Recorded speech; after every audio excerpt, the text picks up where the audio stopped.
Speaking of which, and fun, shall we jump in? I want to say you were channeling my inner thoughts when you were speaking there, Brett. I was like, you keep. But yes, I'm ready. Let's do it. Let's go kick some ass on this airship. Let's get our thing back. Sounds good. So let's just a really quick recap. You're say halfway through the battle, or something. You're in battle with these guys. You've killed a bunch of ravens, a few tribal warriors. You decimated Edro, Seth's evil alt, before you even know it was his evil alt. You've heard some noise coming down below ship. It sounds like there's more activity coming up. And who do we got here? I think that's Krev, right? We got a lot going on. We got Krev, and I think that's Nora there. No, that is Witchy. I grabbed Witchy's hand and said, "Trust me," and I dimension doored us to the ship. Yes. Okay. You guys, I didn't really realize this until I was looking at this map more closely.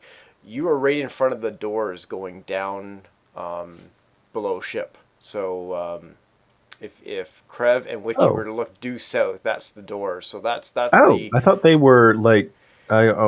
I was reading that wrong. That's going up to the deck.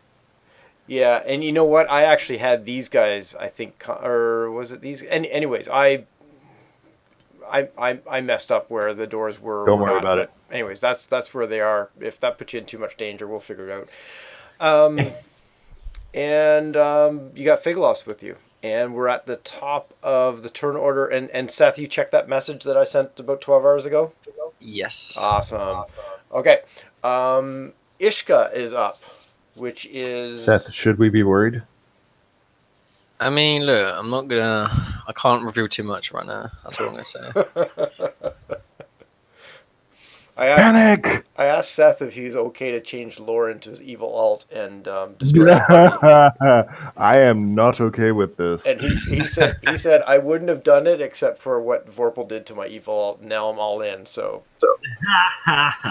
this is where we find out that Seth is really on their side and he's been infiltrating us.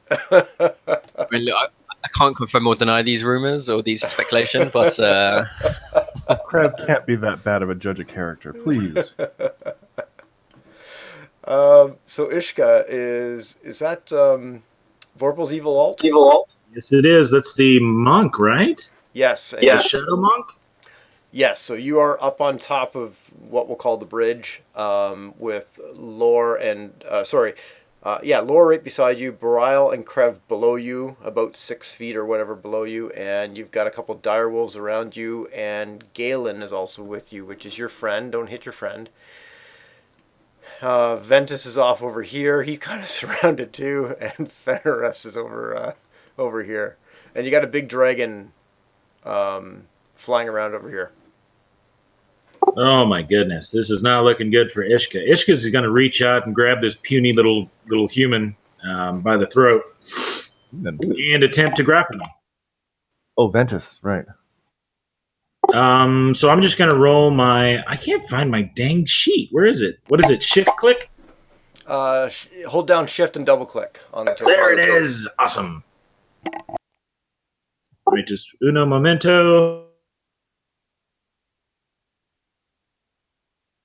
Since I'm like a barbarian Goliath, do I get any like advantage to my strength things against the... Oh, no. I'm sorry. I'm a monk, but he's obviously a, what are they called? Goliath. I don't think they're actually large. You can lift, drag, push, and carry weight as if one size bigger. Okay, never mind. Sorry. Yeah, your advantage when grappling is essentially you've got a bigger strength. You should have a bigger strength based on your size. What kind of monk is he? Shadow? He may not have a bigger strength. Yeah, that's true. Oh, that's Ventus's roll. Oh, dear. Oh, no way. No way in hell. Because Ventus does not have a +3 to strength. Or does he?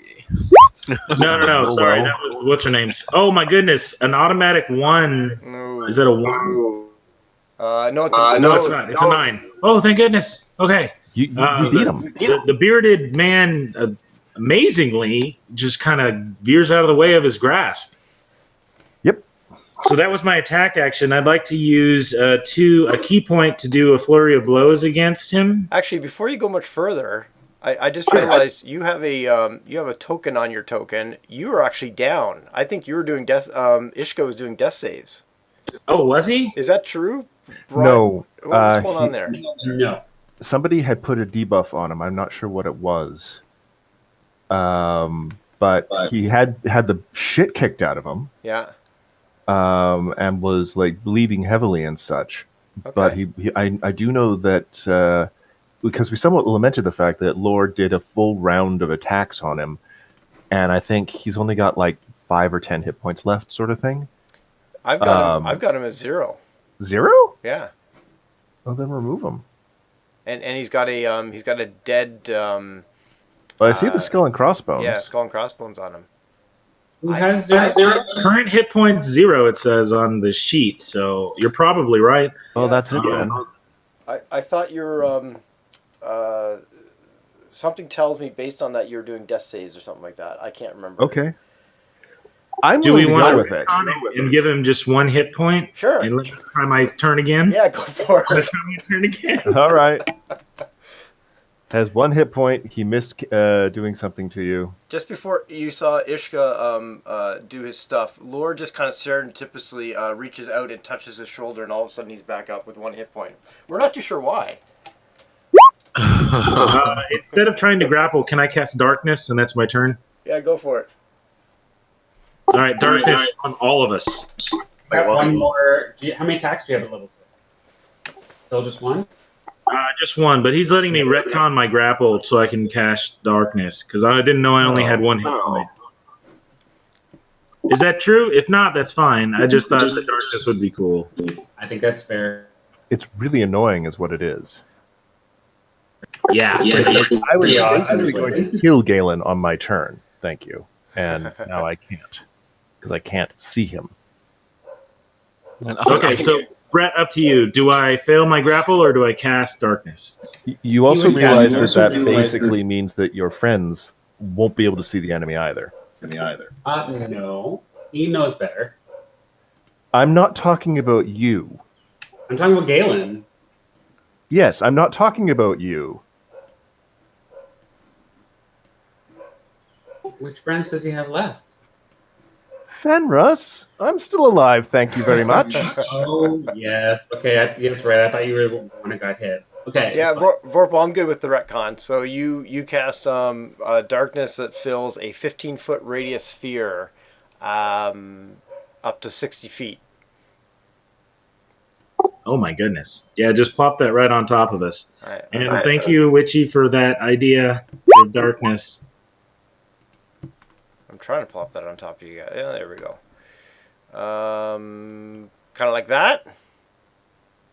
Oh, yeah. I wonder what that fire element looks like in the darkness. What do you think he looks like in the darkness? What do you think who looks like in the darkness? That fire elemental. I wonder what he looks like, because he's giving off a light, That's right? the whole point. Yeah, magical darkness spreads the point. Darkness spreads around the corner. Creatures with dark vision can't see through the darkness, and non-magical light can't illuminate it. But is he magic because he's a fire elemental? Or No. Yeah, I would say no. I mean, it has to be like the light spell, not just ambient light off of fire. Okay, cool. Illumination. All right, intern for Ishka. Okay, illumination. An elemental sheds bright light in 30-foot radius. Yeah, it doesn't say anything necessarily magical light. It's just he's on fire, and it's regular fire. Gotcha. So the magic is him being able to do the fire thing, not that the fire is magical. I'll go with that. So it's So it's not a magical light. Okay, so I'm not talking about me as if. Oh my gosh. All right, Fenris is up, and Fenris, you can't see anything. Right, so as a bonus action, I rage into a frenzied rage. You remember where people's locations were a few seconds Yeah, ago. I know. I'm going to make the attack reckless so that the disadvantage is canceled out. There you go.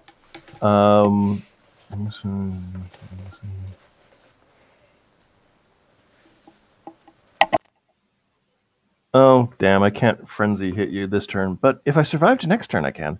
In the meantime, I do think I get an extra attack. Yes, so I'm going to wind up and do a couple of attacks on... I'm going to be a real son of a bitch and try and hit Ventus. Okay.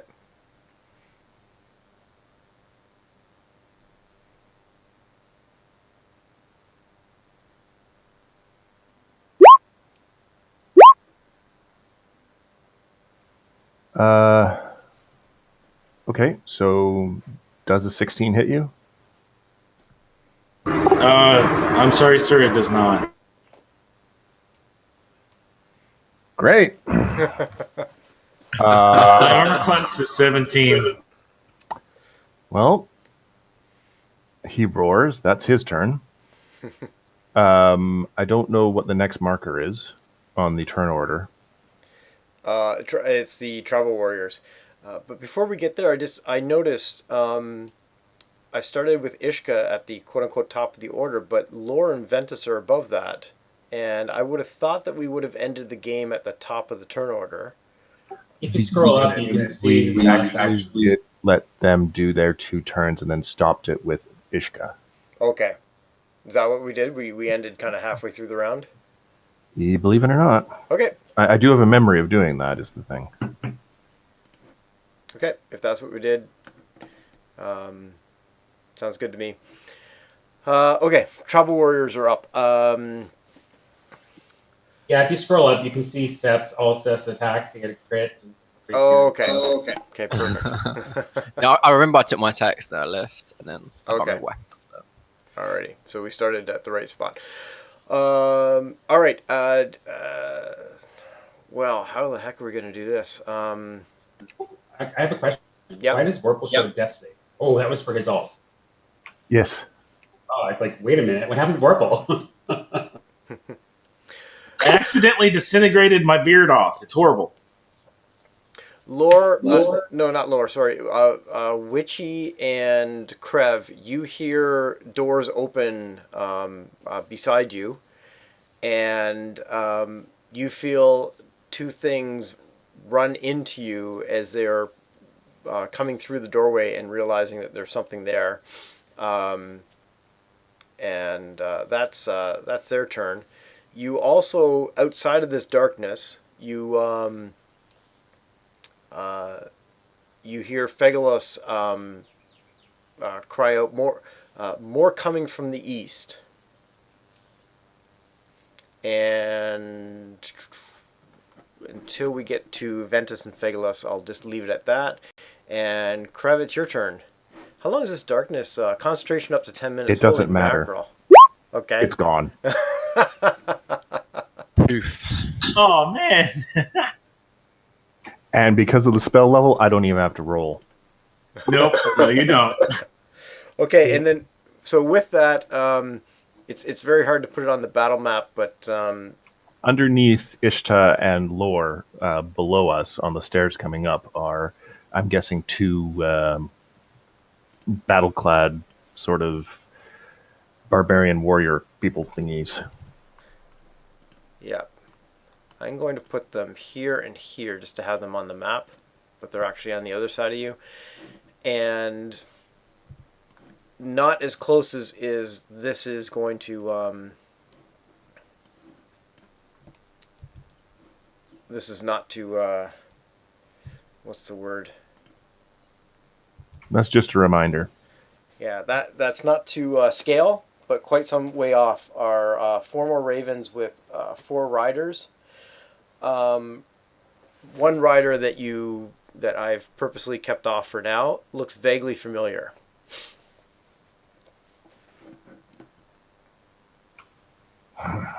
Should we be looking for a... Oh no, we killed her.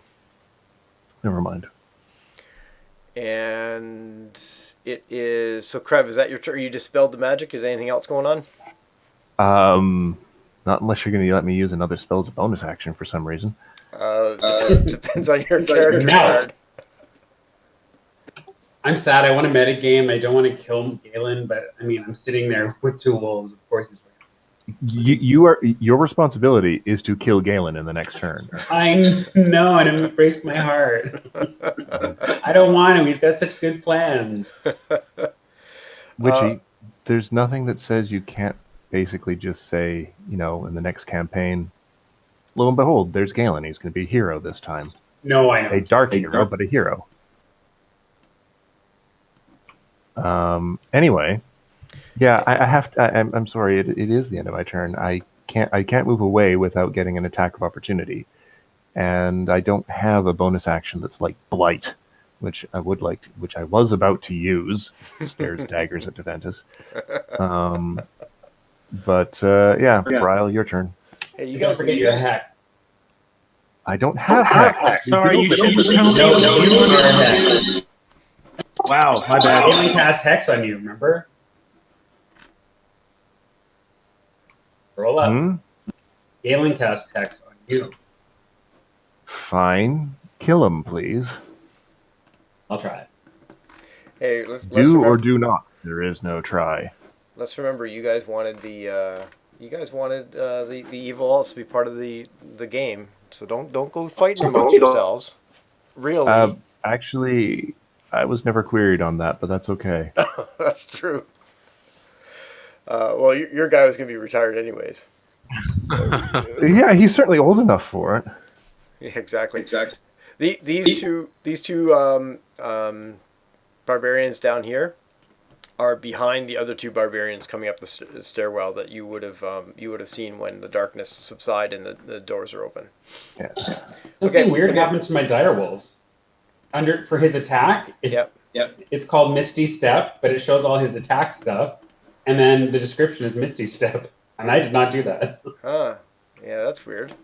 Yeah, that is weird. But it's just when I do my attack, it's not an actual Misty Step; it's a bite. Gotcha.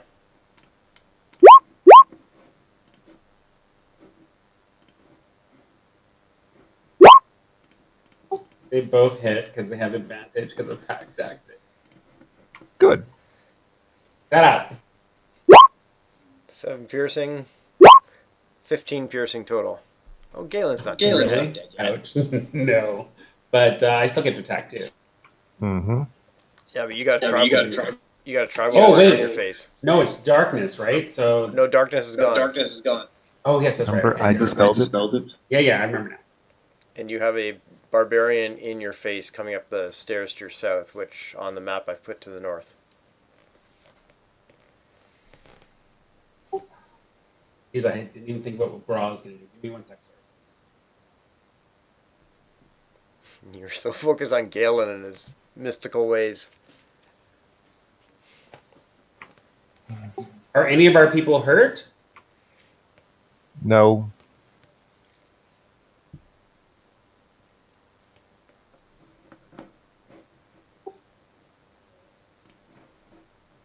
I guess I'm shapeshifting because I really have no spells appropriate. So, okay, hold on. He's going to turn into, I guess, a direwolf as well, so he gets the pack tactics.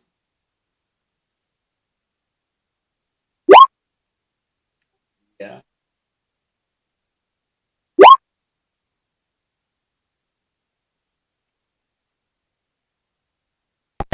Okay, so that's 23 totals. Give me a sec to.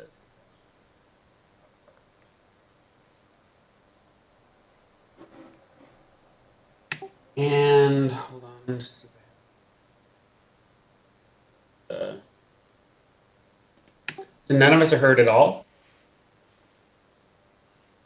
I don't believe so. Okay, I guess. Ooh, it's Galen now too.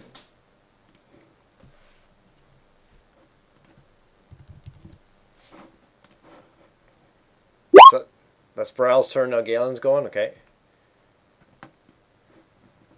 Are you doing darkness again? Yes. Okay. And then I'm gonna send you a private message on what he's doing. Darkness. Okay. Whoa, that's not what I wanted.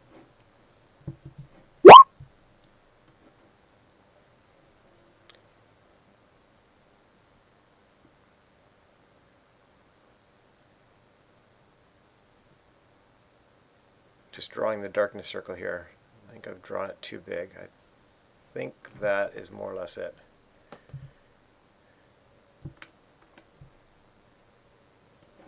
Same okay, is the darkness circle going in the same spot as it was before?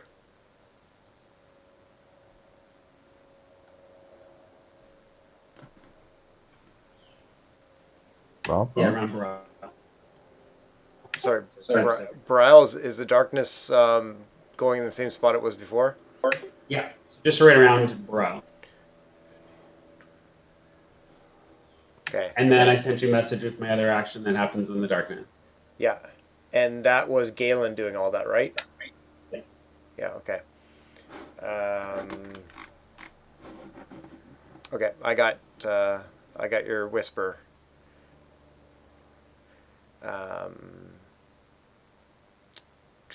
Okay, all right. So there you go, darkness again. Yay! Hello, darkness, my old friend. Seth, I'll give you 10 temporary hit points if you know that reference. Isn't it from that?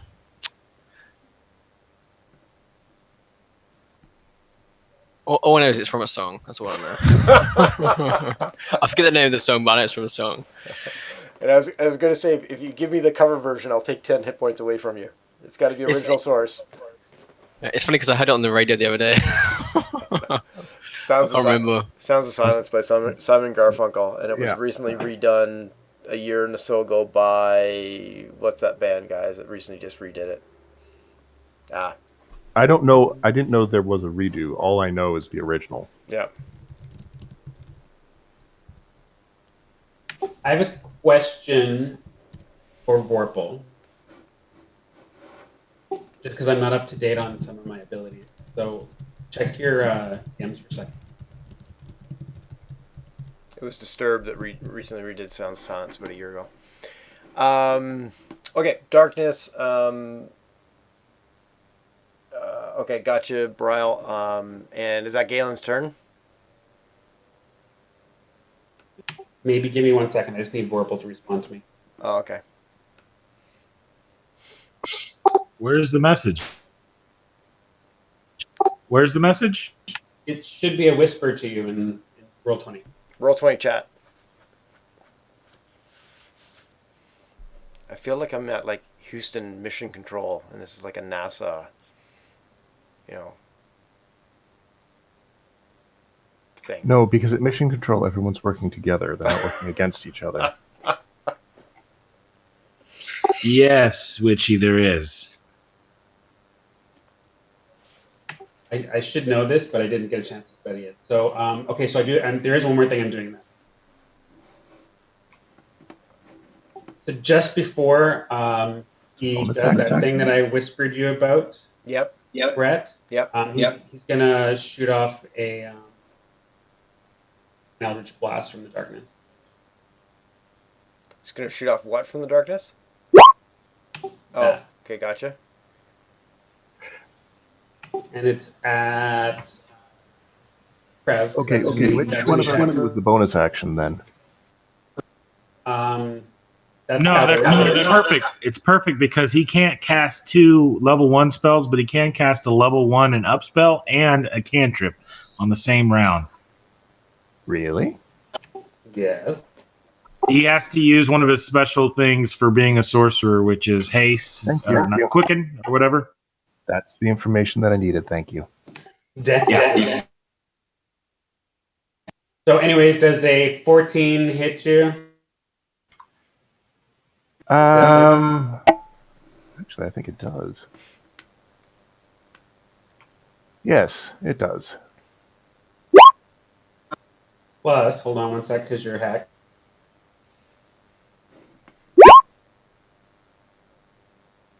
Plus 3 necrotic. And then that other thing I told you about, Brett. Do you see what I did there? You cast darkness. You did something that you whispered to me, and then you cast Eldritch Blast after that. The Eldritch Blast comes before that other thing. Okay. Darkness. Eldritch Blast, because I twinned it, or not twinned it, hastened or whatever. Yeah. And then my other thing. Okay, gotcha. And now I'm done. Alrighty. Lord, it is your turn, and you are in complete darkness. Although, again, you remember general locations of people. Including that there's a half-orc barbarian right next to you. I think at this point, Lord's getting a little bit tired of his darkness bullcrap. It's like 1 minute I can see, the next minute I can't. Now, going back to the Eldritch Blast, would that have created even just a flash of light in the darkness? Probably not. I think. Not really, because the spell description doesn't say it creates magical light. Okay. Back to you there, Lore. Sorry, Deathic, that wasn't personal. Oh, but I'm taking it as such. I know you will. Don't. We're going to destroy some friendships by the end of the session. What happens when you run evil ults? You know the source, or the warlock has to take the warlock out.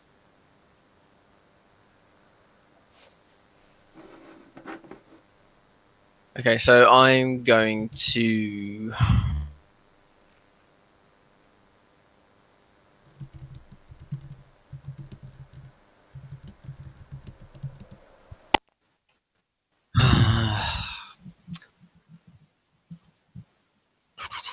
Okay, I'm going to...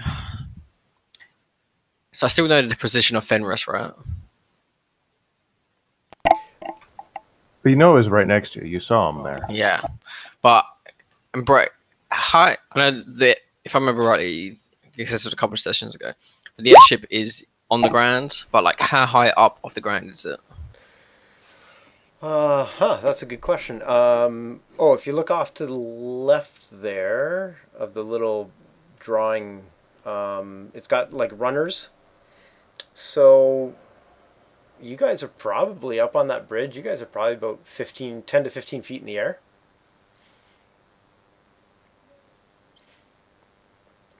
Assuming that thing is to scale. I see smaller squares drawn in on that thing. So 5, Yeah. 10, 15. Yeah, I would say you guys are at least 15 feet up on that bridge. Okay.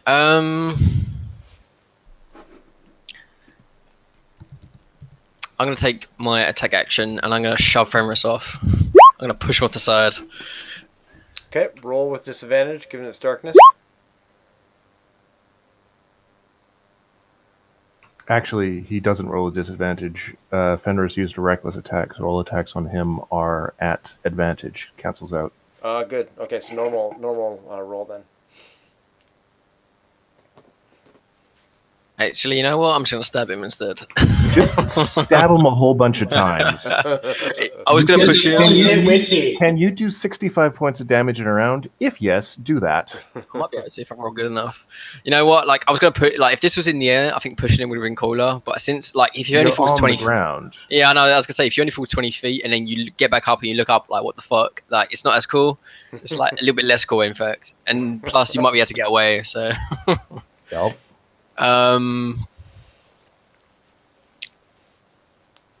Okay, now I need to remember what weapons I'm using because I still got Giant Slayer on it, but I don't think I have Giant Slayer anymore. I think that's still at the Giant's Court. Yeah, the Giants are hanging on to that one. Yep. Okay, so I've got a Rapier +1 and a normal Rapier, I think. Remember, I had to distract you so that you would actually walk by it without causing a scene. Oh yeah, I remember. Dude, it was sitting right there though, you know? I know. Propped up against the wall. Why do you think I had to distract you? Like they were taunting me. They were like, come on, you want this? You want this? You want it? We got it. So instead of attacking Fenris, you're going to attack Krev? Is that what you're about to do? No. No. I'm going to attack Fenris. Okay, since I'm level 11 now, I get this many attacks.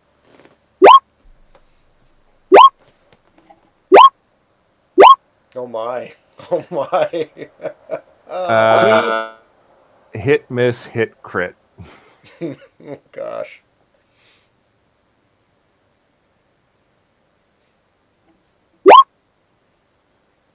I should check something. Okay, so one of those attacks should have been a bonus attack, which I should have used with my other Rapier. But for story's sake, I think we should just say the 12 was the bonus attack. Yep. Right.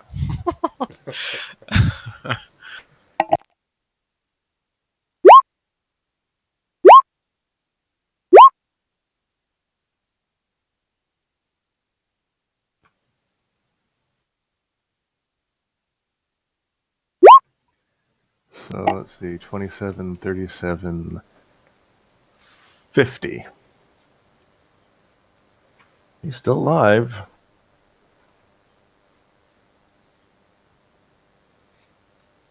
He's hurting like a son of a bitch, but he's still alive. That was quite the attack. Wait, what? It's only 37 points damage, right? I see 10. I see 17. Wait, what? I don't see 17. Yeah, 12 plus 5 is 17. Yeah. And plus 10 is 27. Oh, okay. Plus, it's actually only 40 points damage, not 50, sorry. Somehow I added an extra 10 in there somewhere. He's still hurting like a son of a bitch. 40 points of damage is not bad for average damage. No, it isn't. Oh, you know what?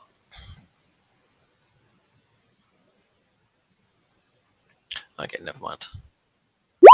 Never mind. Okay, that's my turn. Mm-hmm. Okay. And just 1 second, I'm messaging like a mad person here. Who is next? Ventus and Fegalos are up.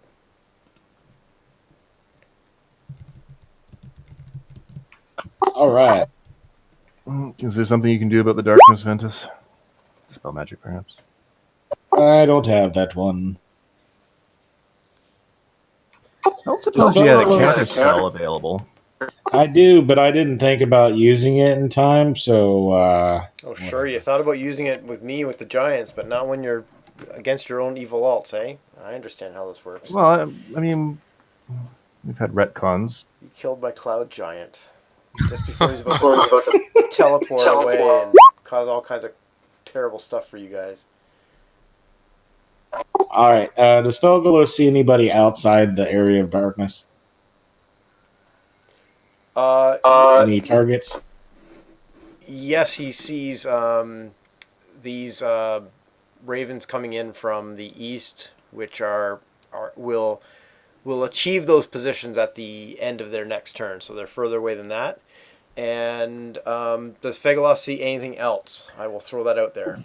Dragons tend to have true sight. That's double right. check that. Yes, she sees through the darkness anyway.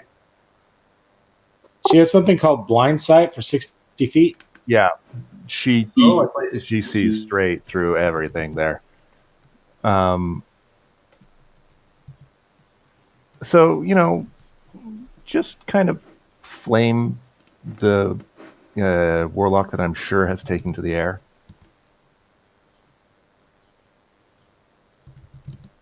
Yeah, I'm going to throw it out there one more time. Does Fegalos see anything else?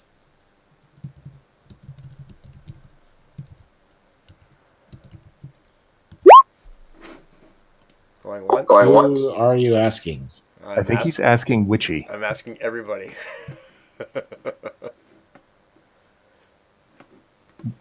Given that Fegalos has a passive perception of 22. Oh, bitch.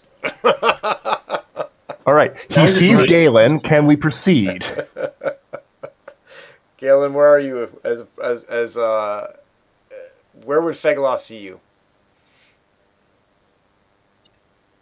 You're the one who knows where that is. Remember I told you where I went? Which direction did you go in? I gave you a few different directions you could go. Well, it would be opposite the dragon for sure. Okay. What's your move?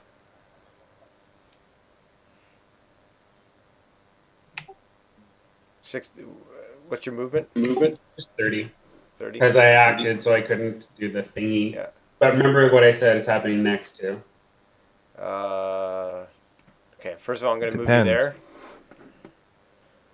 And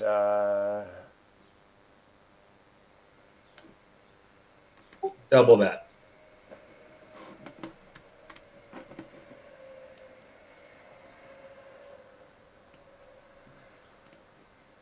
So I'm going to put some boots on you and add 20 feet to that. Where are your boots? There's the boots. So you're 20 feet further away than that. Thank you. Yep. And re-whisper to me what you're going to do after that. I think I know what you meant, but there was a lot of chat going back and forth.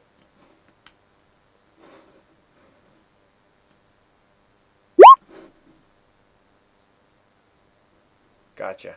But that's your next turn, right? If there is a next turn. Exactly. All right, Ventus. You're in the darkness. Fegalos sees through the darkness up to 60 feet. All right, so Felgalos sees the warlock trying to escape and says, multi-attack, which is going to be a bite and then 2 claws. So I have a speed of 80 while flying. I would like to catch him. What's that? Did somebody else say something? I was just wondering about the breath weapon. Anyway. Oh, I don't want to burn the ship. Or she He's doesn't not want on the ship. to burn the ship. He's not on the ship. Who are you going after, Galen? Galen, yeah. Yeah, Galen is at the edge of the forest to the southwest. He flew off. He ran from the ship or whatever. So if you want to use a breath weapon on him, all you're burning is forest and grass. And everyone between us, because I'm 90 feet away from you. Yeah, well. Unless he flies first. Yeah, movement. Stop breath weapon. Okay, I fly. Stop caring more about your evil alt than your main. What was that? Stop caring more about your evil alt than your main. I'm just being honest to the character. Oh, man. Honest to your character, honest to yourself. Yeah. Everybody dies except for Barial and Galen, who go off to great adventures in the future.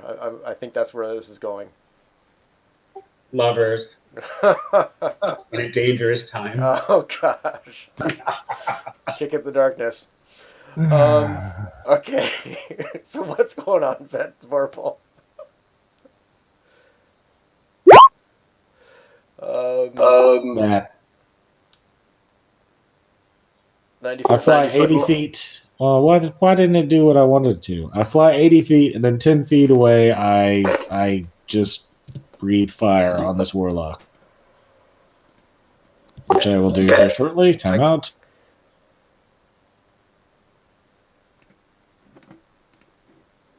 Is that kind of what you did? Flew to there?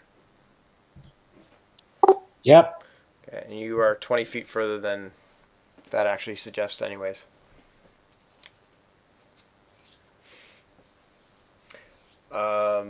So you've got to do... Galen has to do a dex saving throw.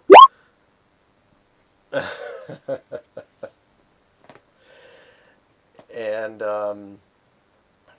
I officially don't know how to do it. You're going to have to help me. Okay, do what? Roll 12 d10.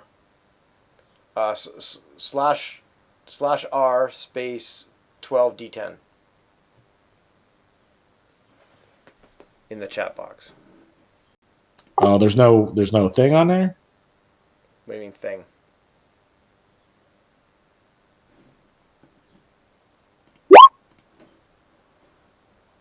I mean a button to make it do it. Yeah, on the left-hand side there, just where you got your pointer and your drawing thing, there's a polyhedron dice just above the question mark. And that allows you to roll all kinds of stuff. Witchy. Ooh, Witchy saves. What? So Witchy takes half of 68, 34.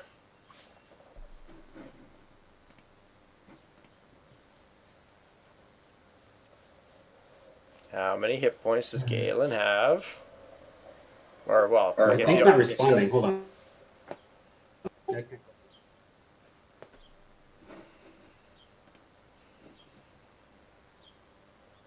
Not enough.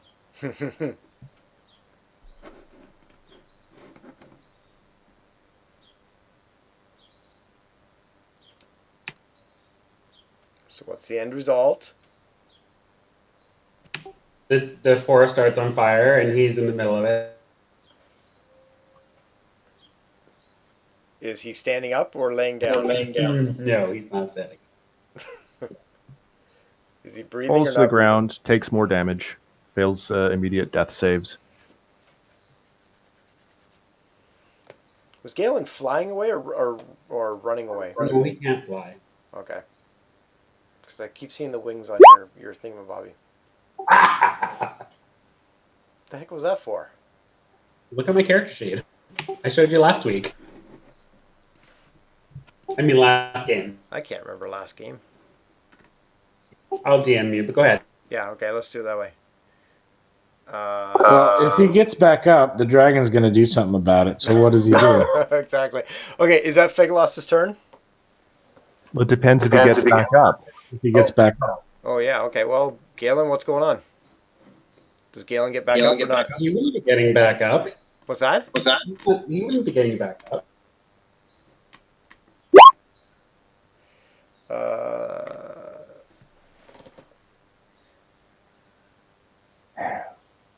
I'm kind of surprised that he has an ability that barbarians will get only at 11th level, but He he doesn't. Well, maybe he does. well, which is it? Which you look at the... Yes, I know. So, Keep going. Just go. I said he didn't get back up, didn't I? No, you're right. You're right. Sorry. Okay, no, he does not get back up. Why did you even roll that? So fucking Because on a natural 20, it would have worked. Well, okay, yes. I'll give you that. Oh my gosh. Which would have been glorious. Oh, I like Tired Witchy better. Yeah. Okay, so he does not get back up. Fegalos, anything else? Oh, Fegalos, no, he does not. Okay. He just sits there and is like smiling at the burning thing. Gotcha. Now, Question. Yeah? Scrolling back up. Are you about to ask the same question I was, which was who cast the darkness? Yep. Yeah, it's... And that would be Galen. So darkness is gone. Correct, Amanda? He's going to cast Shocking Grasp on the guy in front of him. Okay, but just to confirm, the darkness is gone, right? Yar. Goodbye, darkness, my old friend. For now. And I'm sorry, you cast Shocking Grasp on the guy in front of him, which is the old Ishka. Or Ishka. Oh, okay. You could reach that, yeah. Holy crap, why didn't it? It didn't work. My spell is gone. Hold on 1 second. Sorry, guys. Yeah, no worries. Sometimes this happens with Roll20. If you don't use a spell for a long time, and then you become spell impotent. They have a special blue pill for spell impotence.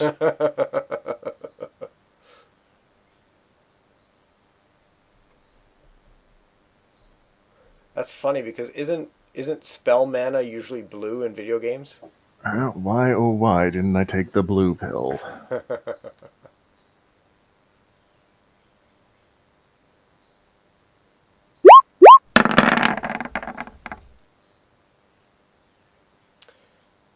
17, I'm reading that as, on your Evault. Well, actually, Ishka's standing up. That's right. Never mind. Yeah, with one hit point, I think, if I remember. Mm-hmm. Ishka is fucked. Armor class of 16. Ventus reaches out a gnarled hand, places it on the chest of this giant Goliath, and just lets loose this torrent of electrical energy. And you see Ishka just arches back, foam at the mouth, his eyes roll up in the back of his head, and he just falls over with a loud thunk. You're nicer about it than I would have been. Because I would have grabbed his face. It might be too tall for him.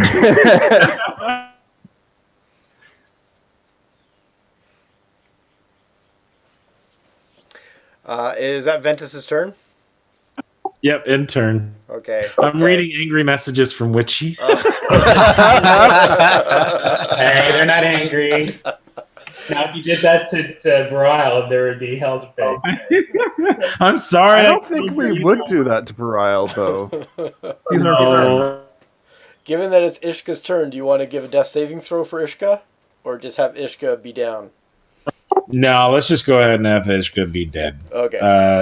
Just smoke is coming up off of his ears and his nose and his eyeballs. Okay. That's awesome. I'm gonna remove him from the turn order and put the X of death on him. Oh, Goodbye, my friend. Wait, that's a direwolf. Yeah. Kill my wolf. Well, it's Goodbye, Ishka. It was lovely. They're like freaking rugs on the damn place. It's can't do anything with them. 2 evil alts down. I'm sure if you got them to roll over and rub their belly, they'd do whatever you want. Yeah, that's true. Fenris is up. Alrighty. Oh, good lord, Ventus. I didn't know it was that good. That's a nice one. It is. So Fenris can see again.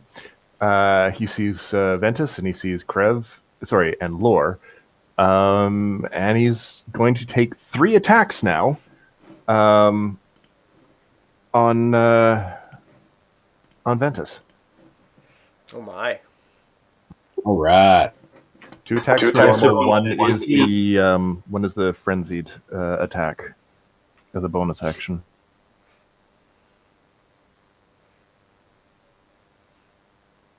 AC is 17.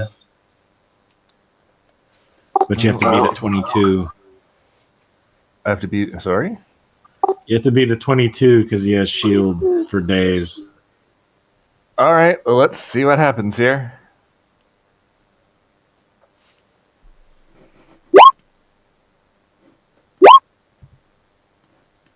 Ignore the last one, obviously. We wasn't updating fast enough. So I did manage to hit you once. Good job. Yep. Let's see. What did I write down for his 2d12 plus 6? Sorry, 1d12 plus 6.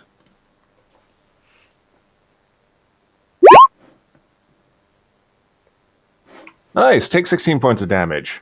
Whack.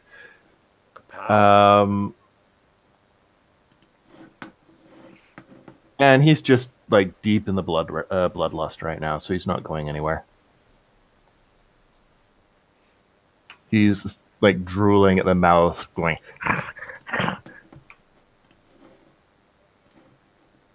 What did you hit me with?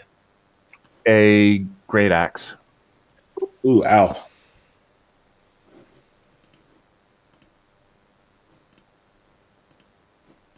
Okay, and is that Fenris' turn? It is. Turn. Okay. All right. Barbarian's time. The 2 at the doorway here. Now that they can see what they ran into, and then didn't see, and then saw again, are taking their spears in 2 hands. The first one's going to attack Barile. Ooh. Isn't this fun? They have pack tactics too. So it's 17 against Barile. Does that hit? I'm checking. Hold on a second. Okay. Because I'd say normally yes, but I think I had something going. So and while we're waiting on that, here comes the attack against Krev. 15 on Krev. That hits me. I'm going to invoke Misty Escape. And I'm going to pop over down here. And I'm invisible. Okay. So you don't take any damage? No, I take the damage. Okay. Getting hit and taking damage is what triggers me to be able to use this. Should I look at that? What is that? I clicked on Spear to give me damage, and it didn't give me damage. So let me... All of a sudden you went like full Cthulhu. Yeah, I know. Let me roll, which is 1d8 plus 1. 5 piercing damage. And back to Brile. Did a 17 hit Brile?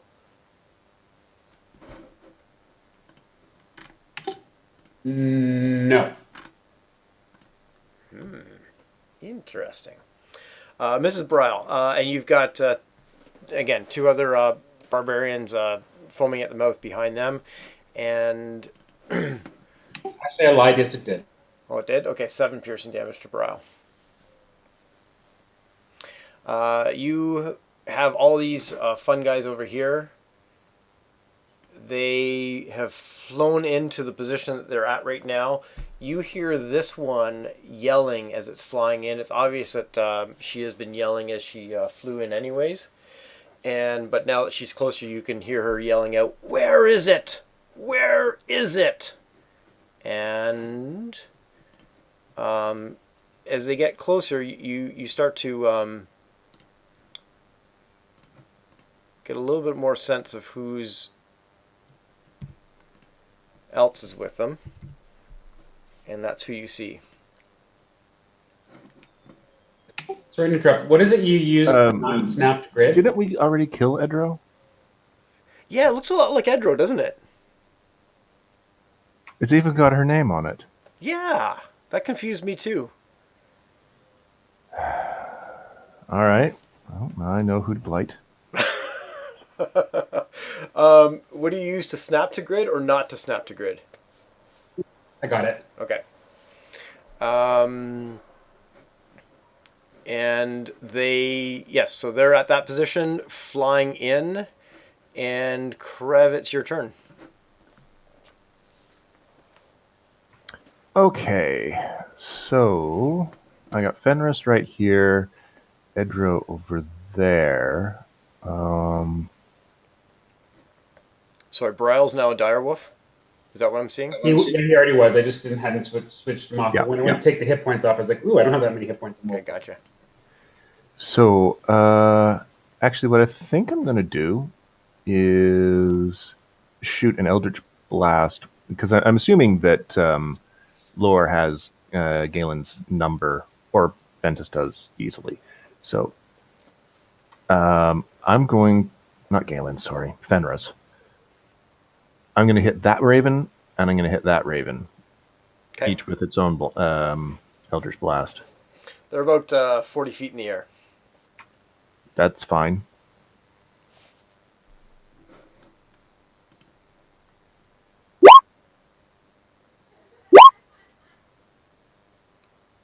Gotcha, Vorpal. Did I hit either of them at all? Well, the 9 looks like a critical miss. Yes. Yes. The 13. Oh, you hit with the 13. Oh, good. I'm going to do it in order that you said. So the second hit goes off on this Raven here. Yep. And good solid hit. Is not showing any signs of harm, but you felt good about it.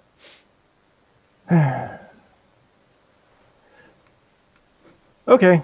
I guess that's my turn for right now. Oh, wait a second. Wait. Hang on. I'm level 11, right? I think so. You guys are all level 11, are you? Yes, we are.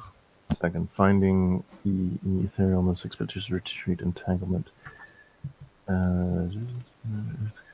Eldritch Blast. 3 beams at level 11. Ooh. Let's do another one on the one that I hit. Okay.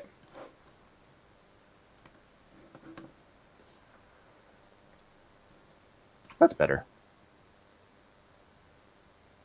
That's not. Roll20 is giving me a server connection interrupted. Oh God! Now we're getting better. Okay, now we're back. Weird. It rolled it a second time. Oh, yeah? So I see a 25 and a 6 damage. That's what I saw the first time, and then it did it again once the connection had been restored. So. Okay. Cool. That Raven is looking bloodied and hurt. I only connected with the other one. Anyway, now it really is the end of my turn. Okay. Bral, you're up. roar. Okay, so Krev left you with 2 barbarians with 2 more behind them. Yes, but So I'm just direwolf friend. I'm gonna try to like move over a little bit, but because I'm already in range of the 2 guys anyway. So okay, remember these guys are actually there, coming through these doorways that are right here. They're but I They're underneath. Oh, so I'm over top their head. Well, if you moved back to where you were, they were basically standing where Ishka and Lore were, just 7 foot down from there. So that's fine. I mean, I can still reach them with my bite from above. So I'll just try to bite off their head. Sure. By the way, they're on your plane. Yeah. Like on the Z-axis, you and they are on the same level. I thought I was up on the thing above them. No. Think about this as an actual ship. That's the poop deck. The one where you actually walk upstairs to get to where they do the piloting. You are on this level right there, and everybody else that you're seeing, a lot of other people are up here, and the barbarians are through the doorway below that. Okay, because Morale's the top one. Yeah. Yes, which means he's actually lower, like in the Z direction, lower than your other I'm 2. seeing the perspective wrong. I get what you're saying. Okay, so I'm below them, but I can still reach up. I'm large. No, you're on the same level. Go ahead and attack. Oh yes, okay, so you're saying those stairs are stairs going up. The direwolf to the left then is going to just come down the stairs to attack them as well. Absolutely. Okay, and this other direwolf probably can't get through Lore and Krev. He can at He absolutely can. Remember, these guys aren't located here. They're here and here. Remember, they're in the door. We just don't have them there because it's too congested. I see. Okay, so all 3 of them can reach. You can move this direwolf right there. Here. And then you can fight through the door. This direwolf has a floor in between him and the enemy. But he's large. Can he not just reach down? No, because there's a railing in the way, I would imagine. Railing plus doorway plus direwolves, because these guys are really here, a level below this direwolf, at the same level as these direwolves. I see what you're saying. Yeah. Oh, I just stop trying to confuse me. I'm trying not to, and I'm moving your damn direwolf again. Ah, Jay, you do your direwolf thing. Anyway, roll 2 attacks, please. I did. I think we'll get this sorted really quickly. Yes. Guys, so crit on 1, and does a 15 hit the other? Yes.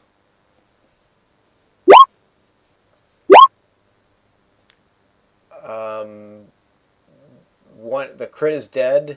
The other guy is looking very bad, but not dead. So let me try to remove the guy. And there are 2 more down there to basically back up. So essentially, Witchy, you're going to be having fun eating people with wolves for the next couple of turns. Feasting, if they don't get scared and run away down the stairs or whatever. There's nowhere for them to run except into the ship. That's what I'm saying. You might be able to chase. I don't think I can get through the door. You could probably you'd squeeze through there, so you'd do half movement. Okay. Well, there's still one guy here, so I'll still wait. And that the other guy up top, then there's no enemies up by him, right? Oh, Fenris still. Fenris is here. But remember, this one is actually underneath where Lore is standing. Yeah. I'm just wondering if he's able to get to Fenris, because Ventus is in the way, right? You can move. You'd have to go around, like, from along the lower area across. Actually, back up doing like here. a 30 move, 5, 10, 15, 20, 25, 30, he could technically get around onto the stairs. And then I have a 5-foot reach or whatever for my bite. Big ass, so I should still hit him, right? Nom on the Fenris.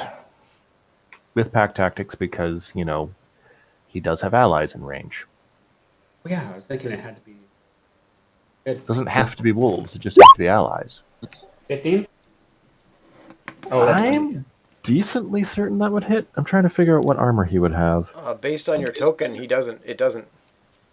Oh, actually, that would make sense. So yeah, 15 will hit. Take half damage because raging. No, wait. Yes, that's a part of base raging, isn't it? Yes. But It's only bear that takes half damage from energy attacks. based on your Fenris token, 15 does not hit you. Oh, really? Yeah. Based on how you set up your token, the red circle is your AC. Yeah, it's one higher. Oh. Why don't I have access to Fenris? The thing is, I don't. I basically undid his character sheet to make a different character. Okay. I wasn't ever expecting to use him. Oh, okay. All right. Apparently, I have access to it. I've been running him based on essentially working out what I remembered his stats to be, what his hit points should have been because of that, and the player's handbook for a level 6 barbarian. I've been did you change him to the? Did you change him to that Garen Thornhill? I might have either that or Maladin. Yeah, here we go. Yeah, so that isn't his AC. That's the other character's AC. Yeah, Garen Thornhill was a fighter. Fenris was a barbarian. Just let it hit. Okay, sounds good. So I'll take 4 points. And a strength save. I just remembered something, actually. He didn't take 40 points of damage. He took 20 points of damage. He's raging and takes half damage from physical attacks. Okay. All right, so he's going to be there for a little while longer. Strength save for that guy and for the other guy that I didn't kill. Sure thing.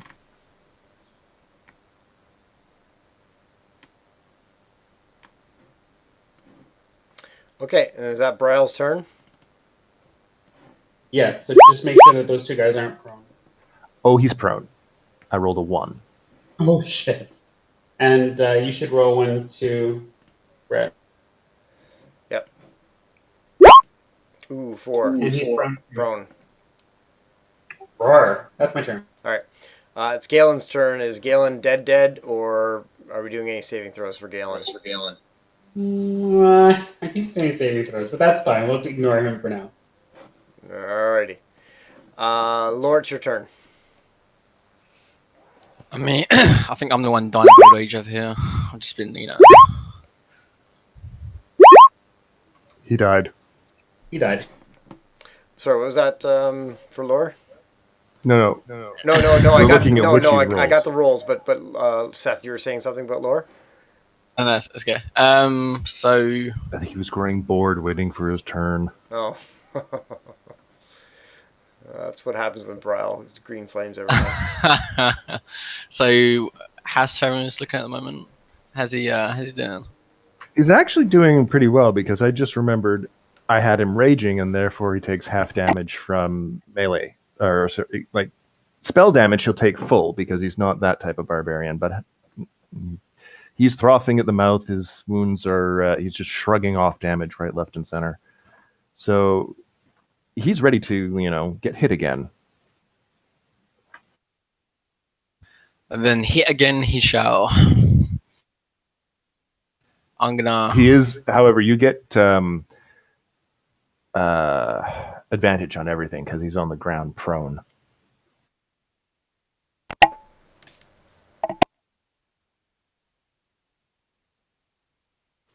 Okay, so I'm going to. How close are the Ravens, by the way? Just curious. They are where they are right now, so they are 60 to 80-ish feet, depending on which Raven.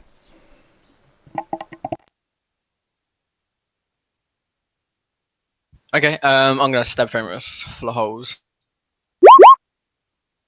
Hit, crit. One more. 2 crits. It's advantage on all of it. Seth's making up for the rolls that he had a few games ago. Yeah. Okay, not the best damage in the world, but 10, 14, 24, another 13 would be 37, another 13. This is the actual 50. But half that, right? Half that is 25. He's at... He's still going. He's wounded like fuck, but he's still going.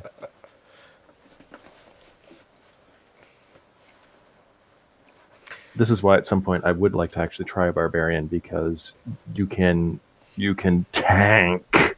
yeah, especially when you because their AC is also okay, like Constitution, Dex, and Yeah, you can basically add your con and your Dex modifier, and still wear a shield as well. Yeah, which is crazy. Yeah. So I think my next character, like obviously the next one's going to be my monk, but my next one may either be a barbarian or a cleric, or maybe I'll do both at the same time. Anyway.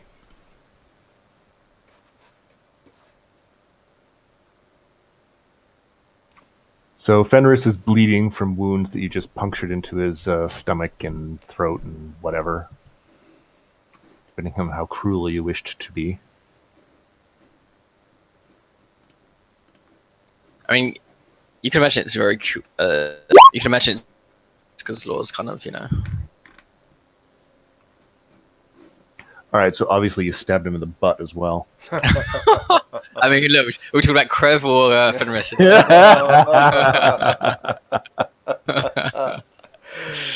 Oh man. Okay, is that Laura's turn? Yeah, it's my turn. Okay, Vorpal, you're up. Is it Ventus or Phegalos that's going first? Vorpal switched to his phone, so I don't know if he's still there. Mr. Vorpal, sir. Switching to phone, need to run an errand. Please click the buttons for me for Ventus. Okay. Let us... in that case... Is it my turn? Oh, yes, it there is. He is. Whose turn is mine? Ventus? Your choice. Do you want Phegalos to go or do you want Ventus to go? Since I'm not sitting there looking at the map, how about you let one of the boys run Pegasus? Okay. We'll cast a firebolt, unless there's someone right next to him, in which The Fenris is still on the ground. Say that? Fenris is still on the ground. He's prone. You'd have advantage on a melee attack if you wanted to, shocking grasp him. Do that. Shocking grasp on him. If he's on the ground, do I get advantage on this? Yes. I mean, a melee spell attack, sorry. Yeah, Brett, I'm assuming a melee spell attack would qualify. Yeah, you have advantage on melee, disadvantage on range. So melee is melee as far as I know. Yes, sir. So advantage on that roll if you'll roll it for me. Okay, here it comes. Oh, that hits. 24. 4d8, was it? Sorry? It was a 24 roll with 17 lightning damage. He's still alive. He wishes he wasn't right now, but he's still alive. Okay, is that Ventus's turn? Yes, it is. All right. Deathlick, I gave you access to Phegalos. Ooh. And Phegalos is 20 feet further away than what you see there on the map. Okay. So anything you do, add 20 feet to it. Speed, fly, 80. Neat. Hang on, measurements. Nuts. Do you have any spells by chance? Right, claw, frightful presence, breath. Ooh, can I roll the recharge and breath weapon? Yes, of course.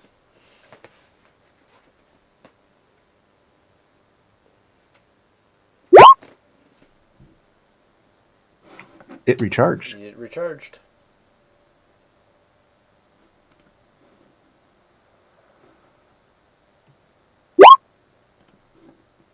Okay, so I'm going to have Fegalis move.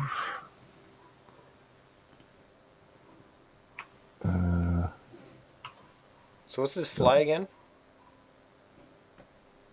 80. Okay, so he can go 60 So from where he is. there's 60 from where I was. Yep. So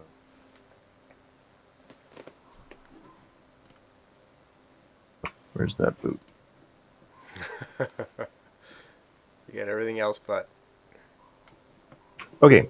And is it's space or shift to put the arrow down once you start moving? Space. Start dragging, then click space. Click or hold. I can't remember which. All right, so that's 60. Okay. And actually, I want to make it 60 to there because then It looks like you're that lining lines something up. Yep.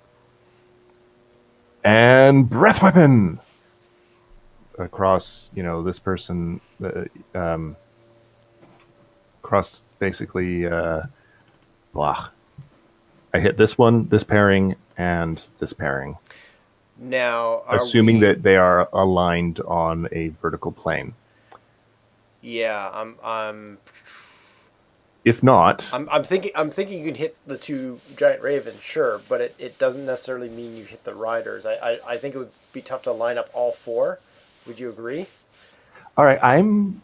Yeah, what do you want to do then? Or you can try to line up the riders. Yeah, let's do the riders instead. I'm more concerned about them than the ravens. Okay. So right.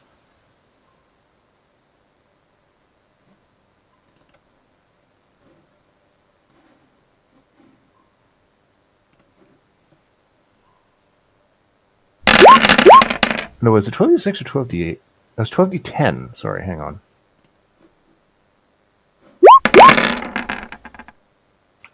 There. Okay, so that's the damage, and they've let's see if they even have to worry about doing a death saving or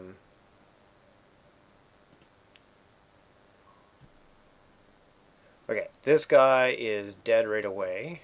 1 second, you'll see the X.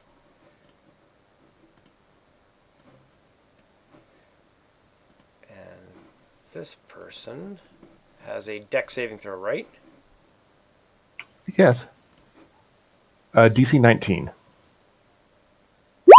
Oh, that's set to whisper. 16 did not make it, so that person is also dead. I guess she'll never find out where it was. Now, as you kill those two people and they let go of their giant ravens and go falling to the floor, you notice their shape shimmer and change, and their bodies become very grayish.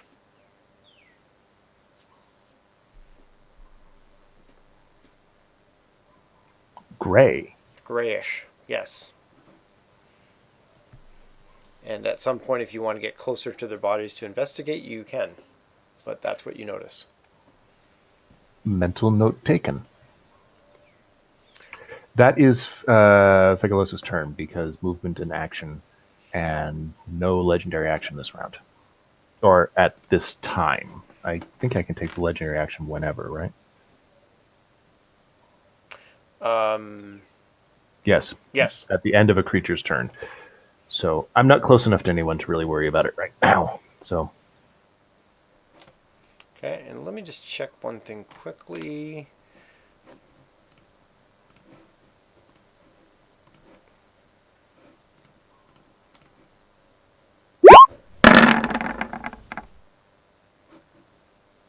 What's the DC on that?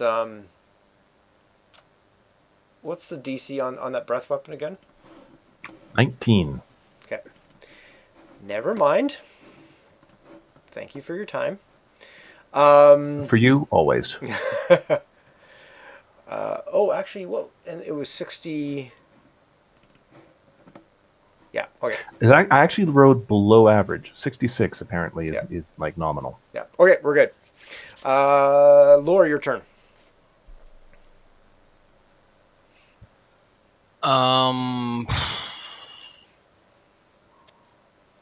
Okay.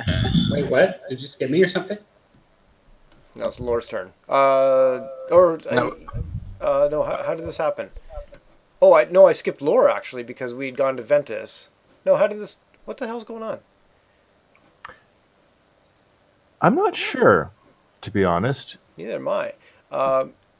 So let's back up a little bit here. Who went before Vorpal, Feglos, and everybody? Not me. I think it was me. I took my turn. I attacked Fenris, didn't I? Okay, so Lord's had his turn. Yeah, so I just did an Ventus has had advance his thing. turn. Okay, so it's Fenris' Now it's turn. Fenris's turn. He gets My up. apologies. I would never And- skip Barial. That would be terrible. He gets up, looks around, and attempts to run. Unfortunately, he forgets how high up he is. So he does go over the side. Which I think we established was 15. So, first of all, attacks of opportunity from both the wolf and Lore, assuming you want to take them. Yes. What about Ventus's attack? Ventus actually could do one, although I don't think he gets to do that with a spell. He's still raging, and I don't think you get the advantage this time because he's didn't take a reckless attack last round. Is it his turn again? How would that work? Can you run when you're raging? You can make an opportunity attack when a hostile creature you see moves out of your reach. To make an opportunity attack, you use your reaction to make one melee attack against the provoking creatures. Yeah. So I think you can still do a melee spell. Sound about right? I suppose. It's not going to matter, because I think Seth just hit. Yeah, let's start with Lore. Oh, I did hit.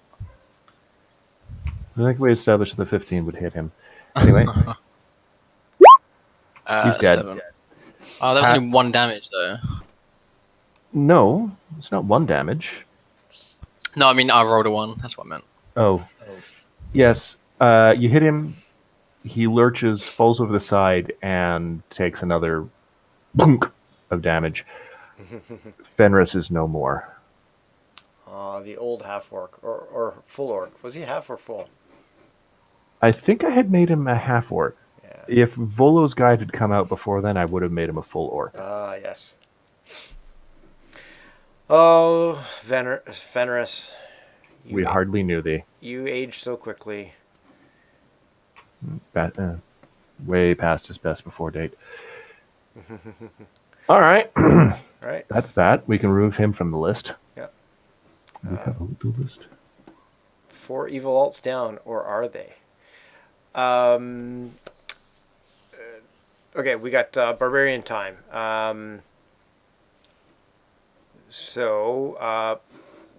Barbarian's at the door here.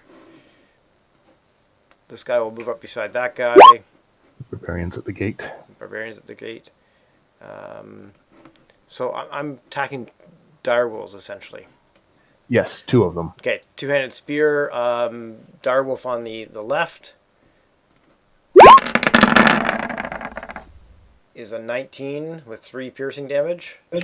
Here. And direwolf on the right. One of those is actually witchy. I'm just not sure which. I think the right is witchy. Okay. That's fine. 21 with 7 piercing damage.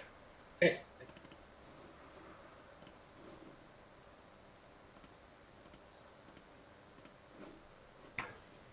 Okay. And when I change the health, they all change, so ignore that. I have, that's just my health. I have their health separate. Okay, gotcha.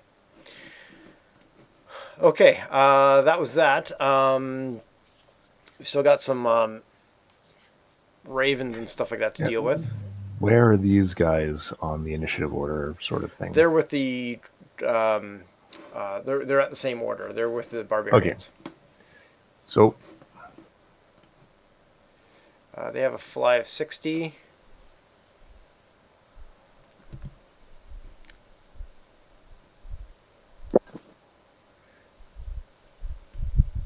That guy's going to go there.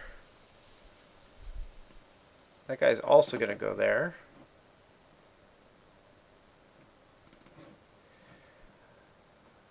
The balloon has an AC of 11 and 50 hit points.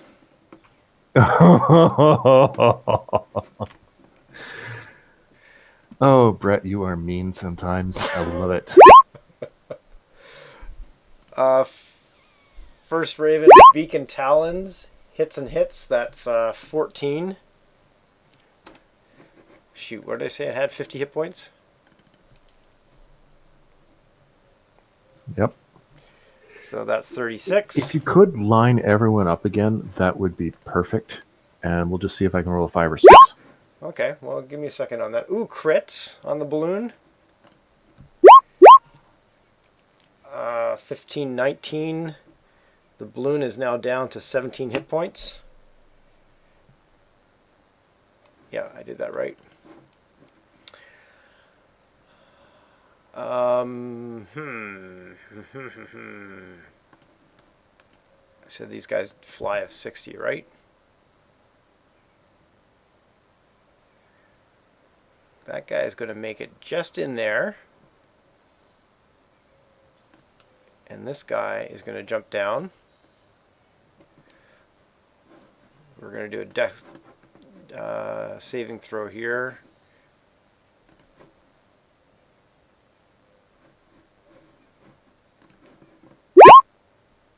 Oh, he just lands on his feet.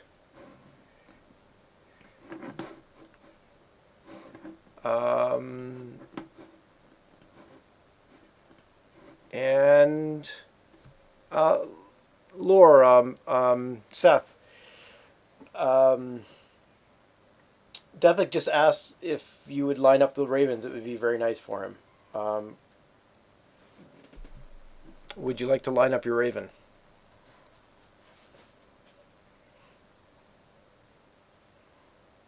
Seth still there? I'm back from my errand, by the way. Okay. Cool. Now we just need our resident Brit to get back. Did he go? Oh, be right back. Need to just sort out something really quick. Okay. Ah, crap. Let's say that he doesn't. I mean, line things up perfectly. Yeah, I don't think he would. No. So what? No, I am going to use the past tense. What was Edro? I'll leave that for Seth to answer if he wishes. All right. Okay, so this Raven is going to dash. I think I missed it.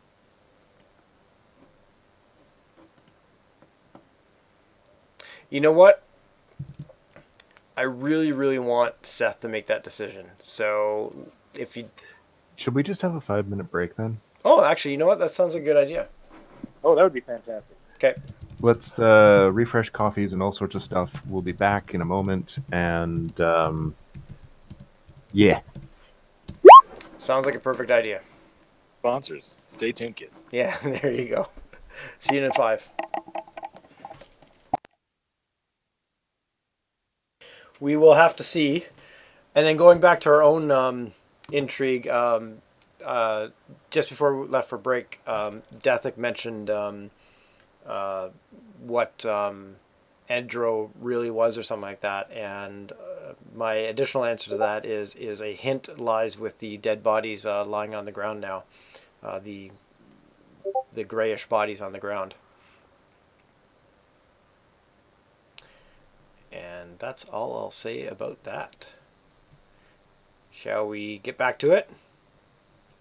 Can, like, me as David make an intelligence check so you can tell me what that means? Because I don't know. You're probably way. Feglos lightning breathed a couple of barbarians on ravens.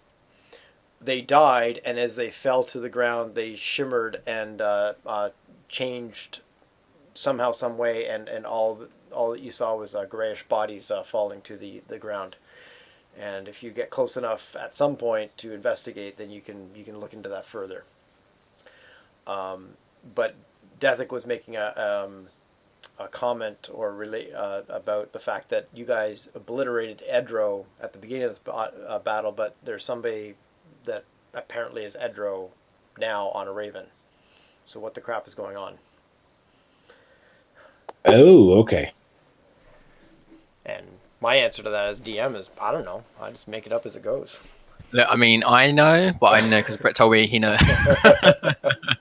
Yeah, I shared something with him late last night that I had a moment of inspiration. Oh, very cool, very cool. I had part of a moment of inspiration to set after we last left this, and then I tied a couple other things into it. Okay, with that, where we are is all the barbarians have moved except for it's Edro and his Raven time to move. And Seth, while you're away, Dethick, who was controlling Fegalos at the time, said, if you could just line up those Ravens, that would be great. So, Laura, it's up to you to decide whether or not you want Edro to line up the Ravens or not. Everybody else has moved, but Edro and his Raven has yet to move. I think the Ravens have a flight of 60. That's what you said. Which means a dash of 120. So, Seth? Oh, and the two Ravens that are right here are attacking the balloon. And the 50 hit point balloon is now down to 17. Given what you told me in that private message, does that mean I can decide how, like, what Edro, I guess? Because Edro, I mean, I get to decide his actions, right? Like, you can do whatever you want. Okay.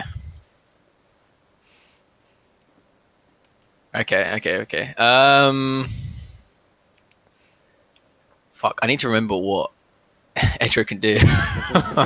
Because literally, like, when we encountered them and Vorpal disintegrated him, I was just like, fuck, I'm not even going to look at his character sheet. Like, he's dead. What class is he? He's a paladin. Ah! An evil paladin. So, anti-paladin. Nice. I was going to say, if you have some ranged attacks, and the giant Raven can do some dashing while you do some ranged attacks, but this probably isn't going to last long with a dragon either, but what the hell? What's that? Ignore me. I would never ignore you. I reserve ignoring people for when Brial gets crazy. Then I put all my ignoring power into that. It's like a Kaioken. I don't even think he heard Was Witchy back to even hear that? Oh, gosh. Now it just sounds like I'm being mean. Okay, Edro, what up with you? He's going to fly to about... He's going to fly there, like, here-ish. Okay. Let me just ping it. So about there. So, like, his Raven is, like, digging his claws, like, on the side of the bow of the ship. Like the railing, I guess, part of it. And Edro is going to jump off, like down to here. Okay. I just realized that you didn't have control over the Raven, so I think I just gave you control over the Raven. Okay.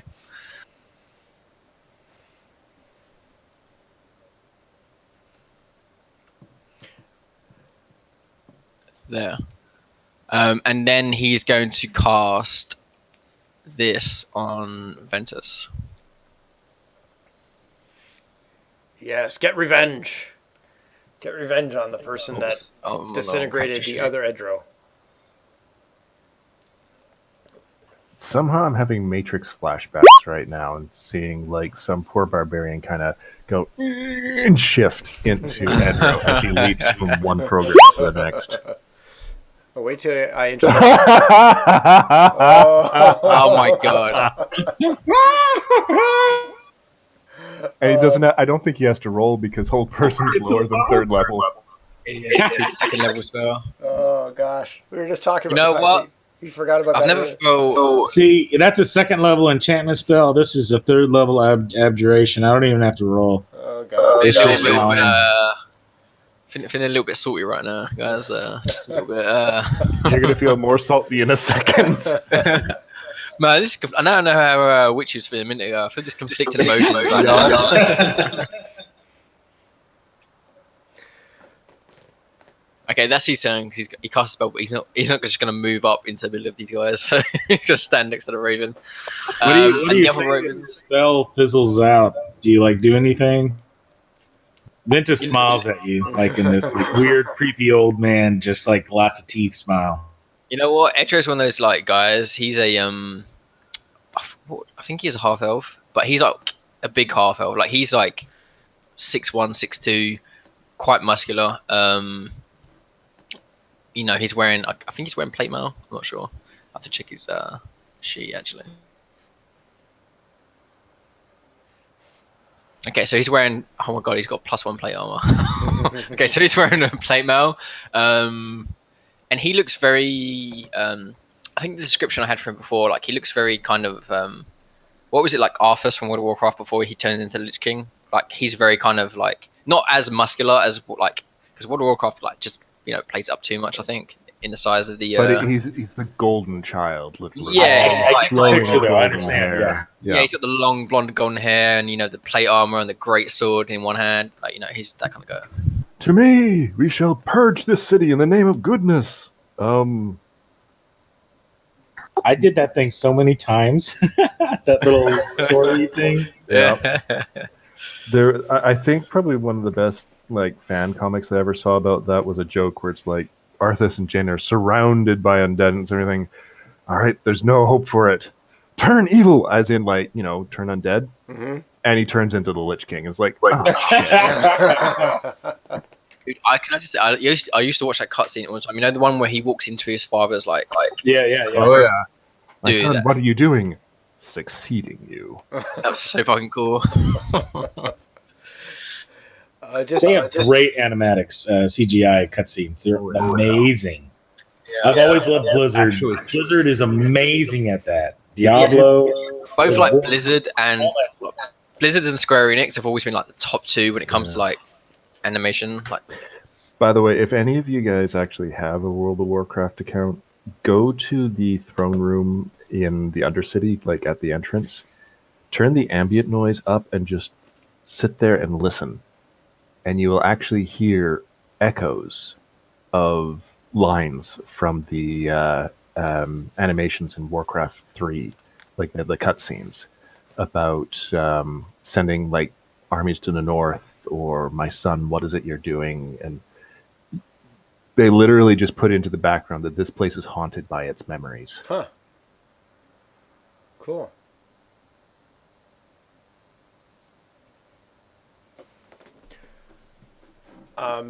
And hopefully to reduce a little bit of confusion, I've moved around the tokens a little bit so that the barbarians are in relation to the direwolves where they would be. I've just moved everybody north a bit, and then I put that big black line there to show one level difference between the other level difference. So are the Cool. Thank you. Are the barbarians the same as the Dryad Ravens and Edro's initiative? Yes, the barbarians, the giant ravens, and Edro have all the same initiative. What time of day is it, by the way? I can't remember. It is, according to my good notes here, 7. It's coming up on 8 o'clock in the morning. Okay. You guys traveled to the airship overnight. We were in a hurry. I mean, we found out about this and we made a straight beeline, I think. Excuse me. It's coming up to 8 o'clock at night. You guys traveled to the airship during the day and arrived towards the end of night. Or towards the Is it getting dark yet or no? It's getting there, but not Twilight. Dark. Twilight, yeah. And not the movie. I was about to say, no glittery vampires. Oh my gosh, my ex-wife made me go stand in line for hours before for the first screening at midnight, and it was horrible. It was awful. Secretly, I kind of do like the books and I read them all, but it's only because she made me. I didn't enjoy it. Actually, I did a little bit, but What are we talking about? Twilight. never mind. Twilight. I'm Twilight. babbling. I'm babbling. Paul, come on. So whose turn is it? It is, thank you for saving us. It is Krev's turn. Yes, good. Actually, I knew it was. I was just trying to keep us going.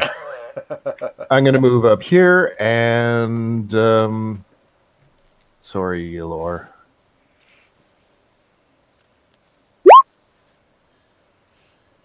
Oh my. That's a terrible roll. How did you get a 1?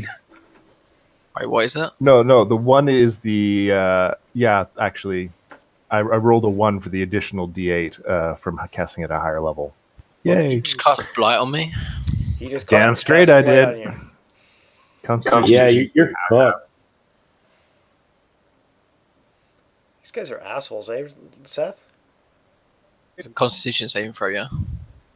Yeah, It is, which means you actually might make this very handily. Not really. Oh, okay, never mind. Oh, half damage. So is that 20 points of damage? Yep.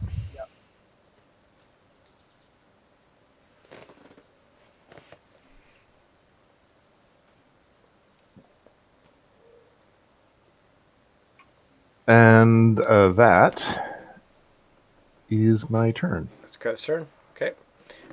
Witchy, you're up. Have your wolves eaten like the Bolton dude that was evil? What was that? I was making a reference to Game of Thrones. I said, have your wolves eat him like the Bolton evil dude. No spoilers, please. They haven't gotten to that part in the books yet. Oh my god, I'm so sorry. I did not mean to. No more talking about Game of Thrones. I'm sorry, Craig. It's all good. Don't worry about it. Well, if they haven't gotten to the books yet, that means it may never happen because it's not necessarily going to stick to the movies. No, it's not. Oh yeah, I know. know. They've already said it's not going to stick to the books. Like the series, Yeah, the story that HBO is showing is an alternate reality from where the books actually are. Yeah, the TV show started to. I haven't read the books, but I do know that it diverged from the books like a lot, majorly in season 2, season 3. So yeah, Okay, so Edro is landed, right? He's on the deck. He is. Yes. Now you just moved away from some barbarians, so you're going to take attack of Oh opportunity. shit! Sorry, I didn't realize they were. Yeah, they're still there. Perhaps kill them first.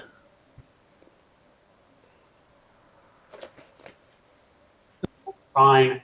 Yeah.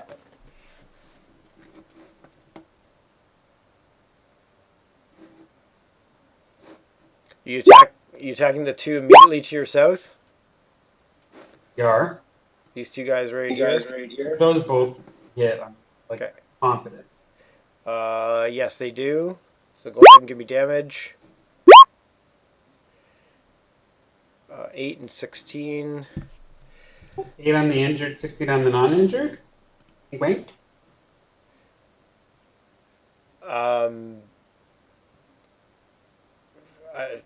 Sure. If you want to do it, I was going to go left to right. So what was going to happen was the left guy was still around, but badly injured, and the right guy is going to be dead. Okay. And the guy up top, there's no. Oh, is this Raven in his reach? Which Raven? No, he's about 20 feet up in the air. Just below the bottom of the balloon. Just below what, sorry? Just below the bottom of the balloon. Which has what, 18 hit points left? Oh, it has 17. Oh. What is the... I need to know how high I can jump. Oh, what are the rules for jumping? Oh, the rules for jumping. It's like 3 times your strength base score. Something like that. Let me look it up. A high jump is equal to 3 plus your strength modifier for the number of feet. Well, hold it here just a second. If you move at least 10 feet on foot immediately before the jump. If you're making a standing high jump, you can only jump half that distance. So 3 plus your strength modifier divided in half if you're doing a standing high jump. He can back up a couple steps to do a running jump. So what's the height he could do? Well, just 1 second. If you're going to back up, I think you're going to. He's not dealing with anybody. Which direwolf? Which actually it doesn't matter which direwolf. Or like the bottom one on here. Okay, well you're both direwolves. Oh, that guy. I'm sorry. That was me just guessing. I'm sorry. That was not him. Okay, which direwolf are you talking about? Ping, please, if you can. Okay, that guy.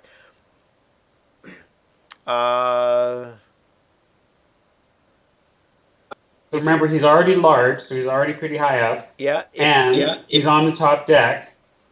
Okay, so he's about 20 feet away from him now. If you've got the movement to back up and do a run, go for it. But you've got 2 friendlies in your way, so you're going to have to do half movement to get through there. That's fine. He's got like with half. That'll still work. So basically, it's going to be 15 feet worth of movement to back up, and 15 feet worth of movement to go forward to do your running jump at him. Exactly, which is my total movement. But I think your jump also uses your movement. If fly also uses your movement too. Skip that. Well, we use my movement, but it doesn't use my attack. Okay. That's what he's doing. He's backing up and doing a running jump. Sorry to whoever I step on. Okay, let's say it's done. But he doesn't have pack tactics anymore. Ooh, a 19. That will hit. Okay, 8. The Raven is still alive. Saving throw, strength. So I'm going to start falling, but he might come with me. In my teeth or whatever. Yep.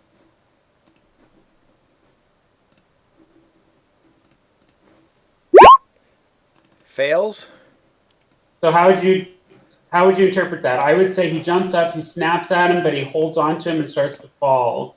So if he gets quote unquote knocked prone, does that mean I start pulling him away? I would say that you don't hold on to him because that's a grapple. But that's a grapple. If you're flying and you're knocked prone, quote unquote prone, then you're falling. Excellent, thank you.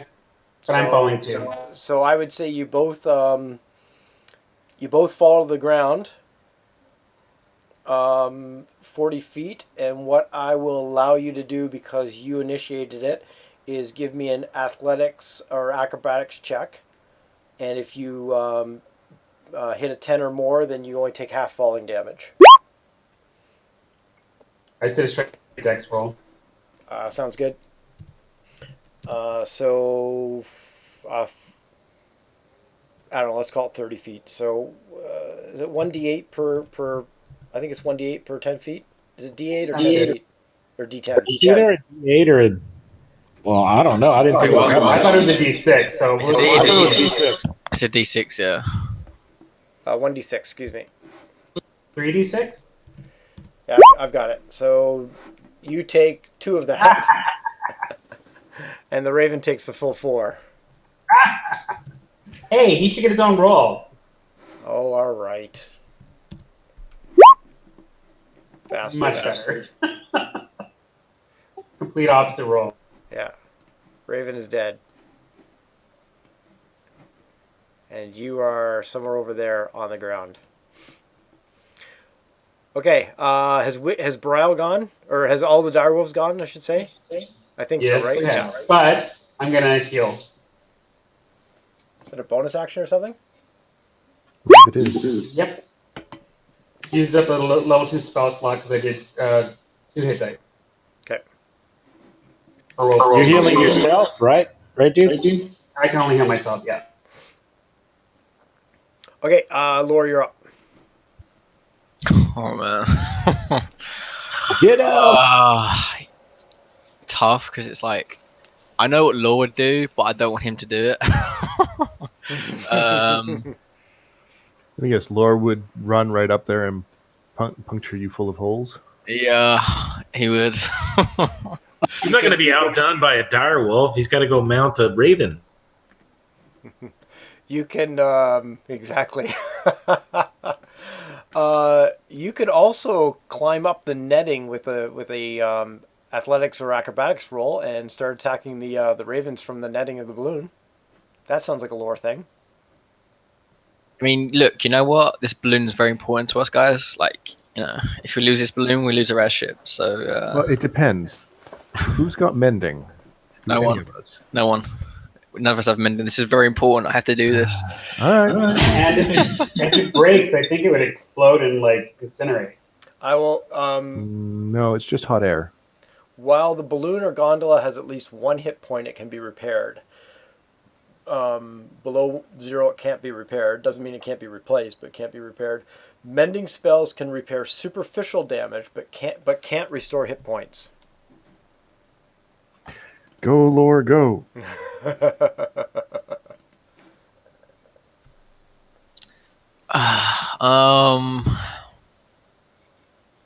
Okay, you know what? I know what Law would do. Okay, so I need to explain this, okay? So you see this here. Let me ping it. So you see like the what would you call it? Like the banister or something like that of the ship. Yeah. Yep. Law's he's gonna move over on top of it. And run along it. And jump on the raven. Okay. Give me a acrobatics or athletics check. Let's just say DC 13 or higher. Okay, you got it.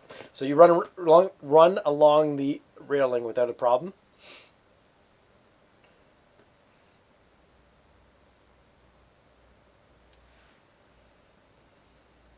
Okay, now I want to mount this raven. Gee, what would that be? Animal handling? Animal handling. I think it's a persuasion check, right? Like, get him some wine and I don't know.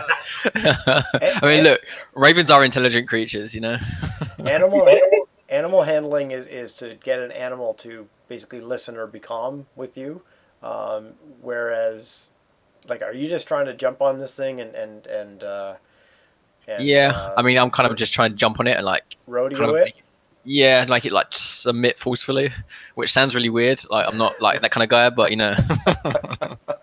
that's what I'm going for.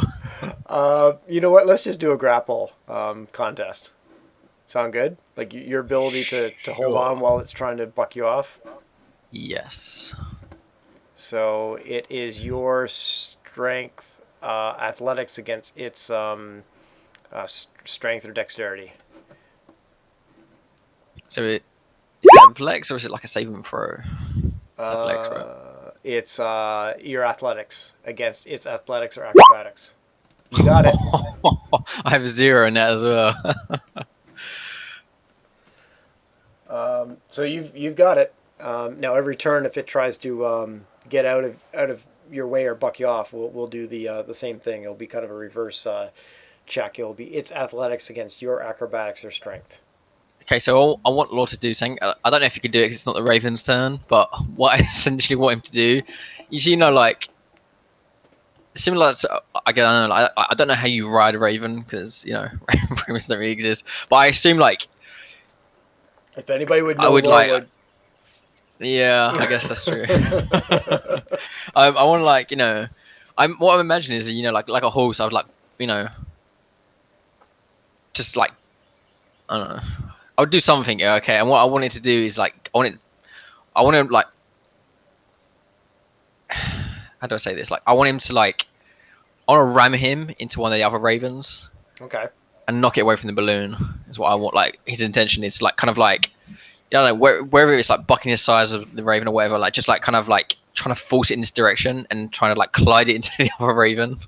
Okay, well, we'll wait till the raven's turn, but yeah, similar to riding a bucking bronco kind of thing. Like, you can grab certain parts of the body and say, no, we're going this way type of thing. Okay, so is that your turn for now? Yes, that's my turn. Okay. Ventus, you're up. Ventus and Figalos. Oh no, that's fine. Let Krev do Fegalos, and then I'll do Ventus. Okay, Krev, you want to re-roll for breath weapon to start with? Oh, absolutely.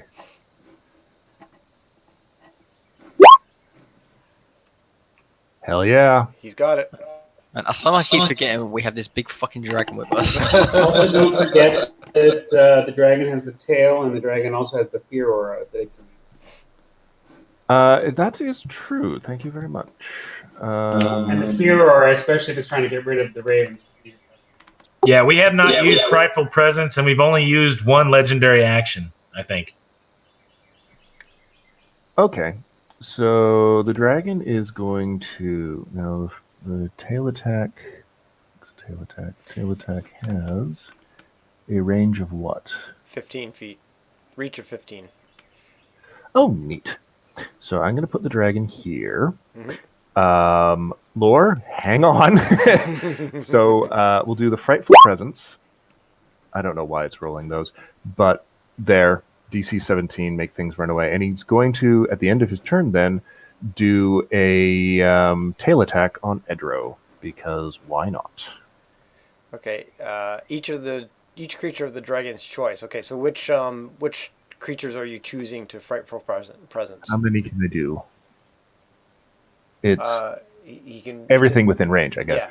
Yeah. So we're going to do this raven, and this raven, and this raven.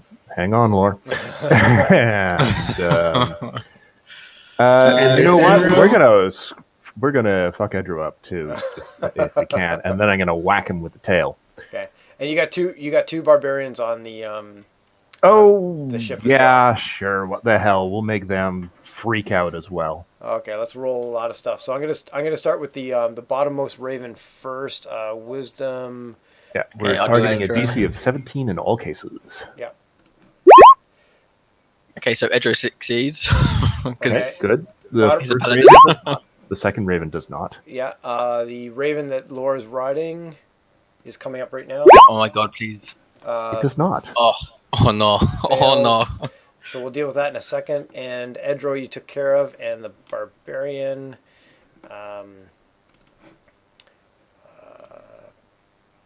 Right hand barbarian and left hand barbarian. Ooh, one person succeeds. Okay. So does a 23 hit Edro? Yes. Take 21 points of bludgeoning damage from a tail attack. Boom! 21? Yeah. Okay. Edro's not looking too good. He's looking kind of bloodied. He's looking pretty fucked up after that. On the plus side, the ravens are now no longer attacking the balloon. That would be exactly. On the downside. I'm sorry, I'm back. Apologies. Okay, we're not at Ventus yet, which is good. So you just feared all those guys except for one of the barbarians. Yep. Which you were marking Edro. somehow. Yeah, Edro's fine. One of the barbarians is fine. The other three ravens and the other barbarian are all scared shitless of the dragon that just used a Frightful Presence on them. And then I hit Edro for 21 points of damage. A legendary attack. He has one legendary action left this encounter. Okay, actually, I did some reading into legendary actions because they confused me too. A couple things. One is that they can be used at only one can be used at a time and only at the end of another creature's turn. So not your turn. And you regain all spent legendary actions at the start of your turn. So in a round, you can use lots of legendary actions, and then you get them all back at the dragon's turn, but you can't use any legendary actions on the dragon's turn. All right. In that case, because Ventus... Wait. Because Ventus is next, I'll let him go. Then we may actually use this tail attack on Edro. And I'd like to preserve the roll, please.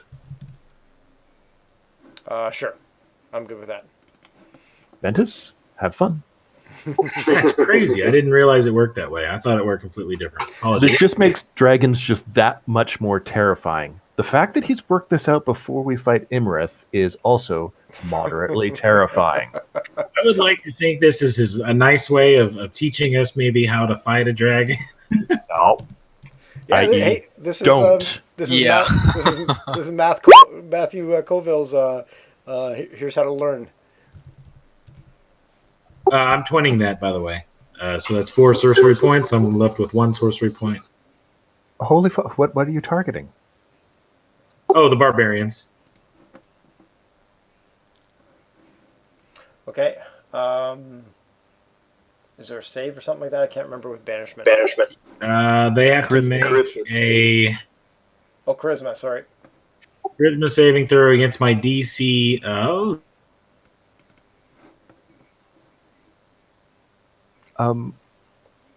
Sorry. 17. Ventus, are you casting this as a 5th or a 4th level spell? Oh, I'm twinning it as a 4th level spell. Okay. Okay, I'm just checking. I'm just checking if the frightful presence has affected their saving throw. I don't think it has. Actually, can I retcon that? It Yeah. makes more sense resource-wise to cast it as a 5th level spell, because my 5th level spells are telekinesis and teleportation circle. So I'm going to use the resources there on my 5th level spell, and that way I keep my 4 sorcery points, please. Gotcha. Alriady. So same effect, just different resources. Same effect. Yeah. Okay. Thank you. Charisma saving throw for the barbarian closest to the dragon, the rightmost. Is it 16? What's your spell DC again?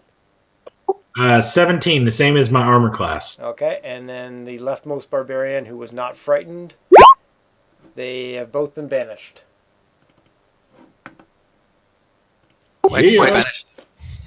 What happens to them if you hold this for the full minute? They stay banished. Forever. Even if they're native to this plane? If the target is native to the plane of existence that the one you're on, the target is banished with a faint popping noise, returning to its home plane. Different plane. Sorry. If the spell ends before 1 minute has passed, the target reappears in the space it left, or is in the near. Otherwise, the target doesn't return. What about the second paragraph? Hang on.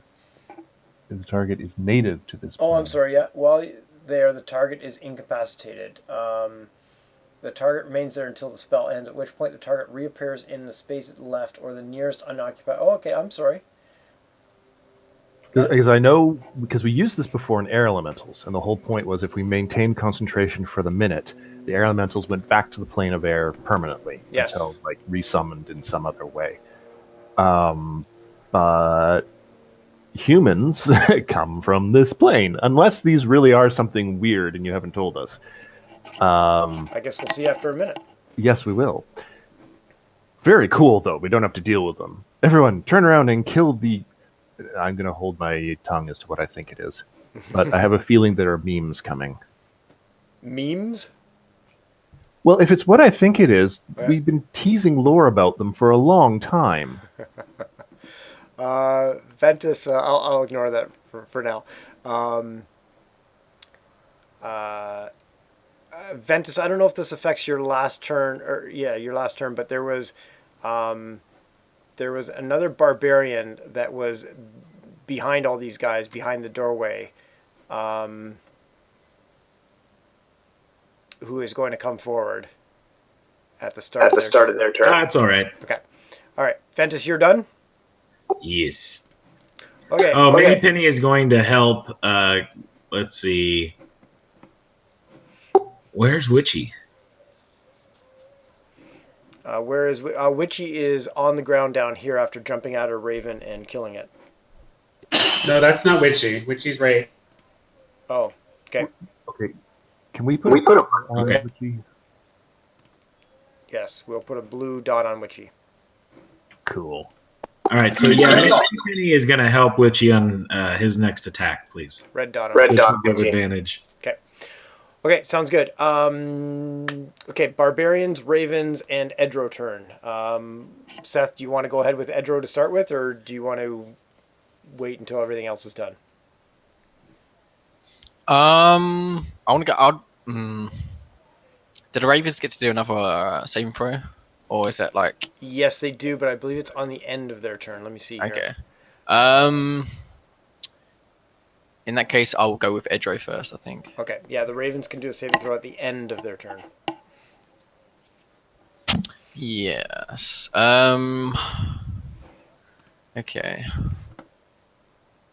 I mean, to put it in perspective, as like there was a point when Edro was badass, but in this situation, he has like 4 characters who are 11th level and one fucking dragon. Like he's a 6th level paladin. Like this, he is way in over his head right now. Like this is way too much for this poor guy. But I know what he's going to do. He is going to. Is Law the Raven that Law's on? It's not taken off yet, right? Since he jumped on it. No, so it's its turn now. But it's also feared or frightful presence by Fegalas, so it's not going to go anywhere near. It's going to move away from Fegalas. Okay, this is just me playing Edger as I would play him. So this is what I think he would do. He's going to use. He's going to use a bonus action to cast this spell. Okay. Actually, hold on a second. Is this? Okay, then that's fine. He's going to use bonus action to cast this, and then he's going to make an attack.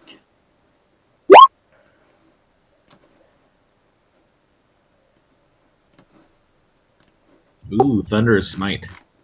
Okay, on whom? On Law. Okay. By the way, a frightened creature has disadvantage on ability and attacks rolls while the source of fear is within its line of sight, and it can't willingly move closer. Okay, 23. That hits Law. Yeah, it does. By 2, unfortunately. Okay. So Law has succeeded on a strength throw. He pushed 10 feet away from you, not prone, which would knock him off the Raven, off the side, and on the floor.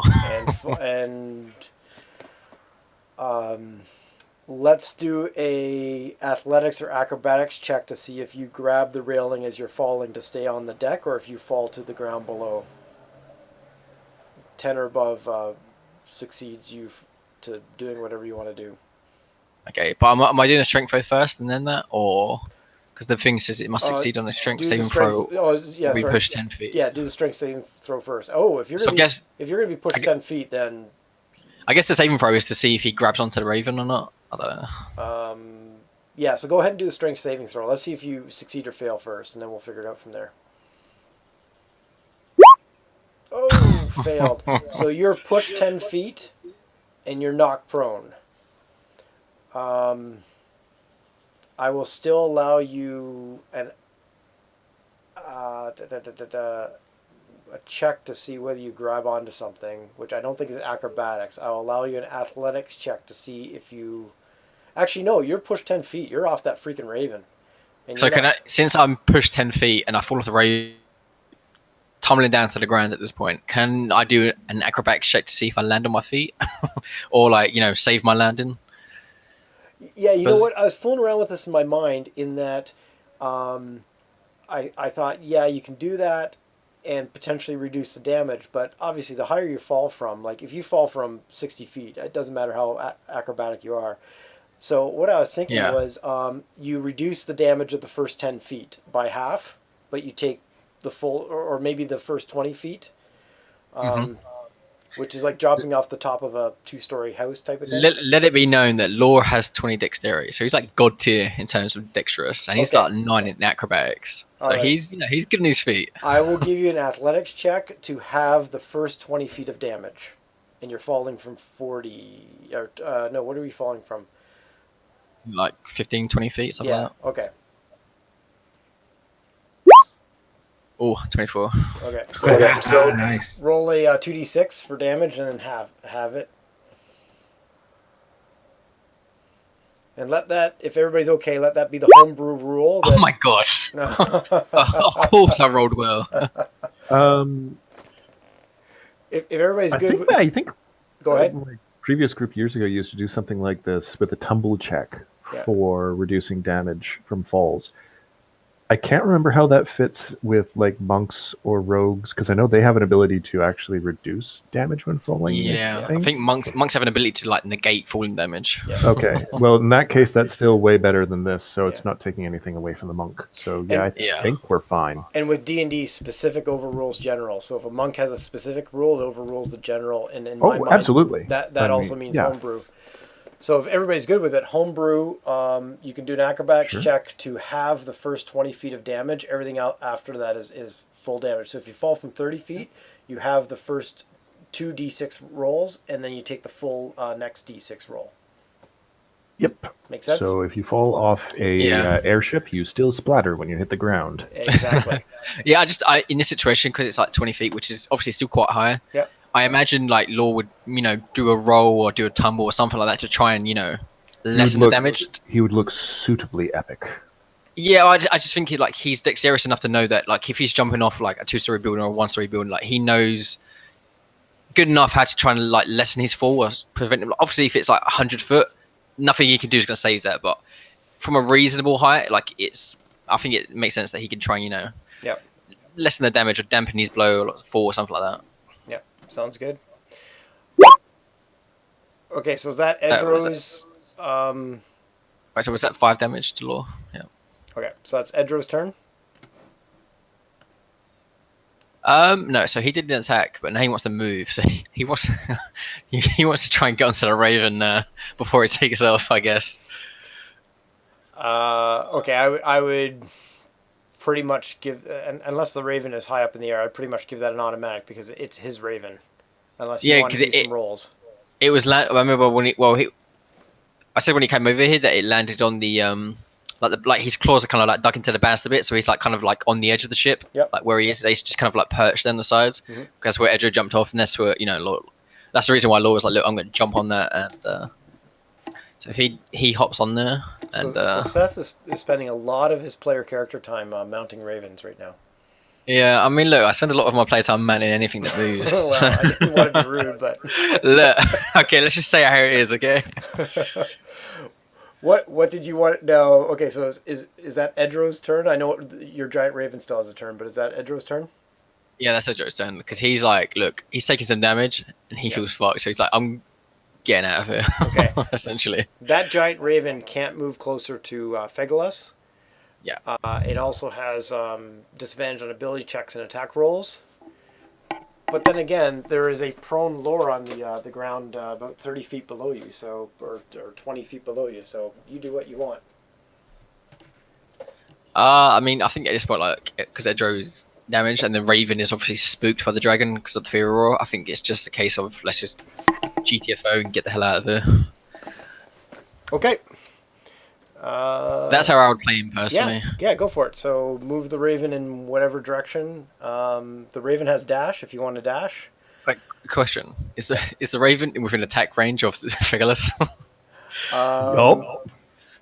I would say no because Fegalas is a little bit higher up in the air, I think.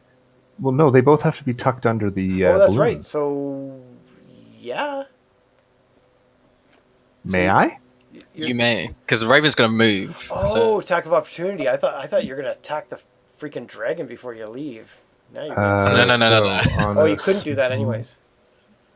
I'm sorry. Yes. So I guess the bite. So here we are. 14. That is going to hit with 14 of damage. Yep. That Raven's kind of looking a little hurt. That's fine.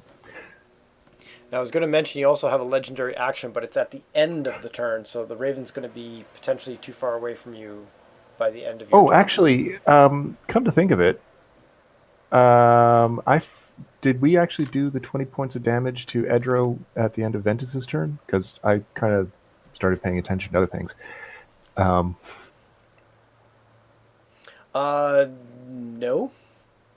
Wait, what 20 points? Remember that tail attack that I did? That you said you're going to have to wait a moment to do that? And I said, okay. Oh, yeah.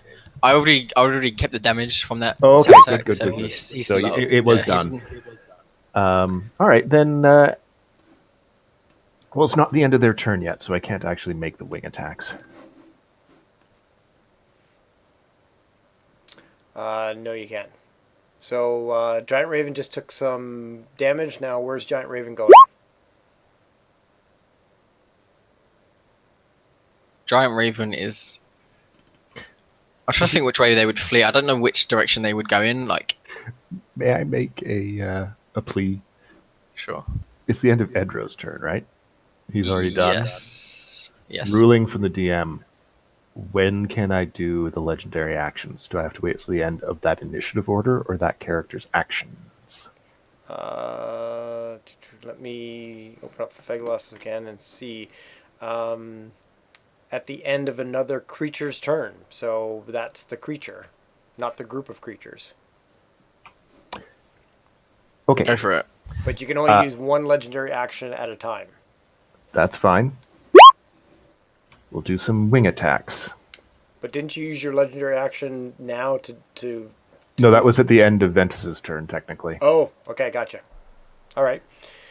So I'm assuming... well, I suppose I could do another tail attack as well, but I think this basically does an AoE sort of thing. Yeah. So the action economy of dragons is super scary, and I'm scared. Look, I've noticed from watching like stuff like Critical Role, like you. Oh yeah, You realize he like doesn't forget his legendary actions, and not only doesn't. I would say he doesn't forget, but he's also very like. I think he's too generous. I think there are times when he could have used more legendary actions, but he didn't. And I think it's like it's a sign of a good DM, but like it's also a case of like. Yeah, the one fight coming up that I know he's not going to pull any punches with, I'm really scared for that team when they finally face off. Yeah. I just think it's I don't funny know how many spoilers you guys are okay with. I've not been caught up for a while, but like I think it's funny. Like if you see a DM who actually plays a dragon to its full potential, like it is fucking scary. Like it's really really scary. Okay, they must all make dexterity saving throws or take the damage, and the DC is 20. Yeah, and I'll quote Deathnick from a little while ago in Discord, which referring to the Imrith attack coming up. Don't hold back. Oh, so I'm going to regret you saying have Deathnick that. to blame. Question: if he does the wing attack, that's not really selective, though, right? Doesn't that affect us as well? Each creature within 10 feet of the dragon. Oh, is it? I thought I got to pick. But each creature within 10 feet. Like literally creating. Fine. I think. All right.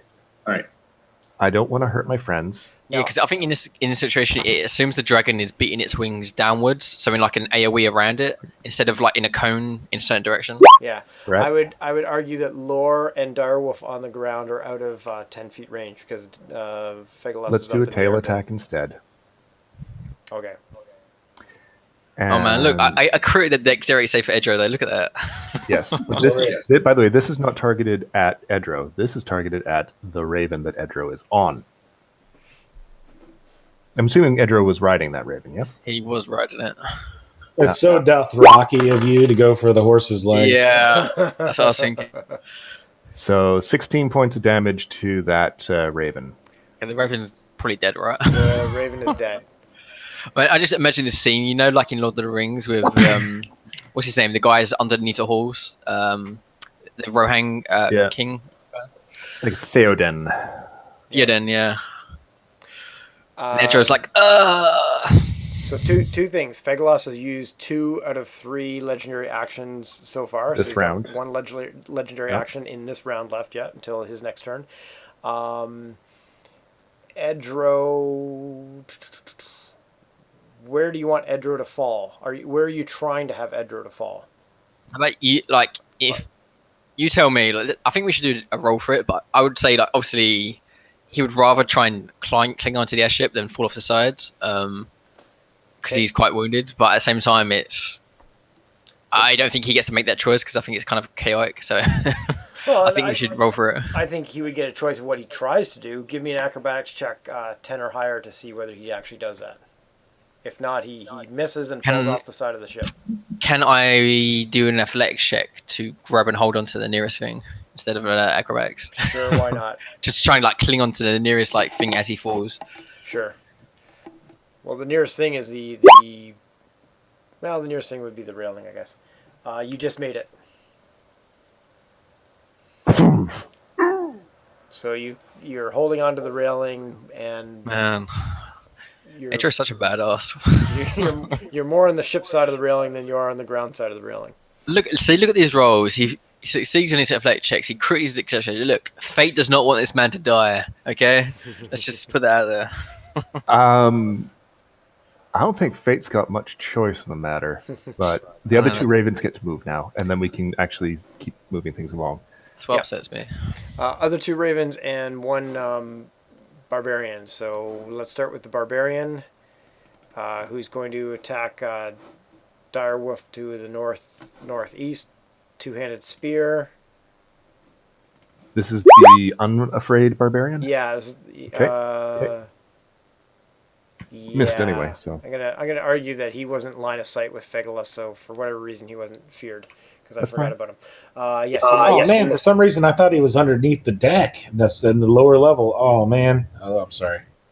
It's all good. He missed. Yes, he so did. Next. Raven number 1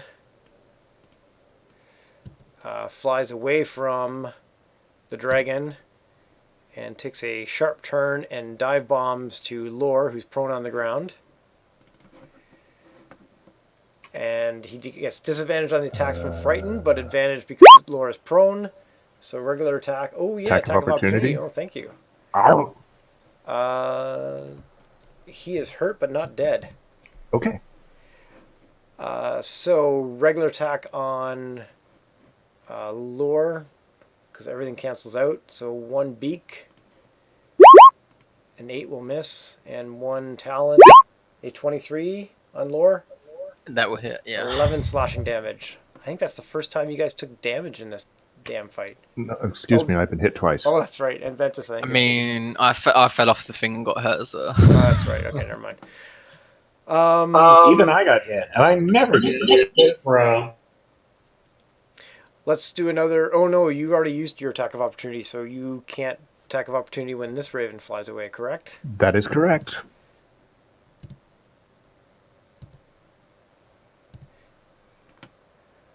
Is Direwolf prone on the ground? Actually, never. Don't worry about Direwolf prone on the ground.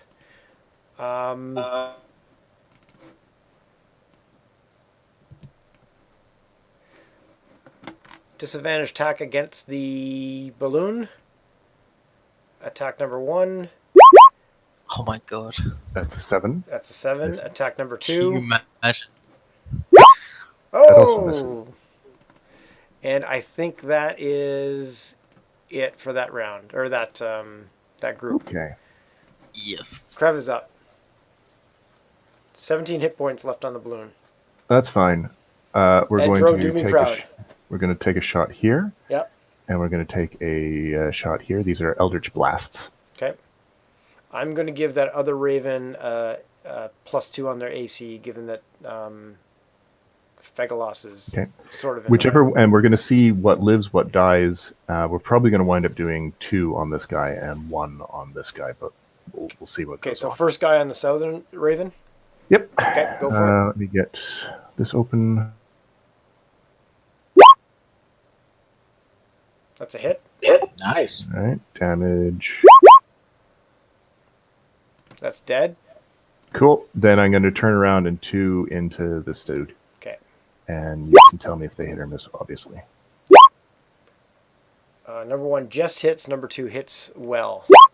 Wow, 13 hit. Dead. Okay. I think we just have the one dude. To which I look over the railing and I look at the wolves and whatnot. Leave him alive. I want to know what he knows. You've got Edro there, yes, and you also. Oh right, sorry, I forgot about Edro. And Barbarian. Okay. So in that case, it's leave one of them alive. I want to know what they know. Okay.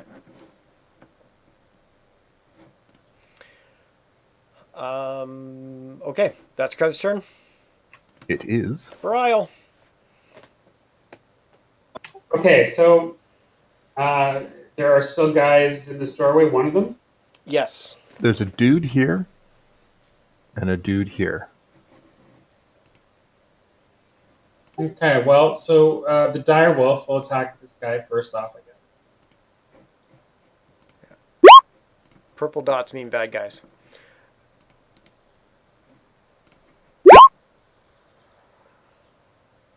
Advantage. Beside me, right? Yeah, I'll give you that. 20 hits. 9, he's quite badly hurt, but still up.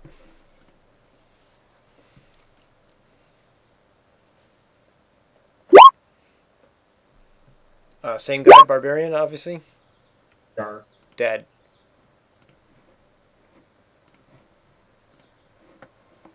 Okay, and the guy down on the ground, there's no one near him, right? He's just kind of running around trying to find a way up.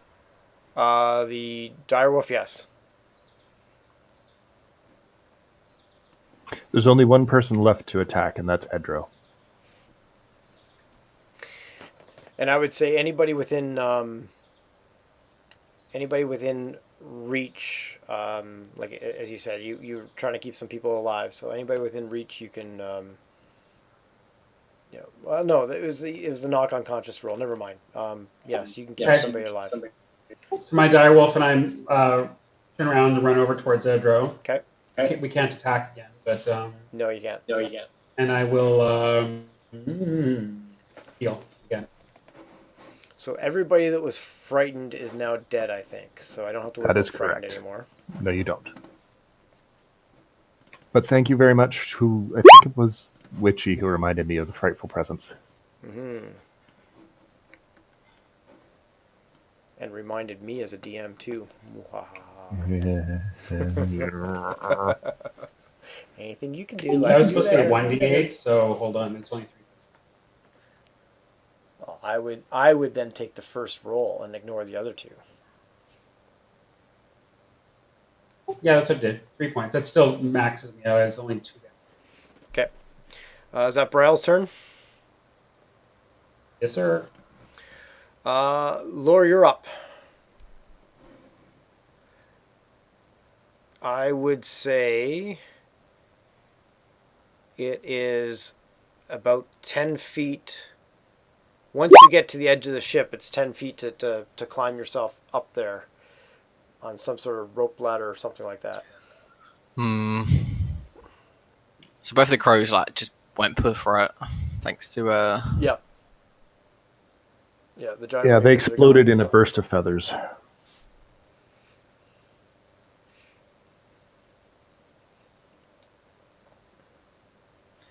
Okay. I'll just take a minor action and just shout out to the rest of the Craven, Vorpal, and Witchy, assuming he can understand me in his war form. Yeah, he can. Anything that's within 6 seconds of a couple short commands or whatever. Yeah, I just want to say something simple something along those lines of do we keep him and make him talk, or do we kill him? I've already made my opinion clear on that one, but I thought you were going to say I haven't ridden an Edro yet, so please keep him around. oh wow, okay. No, I'm talking about Seth. Yeah, I know. Or Laura.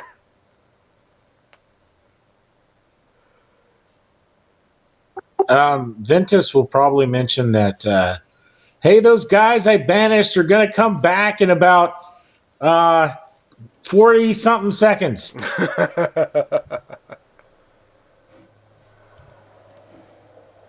I look at imaginary watch. I literally looked at an imaginary watch on my wrist when I said, you pull your 1 minute hourglass out. That's right. Dangling around your neck.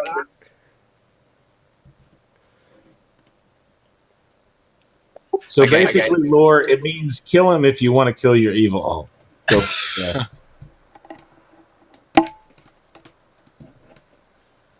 Okay, I'm going to try and climb up the side. I don't know, try and get next to Edro, I guess. If that is possible. Let me see. Well, the challenge is you're going to use half your movement just to get up. That's fine. You got a movement of 30, right? Yeah. So go here, and then a movement of then half again your movement to get up, and you still have that should get you up there, assuming you make the athletics check, and then whackety whack whack whack. Well, yeah, Built for Dex, you'll be fine. Standing up reduces you to 15 movement. Oh, that's half your movement. Holy shit! Oh, you might not be able to make it. Move here takes another 5, so now you got 10 feet of movement, and yeah, you've got to climb. Yeah, so unfortunately, I don't think you're going to make it. So, Lore, did you say like something like keeping him alive, wait for me to get there, or otherwise these direwolves are going to eat him? Direwolves can push him off the edge on their next turn. To be fair, if you don't say something, Phegelos is going to eat him. Okay, I would just say, and I'm going to try and climb up there, like to get where I can. I guess I can start climbing, or like get halfway up there, or whatever, and then just I don't know. Yeah, you've got 10 feet of movement by here, and so climbing another that would get you 5 feet up using 10 feet of movement. So you're halfway there. And I'd say we were having this conversation while you're climbing, so it's coming to the end of the 6 seconds. You probably have like just a little bit of time left to say something if you want to. So if that's what you want to do, you're halfway up the airship. Yes. So what are your instructions to the party? My instructions are: don't kill him. Let's make him talk. Okay. Sounds good. So you can move your token. Well, okay, that's fine too.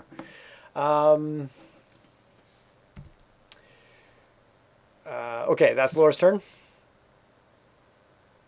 That's my sound. Okay, Ventus and Dethic controlling Phegelos.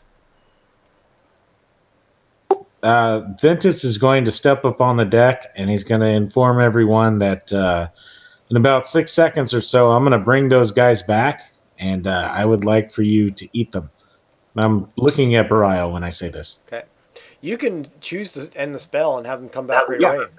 No, I know exactly. I just want to give them time to do whatever they want to do. So next turn, I'm going to bring them back. I'm just letting everyone know. Okay. Oh, 6 seconds. I got you. Phegelos holds an action to bite someone instantly upon their reappearing. Okay. And do you want to roll Phegelos' recharge just to have it there? Yep, I can do that right now. Can you get advantage on this attack? Because I can make them reappear wherever the fuck I want. Can you make them reappear wherever? No, they're where they left. Oh, well then I point to where they left. I don't know. That's kind of metagamey, I guess. Probably stretching a little bit. Okay, never mind then. Yeah. Okay, so Ventus, is that your turn? In turn. Okay, and oh wait, Minnie Penny is going to continue to help Witchy with the next attack he makes. Help how? She's going to go in and distract the target. Yeah, sorry, Minnie. Thus provide help / advantage. Yeah, sorry, Minnie Penny. I was wondering how Ventus was going to help from that distance away. Sounds good. And Dethic, did you want to give me that 1d6 to see if Phegelos gets his breath weapon back? She already did. I rolled a 5. If 5 or 6, they get it back. But I haven't breathed on it. I'm sorry. Yes. Okay. Alrighty. So it is. She's locked and loaded. It's just safe target. Gotcha. It's Barbarian's turn, which leaves only Edro. Yeah, until Ventus ends his spell. Shoot the balloon. Shoot the balloon. Shoot the balloon. Stop giving ideas. Seth, it's your call. What do you want Edro to do? Oh, okay. I thought it was Ventus then still. You got 2 wolves on you, and you can hear this person scurrying up the side of the ship. So Edro's all fucked up, but he also notices that Ventus had an opportunity to kill him and chose instead to just talk. Okay. Edro will. I mean, look. I don't think he's the kind of guy who would just. Considering what the way the evil orcs went before, I don't think he's the kind of guy who would just.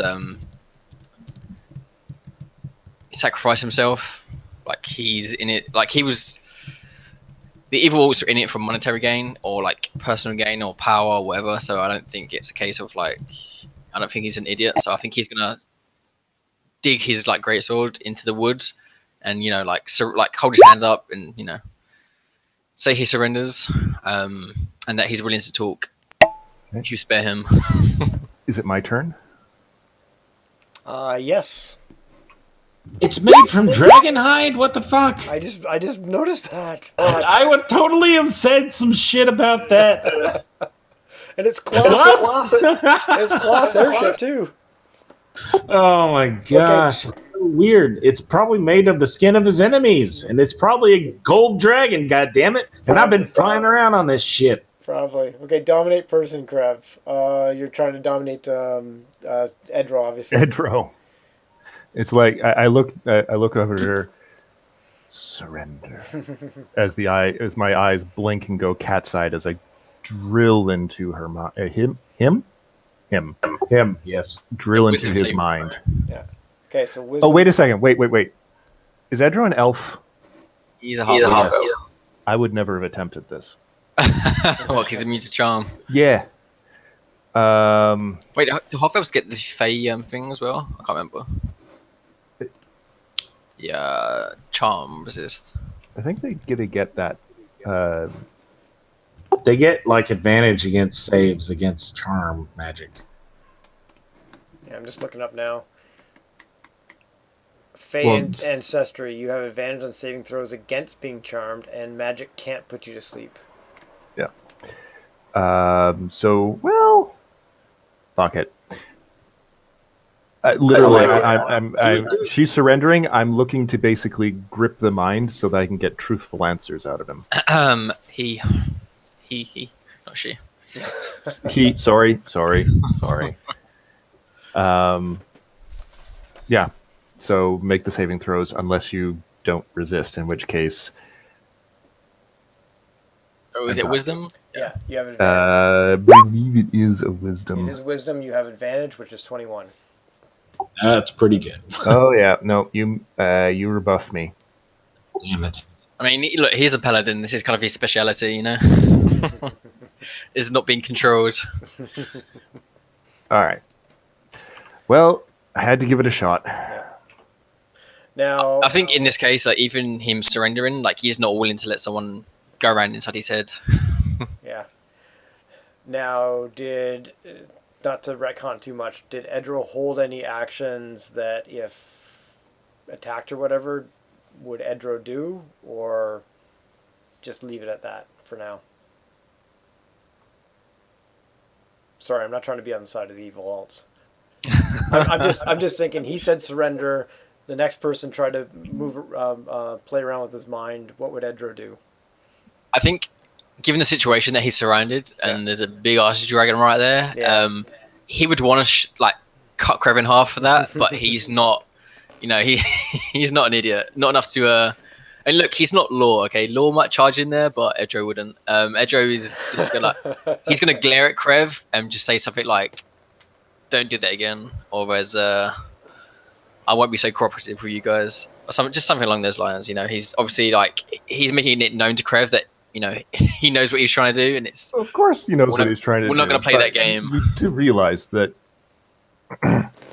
you're not getting out of this alive. I mean, look, Edro can think what he wants, okay?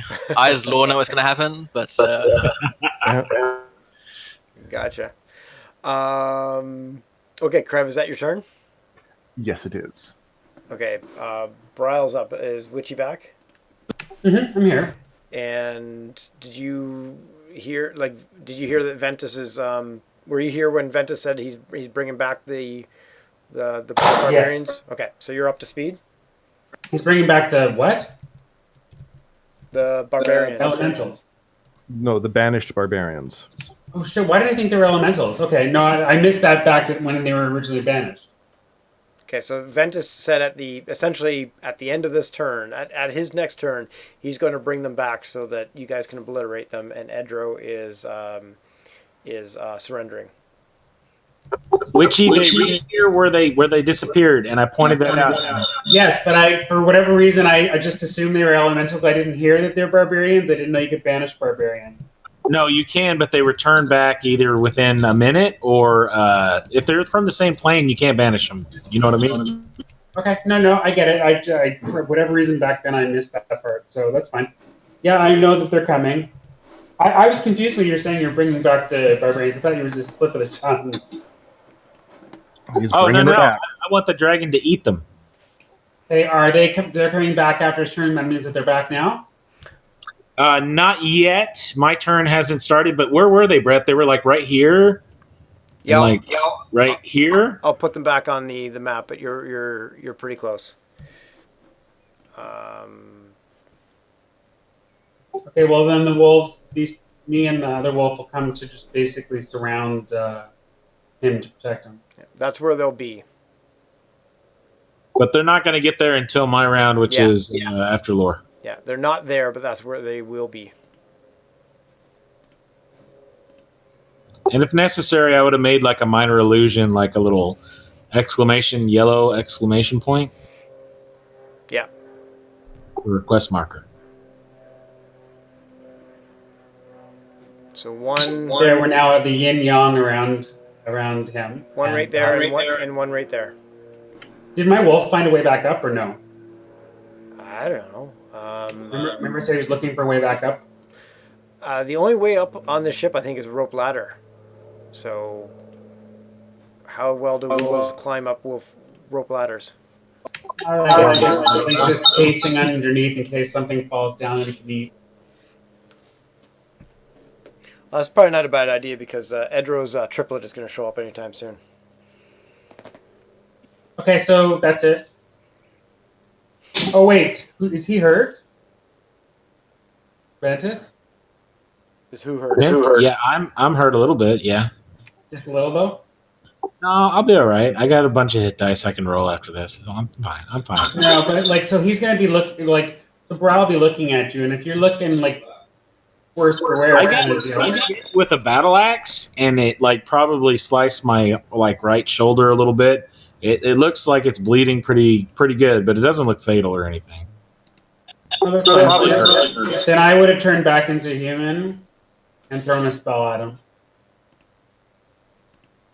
Do you have to turn back into human to do that? Which is fine. Okay. Because you did a heal spell earlier, didn't you? No. It's as a druid, I get to do a self heal using my hit die. Gotcha. Cool. Good stuff. Give me 1 sec. Here's your human guy right there.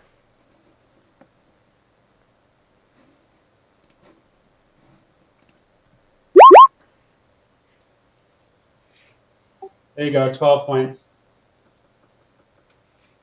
Thank you.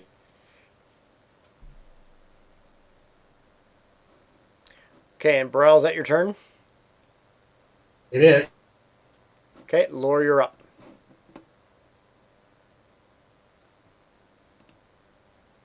Okay.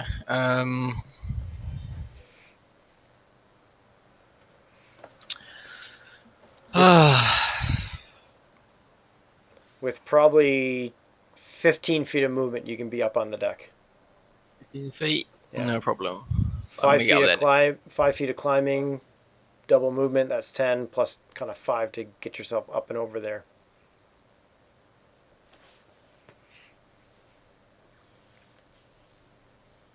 Yeah, okay.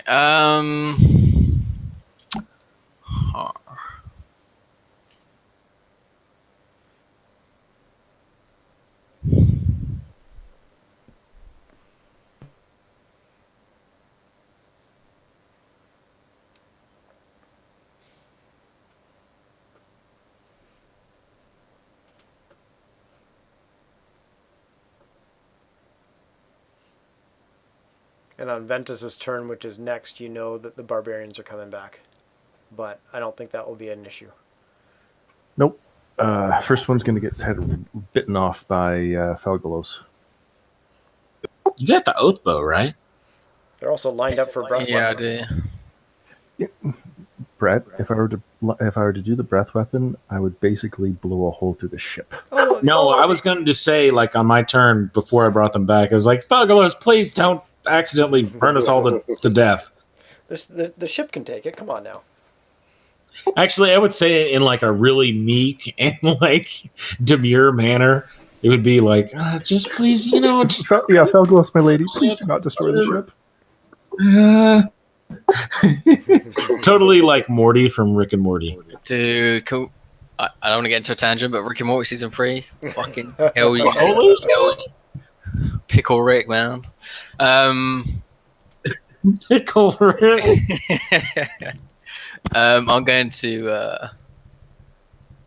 I'm just gonna have my rapiers out, and I'm just gonna point them at Edro and just be like, let's get some motherfucking answers out of you. Start speaking, boy.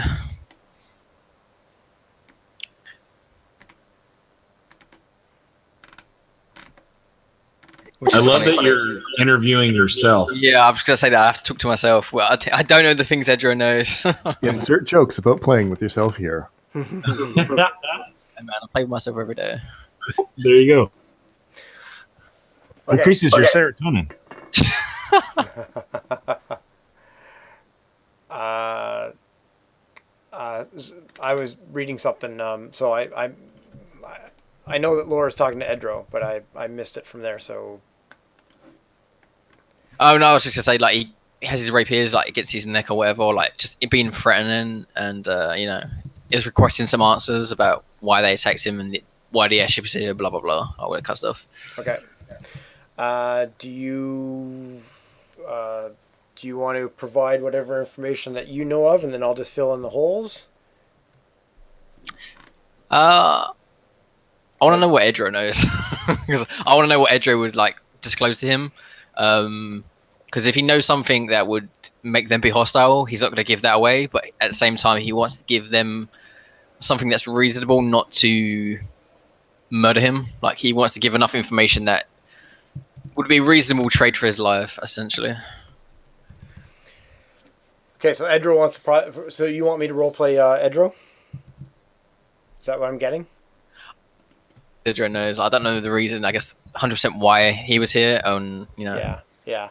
I can only share so much with you, based on yeah, time, I know. also, I don't want to meta game as well. Yeah, exactly. So okay, I'll take over Edro for now, and then. So you're pressing. Sorry, I'm just going to jump back for a second. You're pressing him for information. Basically, tell something good to spare your life. Yeah, essentially. Okay.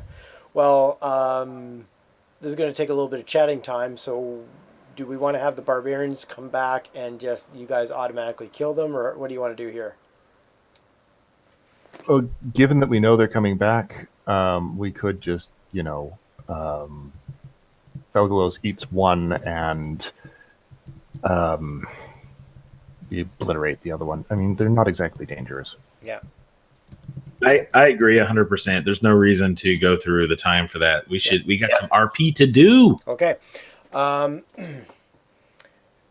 says that we have been tracking you for some time since you attacked the I'm trying to remember the name of it now, but where the ravens were, and and the werewolves that you guys ended up in Raven Rock. There we go. We've been tracking you for some time, and we came upon your airship. You had left the airship, and when the opportunity was ripe, we attacked the airship looking for the relics that you stole. And actually, at this moment, before I forget, don't roll this right now, but I'm going to have Vorpal, Brile, and Lore roll a 1d20. It's basically going to be a one-time death saving throw. 10 or higher, your familiar / hirelings, hanger-ons, somehow got away and hid and survived. 9 and lower, they got killed with the attack. So Abu is Abu! okay, hiding somewhere off in the forest. You'll be reunited with him soon enough. You want us to roll it? And for Lyara, whoever her name is, just made it, hiding off with Abu.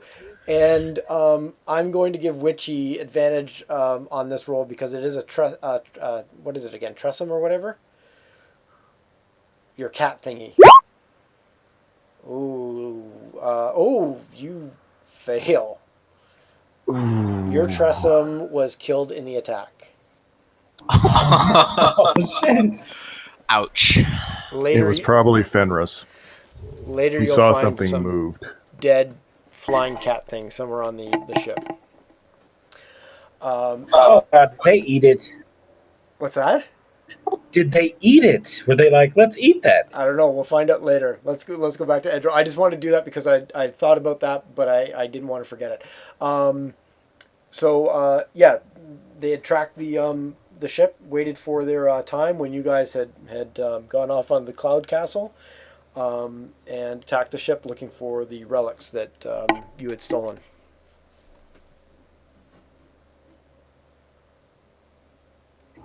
I'm probably going to be pretty upset about this, and I'm going to ask where Abu and the girl got off to. I'm sorry, I can't remember her name. What's her name? Liara. Liara and Abu. Where did Abu, Ripken, and Liara go off to? I'm also, by the way, at this point, Krev would like to.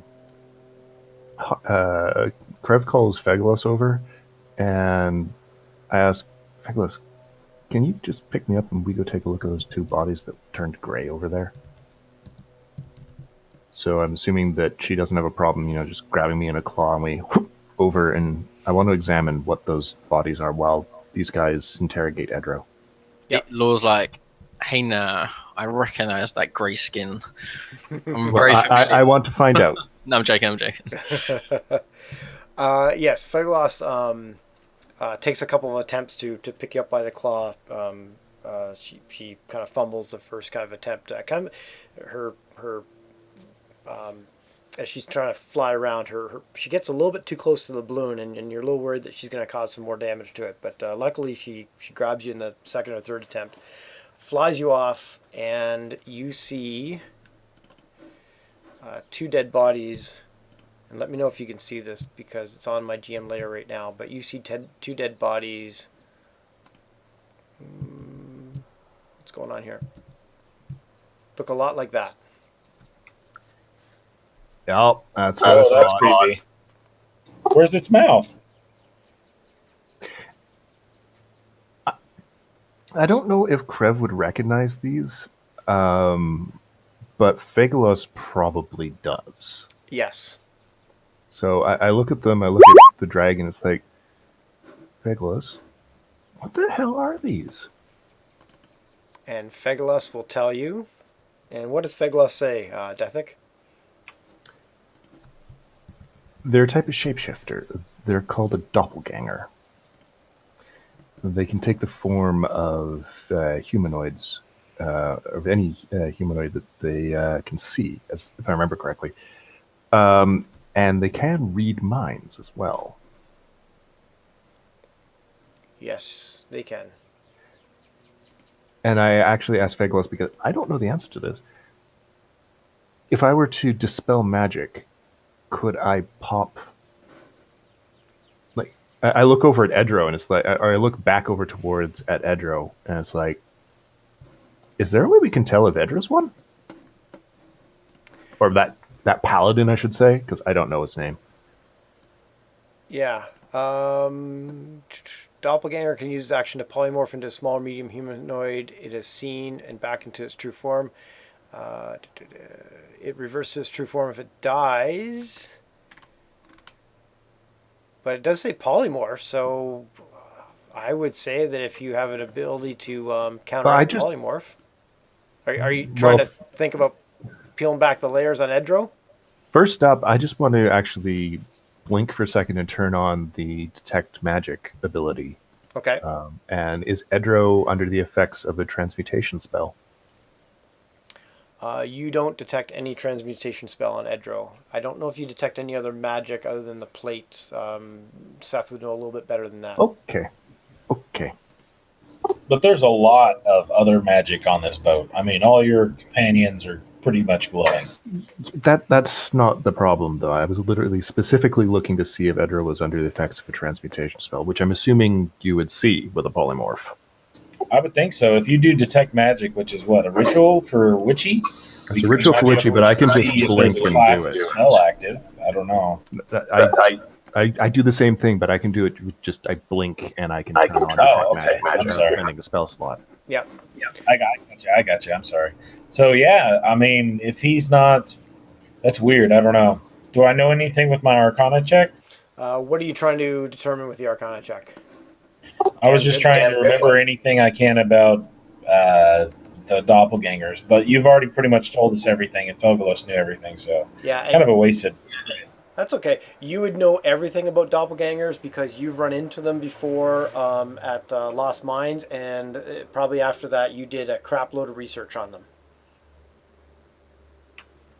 All right, so pretty much I'm just nodding in the background. You're kind of like Batman collecting notes on all of his allies just in case you have to they turn against you at some point. So you wanted to research lore left, right, and center. And knowing his interest in doppelgangers, you're like, okay, I need to open up a file on this. What if his ladies enter? Oh my goodness, we must learn more about doppelgangers. So you would know as much as Fegalos knows about doppelgangers.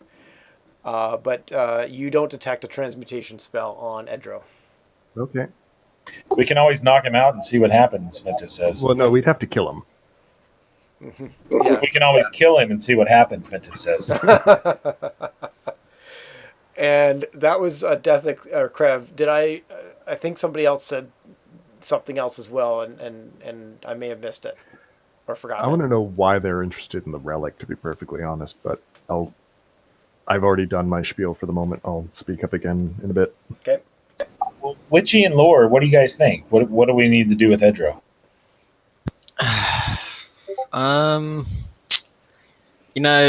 He did knock me off that Raven onto the ground, and that's, when you slight Lore, there's always going to be like a thing in the back of his mind, which is like, even if he lets you go, he's never going to like forget what you did to him. So it's like, there's always going to be a part of him that wants to murder Edro. So I don't know. At the same time, like, I mean, look, I'm conflicted here, and I don't want to metagame it because I love Edro and I think he's a badass, and I created him to be a badass. You don't want to know what I was thinking of doing to him. I mean, may I make a suggestion then, which kind of fits with the character of Felgalos being clumsy? I want to know what all your characters think, like every single one of them, and Fegalos as well. Just like your intentions. What Fegalos thinks, Brett will have to say. I'm just wondering if, in an attempt to pick Edro up to kind of shake some answers out of him, Fegalos accidentally just puts the claw in the wrong place and goes straight through his chest. It's like, ah, shit. Fegalos, what the fuck? We were gonna ask him shit. What's wrong with you? Ventus would never say that to Fegalos. Never. If I remember correctly about Fegalos too, she isn't too much of a fighter. She obviously had a thing in for the Cloud Giants. I'll have to look back on it, but now that doesn't in the spirit of the game. Whatever you guys want to happen, I'm happy with it. I thought I read somewhere where she is more of a she's just more curious, right, than anything, but I could be wrong. Well, in terms of what Krev wants once he gets back to the ship after telling you, oh, they're doppelgangers over there, he just wants to know why they wanted this relic so badly. And to be honest, Krev has no problem telling them that the Oracle has them for the simple reason that Fat Chant's getting them from there. I think we know a little bit behind what their motives are because we've been trying to collect the same artifacts, Question, then, for Edro. Mm-hmm. Do you work for Imrith? And he says, "Who?" Insight check, please. Yep.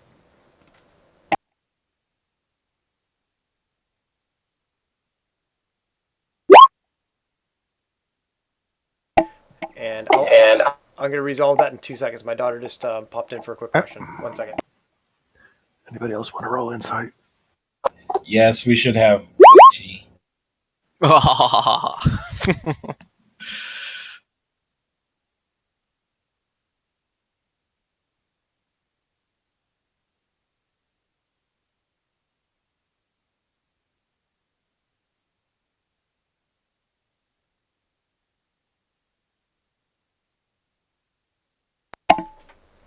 My daughter was taking lunch orders. God bless her. Hey, Brett, you broke up there. We didn't hear. Sorry, I said my daughter was taking lunch orders. God bless her. Aha. Can she take my order as well? Because I'm really hungry. she can, but you probably won't like it when it gets there. By the time it gets there. And then before she left the office, she said, "Have fun." She and a good friend of hers, her good friend's stepfather does quite a bit of role play and role playing games and D&D and stuff like that, and so whenever they get together, I've which is sometimes on a Sunday, I'll come out of the game and I'll say, do you want to know what happened in my game? And they're like, yeah. So I'll give them like a 5-minute summary, and they're always pretty kind of cool on it. That's so cool. Yeah. You need to play with the stepdad. Get a little local gaming group going. That'd be fun. You know what? I talked to he I guess just recently found out that I was DMing a game. Griffin must have told him, and we ran into each other. And so he said, "Hey, I hear you're DMing and stuff." And so I threw it out there. I said, "Look, I don't know how much more time I have right now, but if you're ever interested in kind of figuring out something, the worst answer is no. One shot. Yep, that's true too. Just for fun, I would recommend just like saying, "Hey, you want to do a one shot in a barbecue or something?" Yeah, because that'd be a lot of fun. DMs also are in very high demand, by the way. Oh, I know. Yeah, you know this, guys, but yes, they're very rare. So yeah, the fact that we have people here that would back up DM and stuff like Witchy and Scott and all that stuff. So that's awesome. Yeah, it's very rare to find that actually.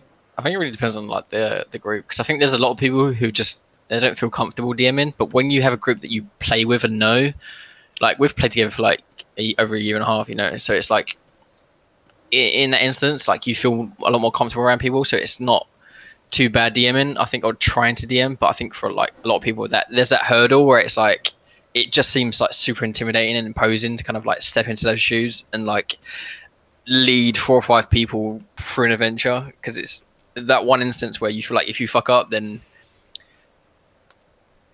I don't know. I just think it could be quite. I agree 100%. So, man, I'm the same way. Like that's why I haven't done it. Yeah. In my mind, if you have those concerns, which I did when I started a year ago, you find a safe group. And my safe group was a group before you guys, bunch of guys from the UK, as it happened to be, that I met through Roll20, that they're just like, hey, we're just in it for the fun. We just want somebody to DM. Like we don't care how much you know or don't know. And I'm like, all right, sounds good. And then through that, and then through you guys, I got the built the confidence. So that's if that's the issue, I always say just then find a safe group to DM with, and that will be worth millions. Okay, insight check. Laura, you did a deception check. Why are you're trying to deceive somebody? No, I'm trying to deceive his insight checks. I wanna. I don't know if he knows Imarith or not, but I want to be deceptive anyway. Yeah. I don't want these people to know what he knows. Okay, gotcha. So Krev, you think he's like you don't get any vibe off of him that he's holding something back. He's difficult to read. Yes. Yep. All right. Now that's either because he's telling the truth, or it's because Lore beat you on the deception roll, or Edro does. But that's metagaming. Yep, I know. I don't think Edro knows anything, but you're it's more fun this way. Your PC, yeah, exactly. I agree with you. Your PC doesn't know that any rolls happened. So he looks at you quizzically and says, "I don't know who you're talking about." He says, Okay, well, in that case, I somewhat lose interest in him, knowing full well that Barial and Ventus and Lore are going to get all the information they need out of him. I just sit down on the steps and start to basically pull myself to get back together after battle and essentially start a short rest. So I'm going to, unless things heat up again, I'm going to just kind of sit there and try and get my spells back, because if we're still buggering around with this guy after the hour, I think it is, for short rest is up, I may just try and rip his brain out of his head again a few times until he fails the saving throw. Okay. It is an hour for a short rest. It's 7:30ish, getting on to 8. It is twilight, and you're at the edge of the Evermoors on a airship. Well, perhaps we should go. Now, the question is, do we want to go and then shove him overboard, or how do you want to do this, dudes? I say we time to the, like, it's not technically a mast because it's like the thing that powers the airship. But I say nothing, and we just like take him with us for now, and then see if we can probe anything else out of him on the way there. That's what Law would suggest we do. I can tie him up. I'm good at that. Look, you say that, but we've not had one of these. You've not shown me your rope skills yet. You're right. Krev hasn't shown that to Lore.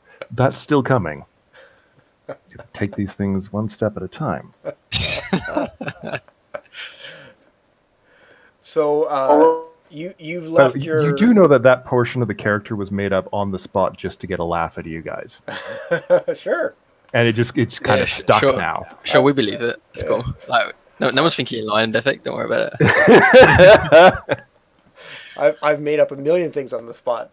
DM and then they become canon all of a sudden. It's like, exactly. Okay. And then later I read about the NPC and I'm like, oh, the NPC wasn't supposed to act that way. Well, screw it. Oh, well. Yep, they do in my campaign. Yep. So Ventus is going to suggest that we start getting out of here. Let's go ahead and head back to our home base, which currently is what city right now? Is it Waterdeep? We've been operating at a Silvery Moon for the last while. Silvery Moon? Okay, I'm sorry. So we could. I mean, your home is Waterdeep. Oh yeah, no, that's why I said it first off. But Ventus will probably mention that first. But if we want to go somewhere else, he doesn't care. I mean, it's fine. I mean, look, I like Silvery Moon, but I wouldn't really call it a base of operations for us. It's kind of just, to be right now, it's a little iffy for you because daddy issues. Yeah. Let's go back to Waterdeep. Krev would like to be in a big city at this point anyway. Okay. And yeah. The airship's still usable, right? It is damaged, but we can get it fixed somehow. Yes, it is damaged. Now, you did leave your 3 hirelings outside of Silvery Moon. Oh. And the ship takes... That's right. We have to go back and get our dudes. Oh! Question. Can I pilot it back to Silvery Moon? Can we do some checks? Can you what back to Silvery Moon? I want to pilot the airship back to Silvery Moon. Oh, yeah, because it takes at least. I think a normal crew is 4, but I think it takes at least 2. 4 are on duty anytime. 2 to crew the ship and 2 standing watch while the others rest. So you at least need 2 to crew the ship without anybody standing watch, or you need. Okay. Yeah, so that's where you're at. I look at the pie and I say to I'm like, guys, will one of you be my wingman? Trev just smiles. Of course. So you don't get any other references, but you get Top Gun references from the 80s or whenever that was? Top Gun is an amazing movie, The bromance in that movie was real. Let's not forget, okay? Yeah, so you've spent enough time on the airship that you've probably... and Laura would be the type of person that would want to figure out how to run this thing because this was Laura's baby to begin with. So Laura would know how to... pilot it. By the way, I'm Goose. By the way, let's just put that out there. The Having never seen the movie, I know that that's a character, but that's about it. Yeah, watch the right stuff before you watch Top Gun.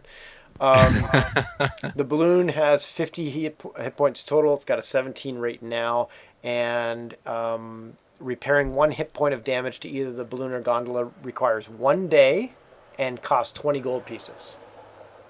One hit point? What? When we get back to Waterdeep, we'll hire a really good, I guess, shipwright. Well, I'm assuming that repairing it would be like repairing a sail. Yeah, probably. So, I mean, we hire a couple of shipwrights and we get it taken care of.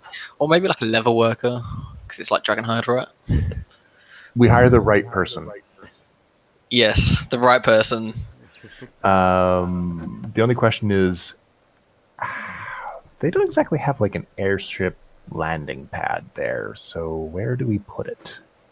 We land on Vorpal's condo. You know, he's Bruce Wayne mansion. He has. There is a airship landing pad on the roof, boys. I'll run with that. What the hell? I mean, I was joking, but if that's canon, sure, I can believe it. I'm waiting for rulings from Brett, honestly. I'm sure in any large city you can figure out some place to land this thing. It only takes up what, about 40 by 20 feet. kind of thing, something like that. So yes, repairing 1 hit point of damage to either the balloon or gondola requires 1 day and costs 20 gold pieces. I will probably be willing to speed that up if you hire enough people. You can't hire too much or they're just going to be walking all over each other, and it's going to cost it'll cost extra. So I'll figure that out. But if you want to speed up the repair, we can do that. It may take a handful of days, and it will cost you more than 20 gold pieces per hit point, though. So the plan right now, we still have to decide what we do with Edro. Mm-hmm. We're going to take the airship, pilot it back to Silvery Moon, grab our crew, then take that and everyone to Waterdeep. You know what? And wait there for the giants to get back to us. Mm-hmm. I have something else I want to do. And look, Brett, you can tell me to fuck off if you want, and that's fine. But a couple of sessions ago, we had a little chat, okay? And we had a little chat about that. You know, maybe Law's family has one of these, like, you know, these moonblades at his house, guided by his daddy, you know? And I remember a conversation along this. Mayhaps that... You want to steal from your father? In character, I think Law's got to the point where he doesn't have a dragon slayer anymore. We might be going to fight one of the most powerful dragons and creatures we've ever faced. And I think on some level he realizes that these, like, he has a +1 rapier and a regular rapier after losing the giant slayer. And I think just in his mind, we need to be a bit more prepared. Like, we need more. And I think, like, Didn't we get something for Lore, though? We got, like, I think you gave him, like, an amulet of constitution or something like that. That was it. Okay. Yeah, I think in his mind, though, like, as a fire, he fights with his weapons, you know? His blades are his most... It's what he relies on. And I think, like, as... I don't know how you're going to steal something from your dad. I'm probably not, but I think the question is, like, it's a weapon that will probably save our lives. Hopefully, is what he's hoping. I mean, as a person, I know a lot about Moonblade. I don't know how much Law knows. Isn't it a sentient weapon? Yes, it So is. can I just throw this out there? The best weapon ever. It's like Samwell Tarly taking the Valyrian sword that was... Yeah, from his dad. Exactly. Yeah. Again, no Game of Thrones conversations, depending on how far people have read. Yeah, because they haven't gotten to that point in the books yet either. Oh, fuck. Samuel is still traveling back to the south. He's actually in the Free Cities right now. I'm sorry, I suck. This reminds me a quick story. This reminds me as whoever hasn't seen the entire Babylon 5 series, do you care if I spoil something? In other words, do you plan on watching the Babylon 5 series at some point, and it's important to you? Even Eventually I if will, you but go ahead. it's phenomenal. Well, here I'll I've never watched it, but I want to watch it. Okay, I'll do it this way. I don't care about spoilers. We had a party to watch an episode or the season premiere or something like that for some people that had missed it. I can't remember. So I got all these people together, and one of my best friends, who actually was my best man at my wedding, had not seen it yet. We got all together and we're kind of chit-chatting before it was going to play, or maybe I had it on VHS at the time. I can't remember. VHS was a video recording system back in the day, Seth. Look, we had VHS when I was a kid. Okay, not that young.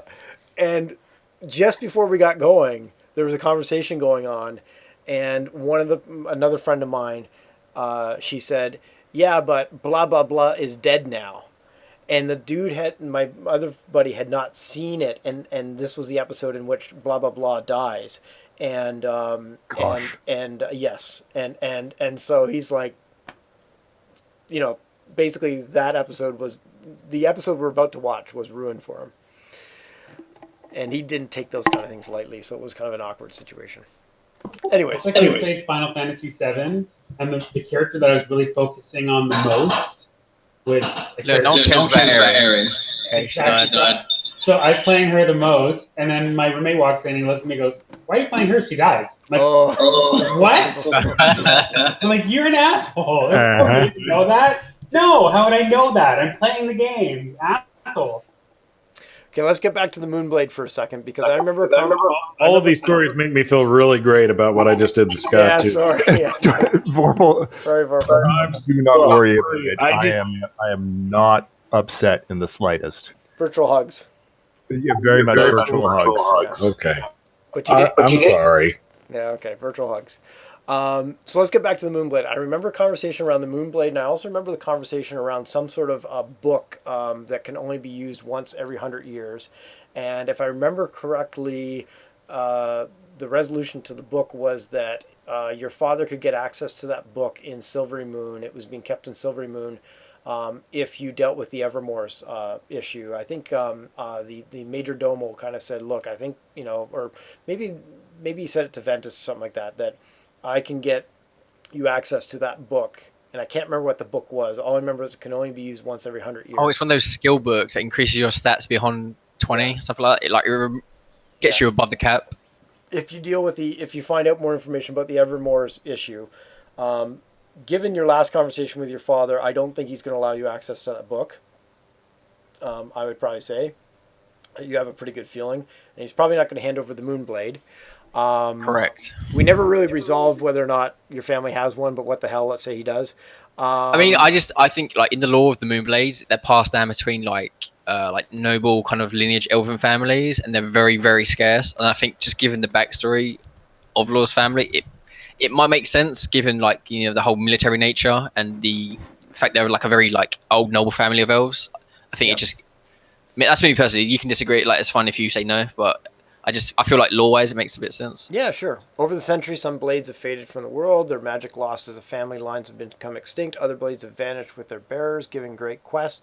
Thus, only a few of these weapons remain. It passes down from parent to child. Good luck there, Lore. The sword chooses its bearer and remains bonded to that person for life. If the bearer dies, another heir can claim the blade. If no worthy heir exists, the sword lies dormant. It functions like a normal longsword until it finds a worthy soul, finds it, and lays claim to its power. Only serves one master at a time. Laura, you would know all this if it's in the family. The attunement process requires a special ritual in the throne room of an elven regent or in a temple dedicated to the elven gods. So the first question is, I'm going to assume that it is attached to your dad at this point, that's the master. If your dad has likely one. wouldn't it be unattached? So stealing it, I don't know, given that ascension, what does it do about that? And even if you do get it away, I'm not saying this is impossible, I'm just saying that even if you do get it away, how do you break the bond? Yeah. It won't serve anyone it regards as craven, erratic. Look. That's not. This is not looking good for lore. Corrupt or at odds with preserving and protecting elven kind. Okay, you get a plus there. If the blade. What if it's for the greater good thing, and we hire this Zentarum through Witchy's contacts to go and kill his father, and then he comes back, takes his throne, gets the Sun Sword. Not the Sun Sword, sorry. The Moonblade. I don't know. I'm just saying. So it's possible. Your dad has one. It's attuned. It's not only attuned to him. That's the master. And I guess the question would be: is it attuned to him though? Because I wonder if. I mean, I guess it must have been passed down. Well, why isn't he out there using it? Why isn't he out there protecting the realm? If he has this great blade, it will probably talk to him and tell him to be used to fight evil, right? That's what I'm saying. So he's probably not attuned. It didn't choose him, and that's why he's so fucking bitter.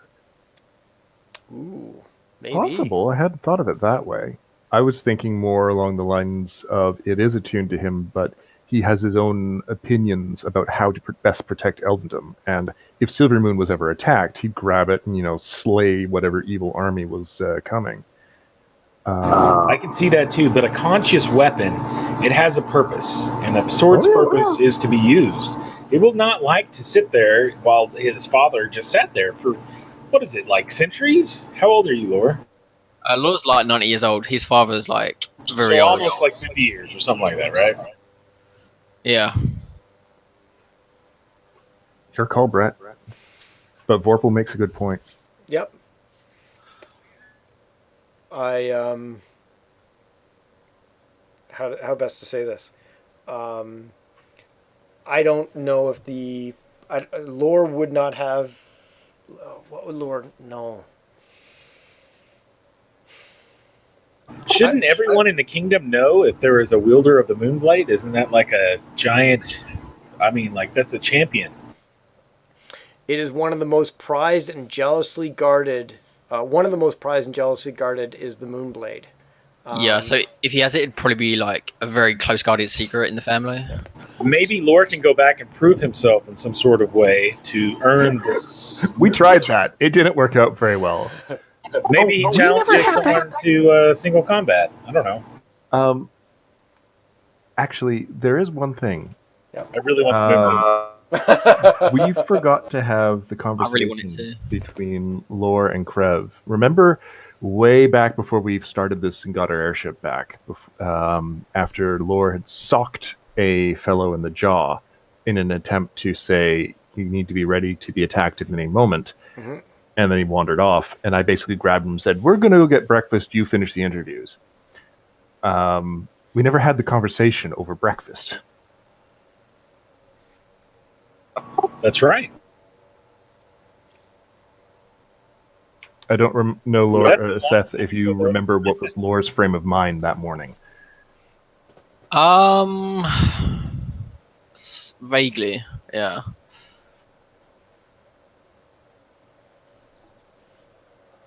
Anyway, I don't know if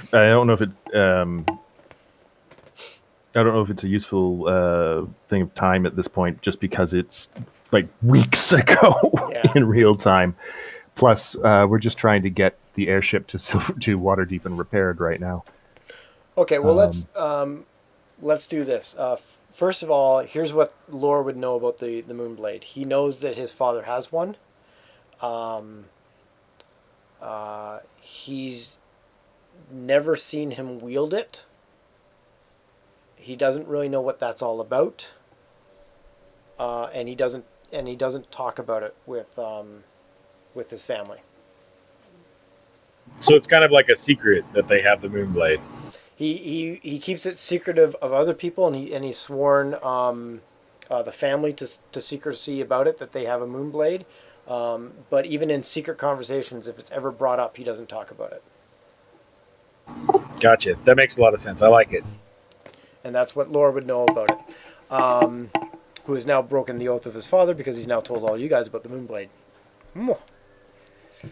Lore, you're a bad, bad boy. In more ways than one. Yeah, exactly.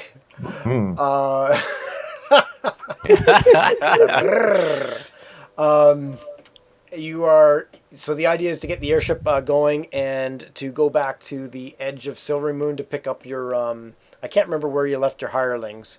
I think it's kind of like outside of Silvermoon. Yeah, that sounds good. Let's do that. Okay. And on the way back, we're obviously talking about this whole lore situation and the Moonblade, and is that our next move? What do we think? Haven't heard from Witchy for a while. Witchy, are you still there? Is Witchy, what are your thoughts on the Moonblade situation?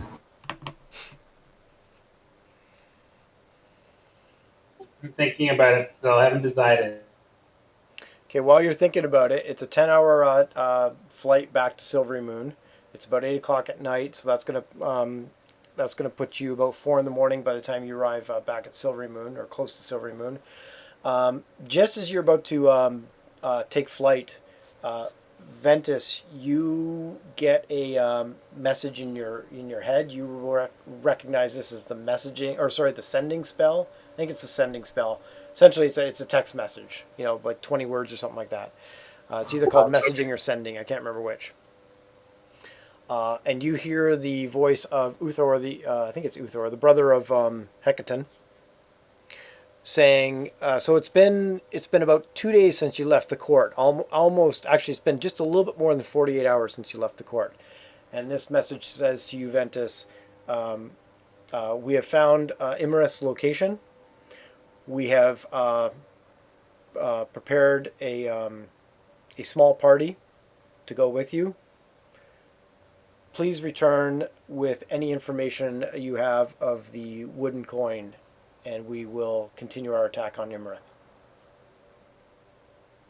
We never looked okay. at that at all. I share this with the party, and we were like sitting around looking at the scroll or whatever it is. I'm going to suggest that we respond with we'll be there post haste, and we have information incoming. Okay, I'm just looking up the sending spell. It is a sending spell, actually, because messaging is line of sight. So he sent a short message of 25 words or less to a creature that you're familiar. The creature hears the message in its mind, recognizes you as the sender if it knows you, and can answer in a like manner immediately. So this is a That's exactly what I say then. I say we will return post haste, and we have information regarding the wooden coin. Okay. We do? No, but it sounds good. Shh. You're terrible. And at this point, do I need a persuasion roll on the sending? and at this point, you realize you didn't hang up the magical phone before Crab said, "We do." Oh shit! Crab, shut up! Mute. No, that's no. That's I'll say that we're going to return post haste, and I'll mention or allude to the fact that we may have information on the wooden coin. Okay, and when he says please return, it is a return as soon as possible. Like get back here. Gotcha. Yeah, no, yeah, absolutely understood. We still have the conch. We can go now. So I go back upstairs as soon as I hear this, because I assume I'm under the deck, or so I'm doing something. I return to the group. This is soon after you guys left, so it's like 8 o'clock at night. You are just gotcha. So I'm probably talking to people, and then all of a sudden you see my eyes roll back in my head, and they're like, "What the hell is wrong with Ventus?" And then my eyes come back into focus, and I say, "We have been summoned." I told them we were going to return post haste, and I might have accidentally let them lead on to believe that perhaps we had information on the wooden coin. Krev just kind of puts his head in his hands, in a hand for a second. Basically, he face palms. But we need their party. They're going to send us reinforcements. We needed them. Yes, I know. Where are we? Are we still in the same location? Have we not left? You were just leaving as Okay, let's so get the airship. There. We need to get the guys, get them to fly to the thing, use the conch. Let's go. Yeah, let's go. Get the airship to our crew. Get the crew to just stay put with enough money. We're going to need them. Send them to where we are, and we'll just have them kind of follow us around, because we're going to need an airship eventually. I mean, we're going to conch over there and probably teleport to where we're going, but who knows where it's going to be? I don't know. I don't want them hanging around here. Let's have them follow us. To have a crew so that that we can maintain control of it, because we're paying the guys. Yeah. I mean, we have to pick up the crew, of course. We get the airship to the crew. we leave it at Silver Moon because we've got important things to get to. We conch and we get to Hecaton's court. Okay, that's fine. But we just need to make sure that the crew is ready. And if we need to get more crew, because we tested some and they didn't pass, and this is a short-handed crew, do we need to get more crew? I mean, that's what I'm worried about. I'm worried about, is the airship going to be able to come and pick us up once we need it to? You hung on to 3 hirelings. One of them was a bit of a superstar. I can't remember his name now. That would Ed. be... was it Ed? No, it wasn't, but I'm just making things up right now. Yeah, okay. And so that would be enough to... pilot... actually, it was Eldro was his name. Edro and Eldro. And so that would be enough to pilot the ship, though you need 2 to pilot and 2 to keep watch and or man the weapons. So if you only have 3 hirelings with the ship, only one weapon will be useful. And actually, I think the weapons might take a number of actions to load and aim and stuff like that too. Yeah. But this airship, like, we kind of need this for the fight because it's, I think we'll be on the ground. So what's the decision here? Because Hecaton's brother wants you back at the thing post haste, and you've got an airship and you got a prisoner, and you got no crew. Kill the prisoner, take the airship, get it with the crew, leave it with the crew, go to Hecaton, and we just take it from there. Or Uther, and take it from there.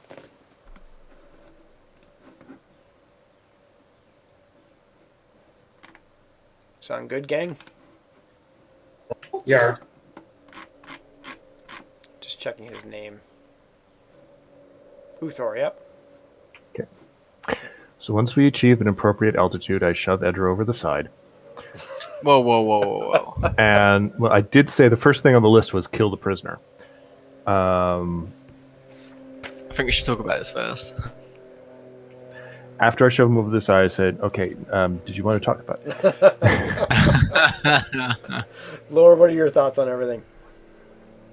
When you hear him say the first thing you're going to do is shove him over. The airship has taken flight. It's headed to Silver Moon. Ventus has his message, if that's what generally is going to go on. And Krev is threatening to shove Edra over the side.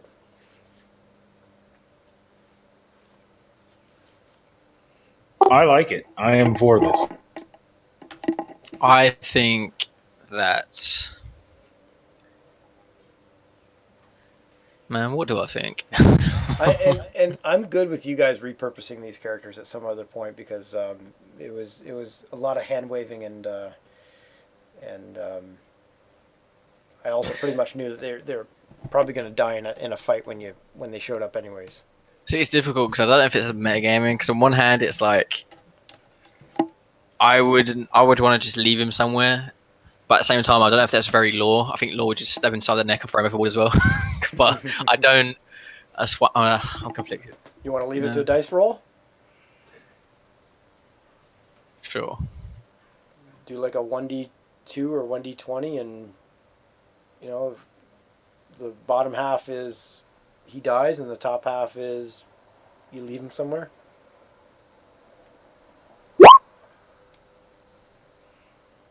All right. So Laura wants to leave him somewhere. Krev, what do you think about that? Laura's looking at him and he's like, "Man, this guy is so pretty. Like, he's almost as pretty as me. But, like, not quite, but like, I can see something there. But I'm just, I don't know. Like, he's a bit too pretty to die. That's what Laura's thinking. It'd be a shame to kill this guy. A terrible, terrible shame to kill. All right. Make a persuasion roll at advantage. I'm trying to think, where's my persuasion? 23. Look, what I'm saying here is that maybe, like, he's not really... He was only on the orders of someone else. He's just a grunt, Maybe we should just leave him somewhere. We just toss him overboard, but, like, not high enough for him to die, but, like... Krev, you go back and forth about this. And towards the end, Krev just kind of, fine. We'll let him go. That's what you want.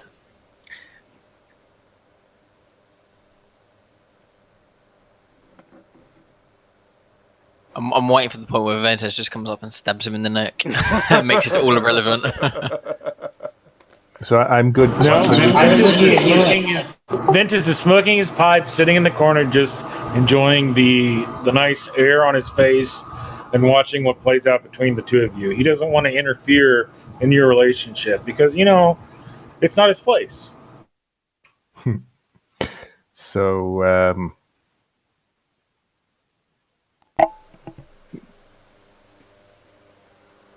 I guess at this point, what would I do? I'm assuming we have Edro tied up somewhere. Yeah, I think we just leave him tied up and we just literally lower to like 10 feet and then just toss him off the side and then just fly off. Just leave him.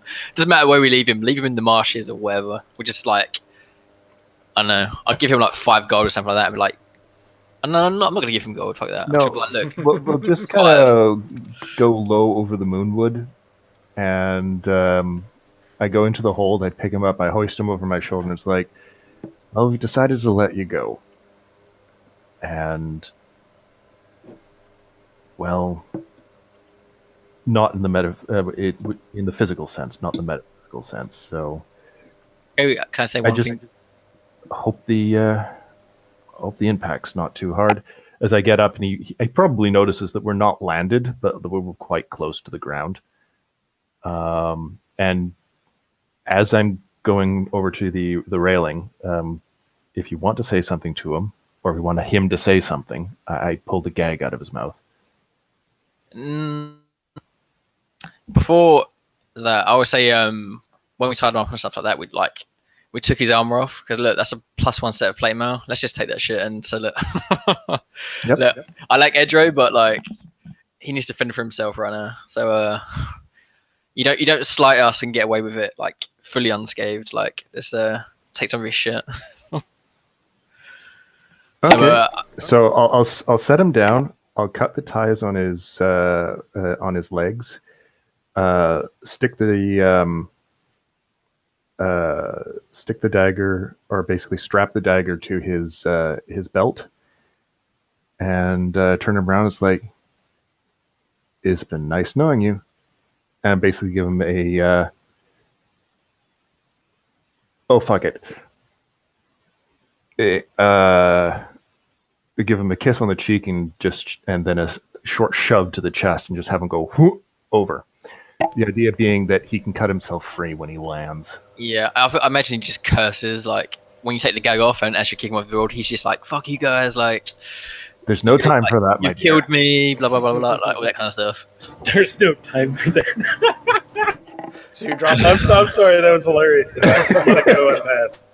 And like I throw his greatsword overboard as well, just like throw it in the mud or something, and then we just like wave, sayonara, goodbye, let's go. So, like I said, I had cut the stuff on his feet so he can get up.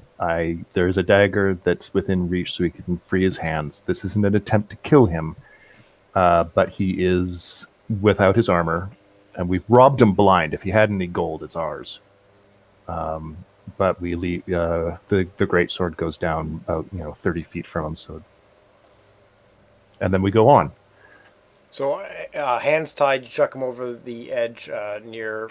So I'm sure he basically takes a few points of damage, but the idea was not to have him die. Okay.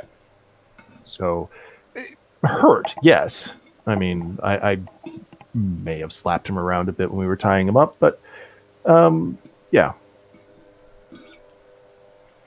Okay, over the side he goes. Okay, then we get back to Silver Moon. There you go. We have the crew. We ask them to look after the ship that we'll be back. And I gather everyone together, and I pull the conch out of the bag of holding. Now this is going to be a little bit important before you pull the conch out. there's 3 of you dealing with the ship. Did you rotate and each of you take a short rest, or did 2 of you do the? Actually, I think I'm going to rule that you would have had to take a short rest because the 10-hour ride, you would have gotten tired before that. So each of you benefit from a short rest, but nobody that I can think of would have benefited from a long rest because you would have needed at least 2 of you piloting the ship. Okay. At any one time. I'm assuming that the giants will let us have a moment, or maybe 8. It's about 4 in the morning, and you are damn tired because it has been actually. It has been since 9. You were up the 8 o'clock the morning before, so you've been up almost 24 hours. Yeah, but we got to get back to the giants. Sleep, I'm sorry. If we go to sleep, what time will we wake up, sir? For a long rest, you're going to wake up at 12 noon. I suggest we start sleeping, and then we do the conch after everyone's ready and rested. What say you? I say we're going to get bitched out by our benefactors, but sure, what the hell?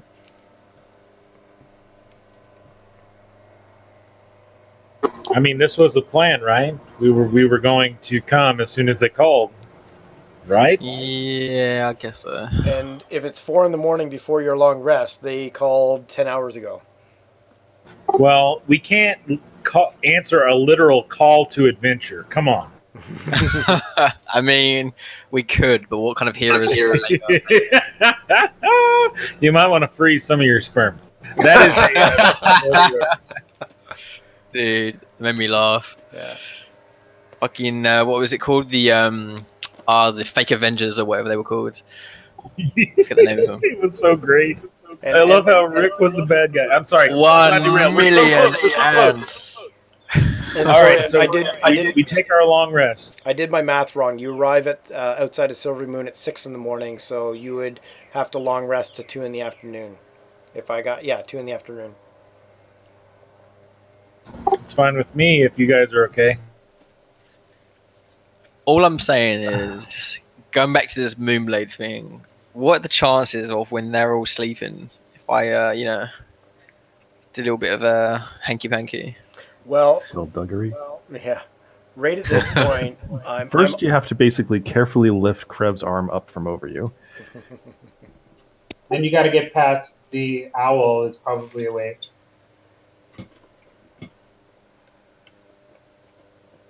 And I'm also. If you go off on like a solo adventure, we're gonna fucking follow you. Just out of game. Just saying.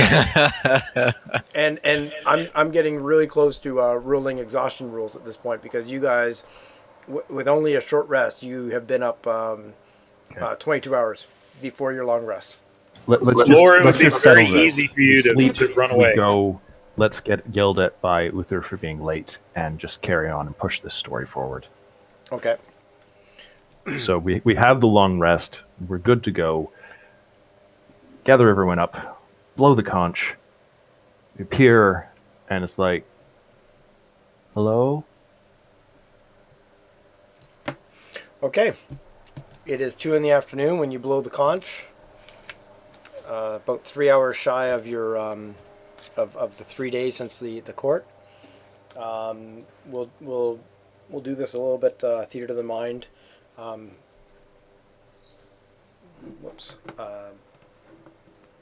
Give me a second. Can I help Ventus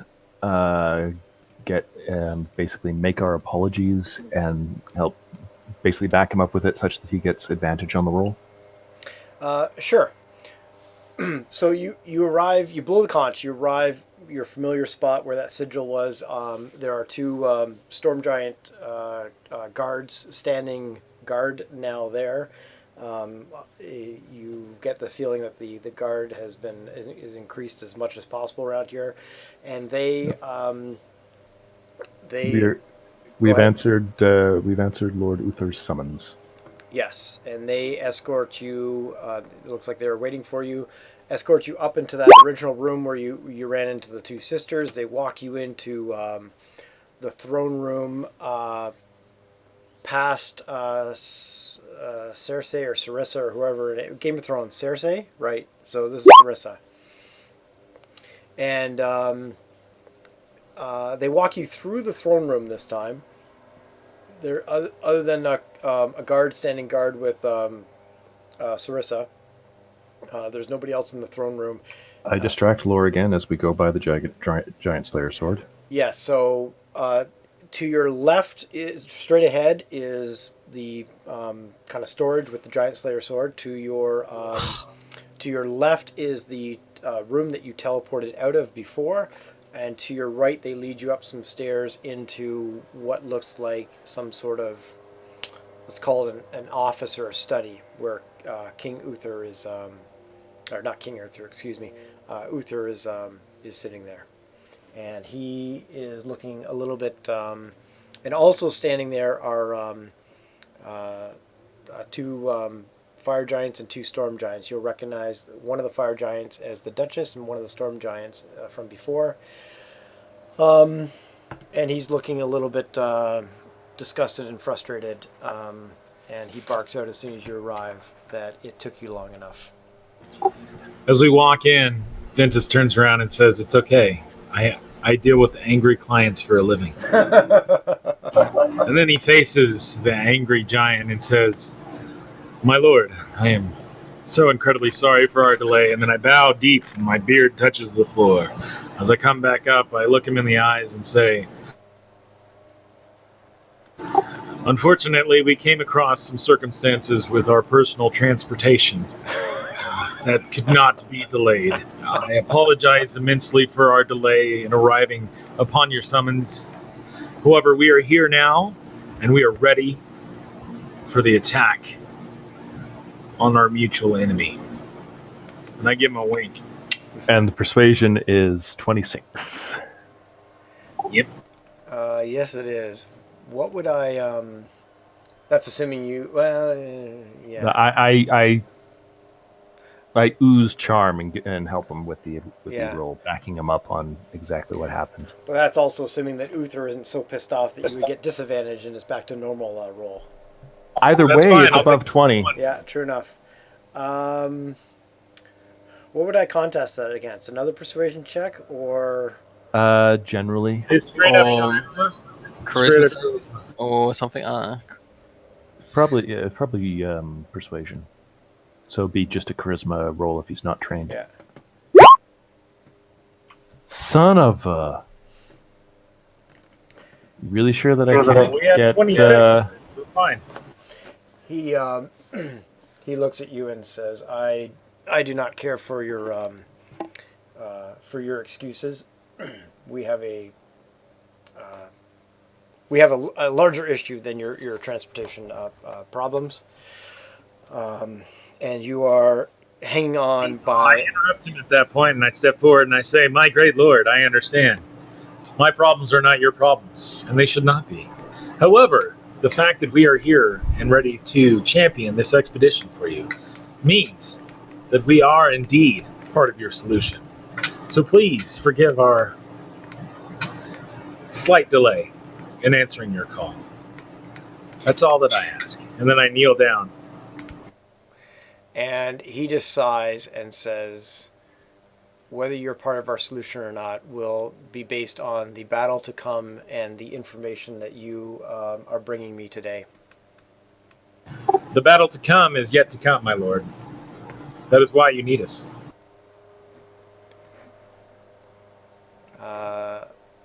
I can't tell the future. Can you? I look to Krev. Interject, Krev. Be charming. Krev basically attempts to... Well, not attempts. Krev says, no one can see the future, but I do know one thing. We await your command to assist in getting the the scepter back and restoring the throne to its rightful holder. And to that is one of the things that we seem to agree on, if we do not seem to agree on promptness. You are here at a thread of my decency and loyalty to both of my queens, who saw apparently good things in the small folk, things that I have yet to see. Maybe you will prove yourself yet. We shall, or likely at this point, die trying. Before we discuss what we know of the dragon Imrith, what information have you brought me of my brother, and specifically the? I totally forgot. The player to DM. I completely forgot that was a part of the story. Is that we were supposed to try and get information on the wooden coin. Okay. I have to admit, I did too. It totally dropped off the map. I would have at least done some research at Silvermoon if I'd remembered. I have the researcher feat. I mean, it's a background. Yeah, and I had a real struggle with myself as DM whether I remind you or not. But I have paths in both directions. So the fact that if your characters did forget or didn't forget, it's up to you. Not Lore. Krev is relatively afraid of Uther, just size and everything. So, let's see. After we had done the magic shopping, but before Seth Lore had rejoined us that evening and looked like bummed out all to shit, we would have done research, Ventus was with me, and I know actually we did go to do some research on Fae and whatnot. So part of that time would have then also been spent on this damn coin. This damn coin, I love that. Yeah. Okay, and you can have us roll whatever Arcana, history, what have you. Yes, and there are some. It would have been information available in Silvermoon, though. We didn't have a chance to go anywhere else. Yeah, so I am just finding how to rule that. So just give me a second. And thank you for letting us get away with this.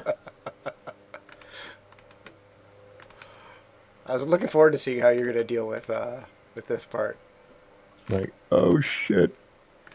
Make a plead with the DM. Plead with the DM. Did you bet on Mulligan? Because you would have won. Do over. Fortunately, it makes sense with the timeline of everything. Sense, but still, I can't believe I forgot about it. God dang it. Both. Thank you, Brad. Terrible. Thank you, seriously. That would have been shitty. I probably would have squished us for lying and shit. I had paths either way. Gosh darn it! I'm trying to find. I might have to hand wave this.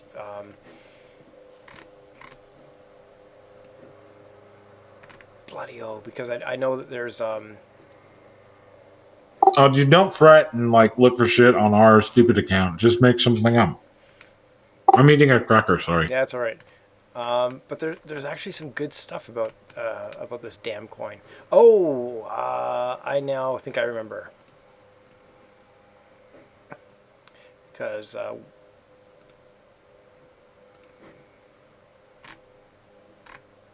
here we go. Alrighty. Okay, so you rolled a history check. Is that you trying to figure out this coin thingy? No, that's me researching way back 5-7 weeks ago. Okay. I think we took a shot in the dark that it would be a history check, but realistically it's whatever you need us to roll check. Yeah, gotcha. Give me a second here.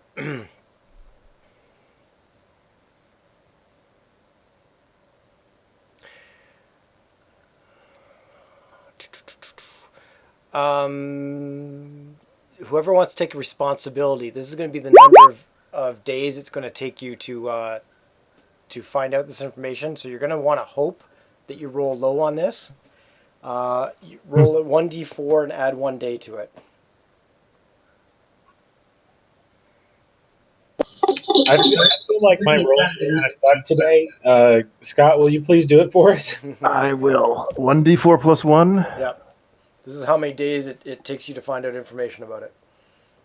Considering I didn't even mean to hit history again, but it did it, and it mocked me with a fucking 23.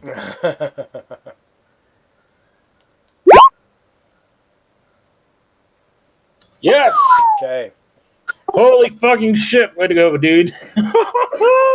Thank you very much, guys, for the vote of confidence. This is awesome. Oh, yeah. You're not out of the woods yet, though. Hang on. I know. When you return with the airship, there is a message with Eldro, your hireling your star hireling, who says somebody passed this message on to him to pass to you, that they have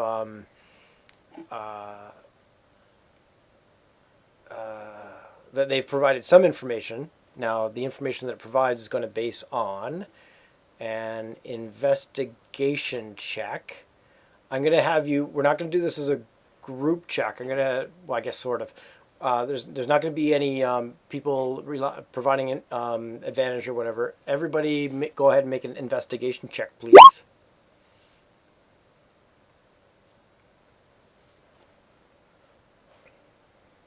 That is not good. Well, fuck.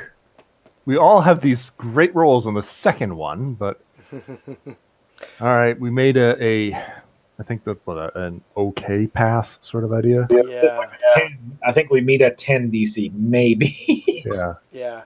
You didn't learn much more than you already learned, which was which I think I already gave you this information, but it's a gambling coin of some sort. I did give you advantage on this roll, Krev, because your background in Luskin, and you've probably run into quite a bit of gambling going on. Oh yeah. But do I have advantage because my background in research? Because I know where to go find shit? I don't know if this would be something that you would come across in the learned halls of. Okay, I'm sorry. I had to throw it out there. No. Okay. Good go. The only information that Krev you get from the contacts and such is that it would be best to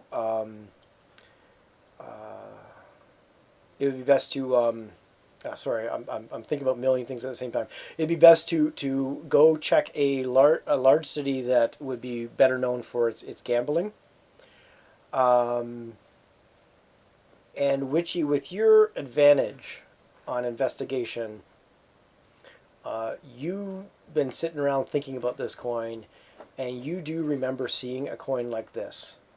That the dude at the you had kind of already known about this. I think when you first saw the coin, you're like, "Damn it! I think I've seen this thing." And we did a history check, and you failed on it.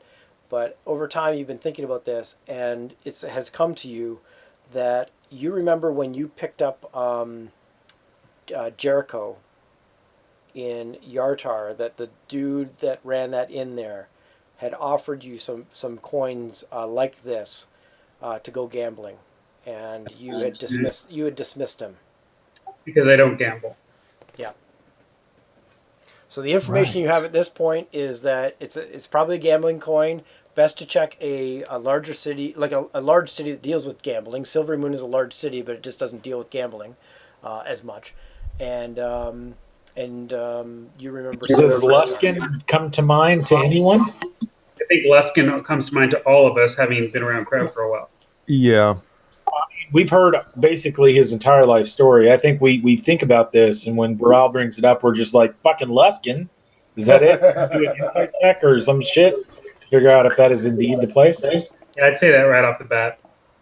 So we would then, back into the moment, we would relay this to Imperator Uther, that it's a gambling coin. We figured that it may be from we've seen him before at Yartar, and I point to a point on the map because I don't know if he's really ever interested in like where the fuck that would be. Yeah. I'm sure he's heard of the Lord's Alliance, and it is a part of it. And there's also a chance it may. And I describe the city of Luskin, knowing that he's probably going to just sneer at it, which doesn't bother me in the slightest because I'm not really partial to my hometown. Yep. And explain that we saw them at Yartar, but they're almost assuredly commonly used in Luskin as well. And I think this is true based on what we know. Okay. First of all, somebody deduct 20 gold pieces. That's how much it costs you to find this information and pay off people and stuff like that.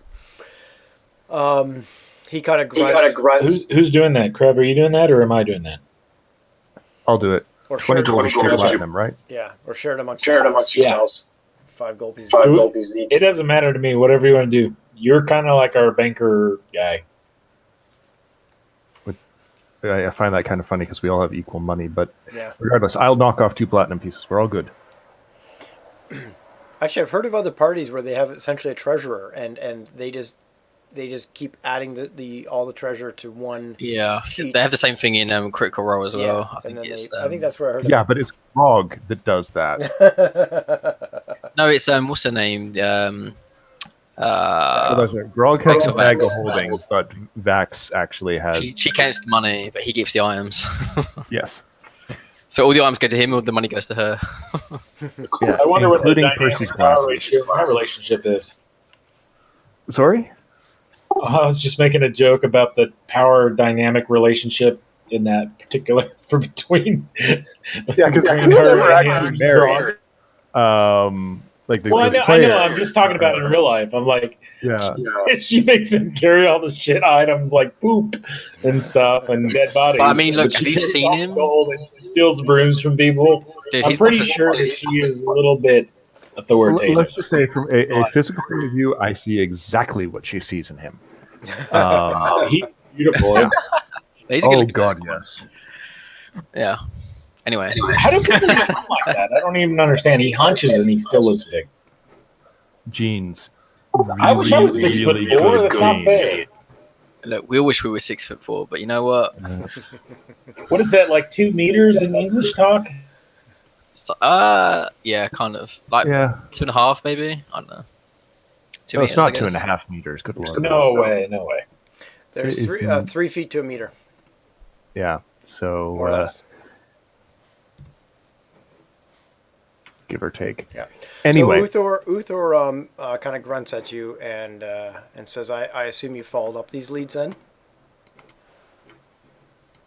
There was time. Seriously. Within the time allowed, sir. Yes, we did follow up these leads. So after 3 days, this is what you bring me. Yartar, Silver Moon, your and hands Luskin are a long distance away from each other. So we have 2 choices. Thanks, Witchy. We have 2 choices. To attempt to find my brother and restore him to the throne, or to attempt to find the scepter and not only restore my niece to the throne, but to restore the power of the throne.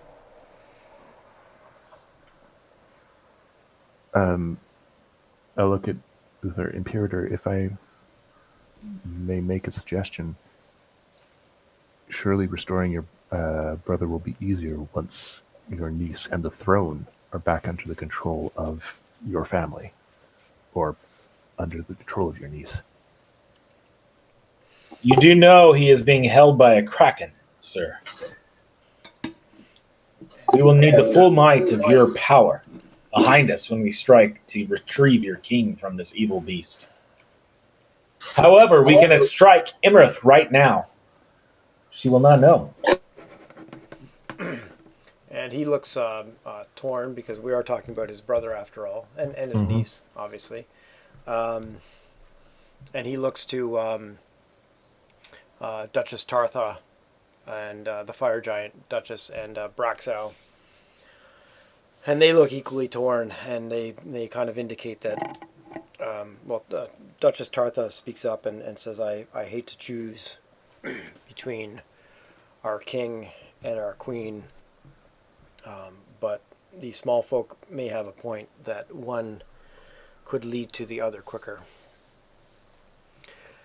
And so he just sighs and nods and says, we've delayed too much to begin with. We need to move on. And he turns to continues to talk to Tartha and says, "Would you now fire giants, as you know, very have picked up very military, very militant. I think yeah, is the word you're militant, looking for. rank and file type of thing, strategic."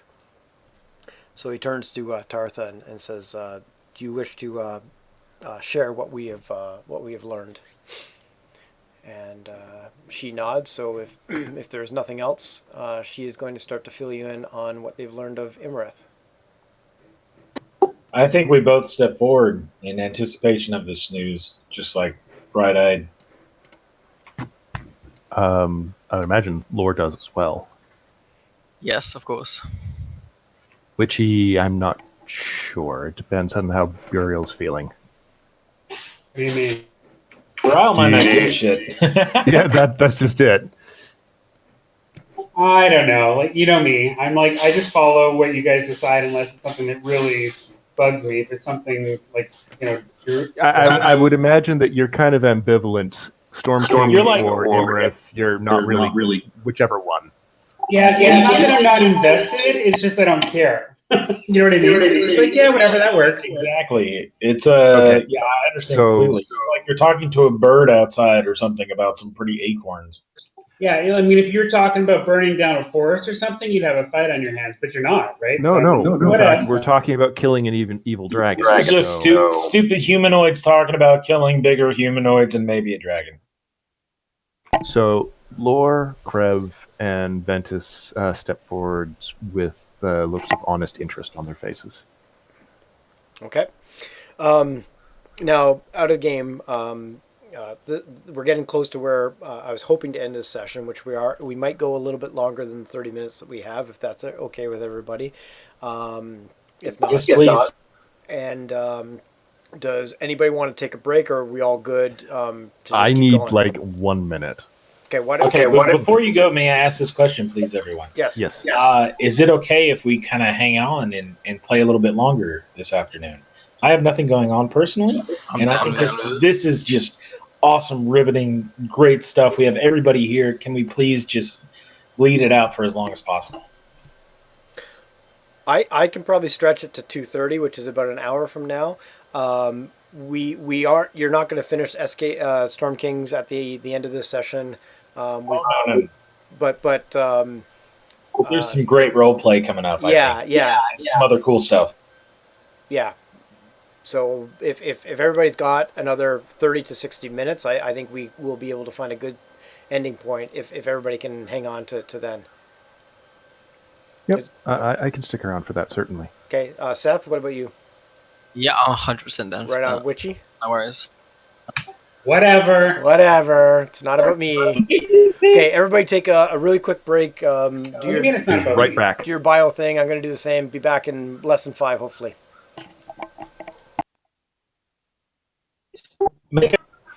Cool. Okay, so we're back at the study, and he turns to Duchess Tartha, and she says, with many valiant tries by Emperor, how do you pronounce that? Uthor's title. Imperator. Thank you, Uthor. He was able to finally scry on Imarith, and we knew that she's known as the Doom of the Desert, and that she so that helped us narrow things down. And through scrying and understanding the surroundings around her, and then one scouting party that I sent out, this is the Duchess talking, we were able to finally determine that she is northeast of Ascor in the desert, just at the edges of the hills. You guys can see my ping there. See it. Okay, and I'll throw that on the map. I'll throw Imerith's lair or whatever on the map at some point. And the Duchess sent a scouting party, and she said I was able to determine some information before my scouting party was attacked and had to turn back. And she pulls out a large parchment and puts it on the table in front of you.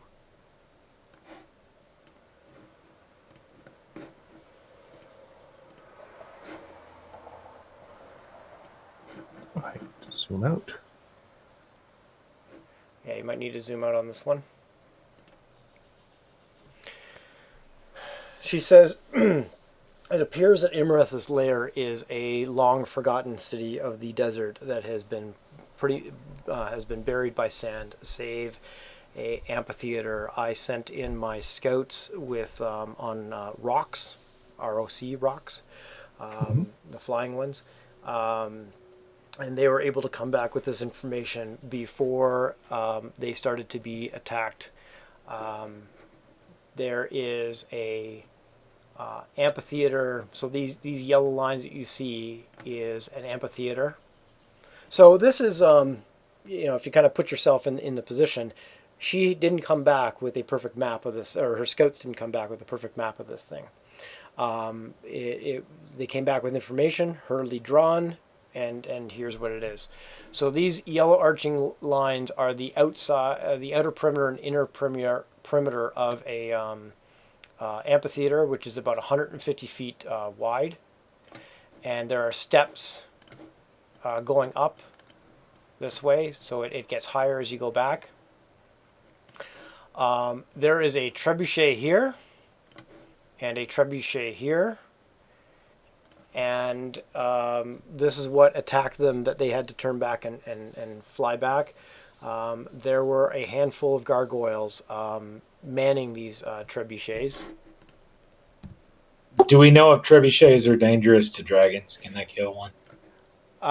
You would know that that they can fire from 60 feet out to 300 feet, and beyond 300 feet, disadvantage of 1,200 feet. This is the information the Duchess will give you.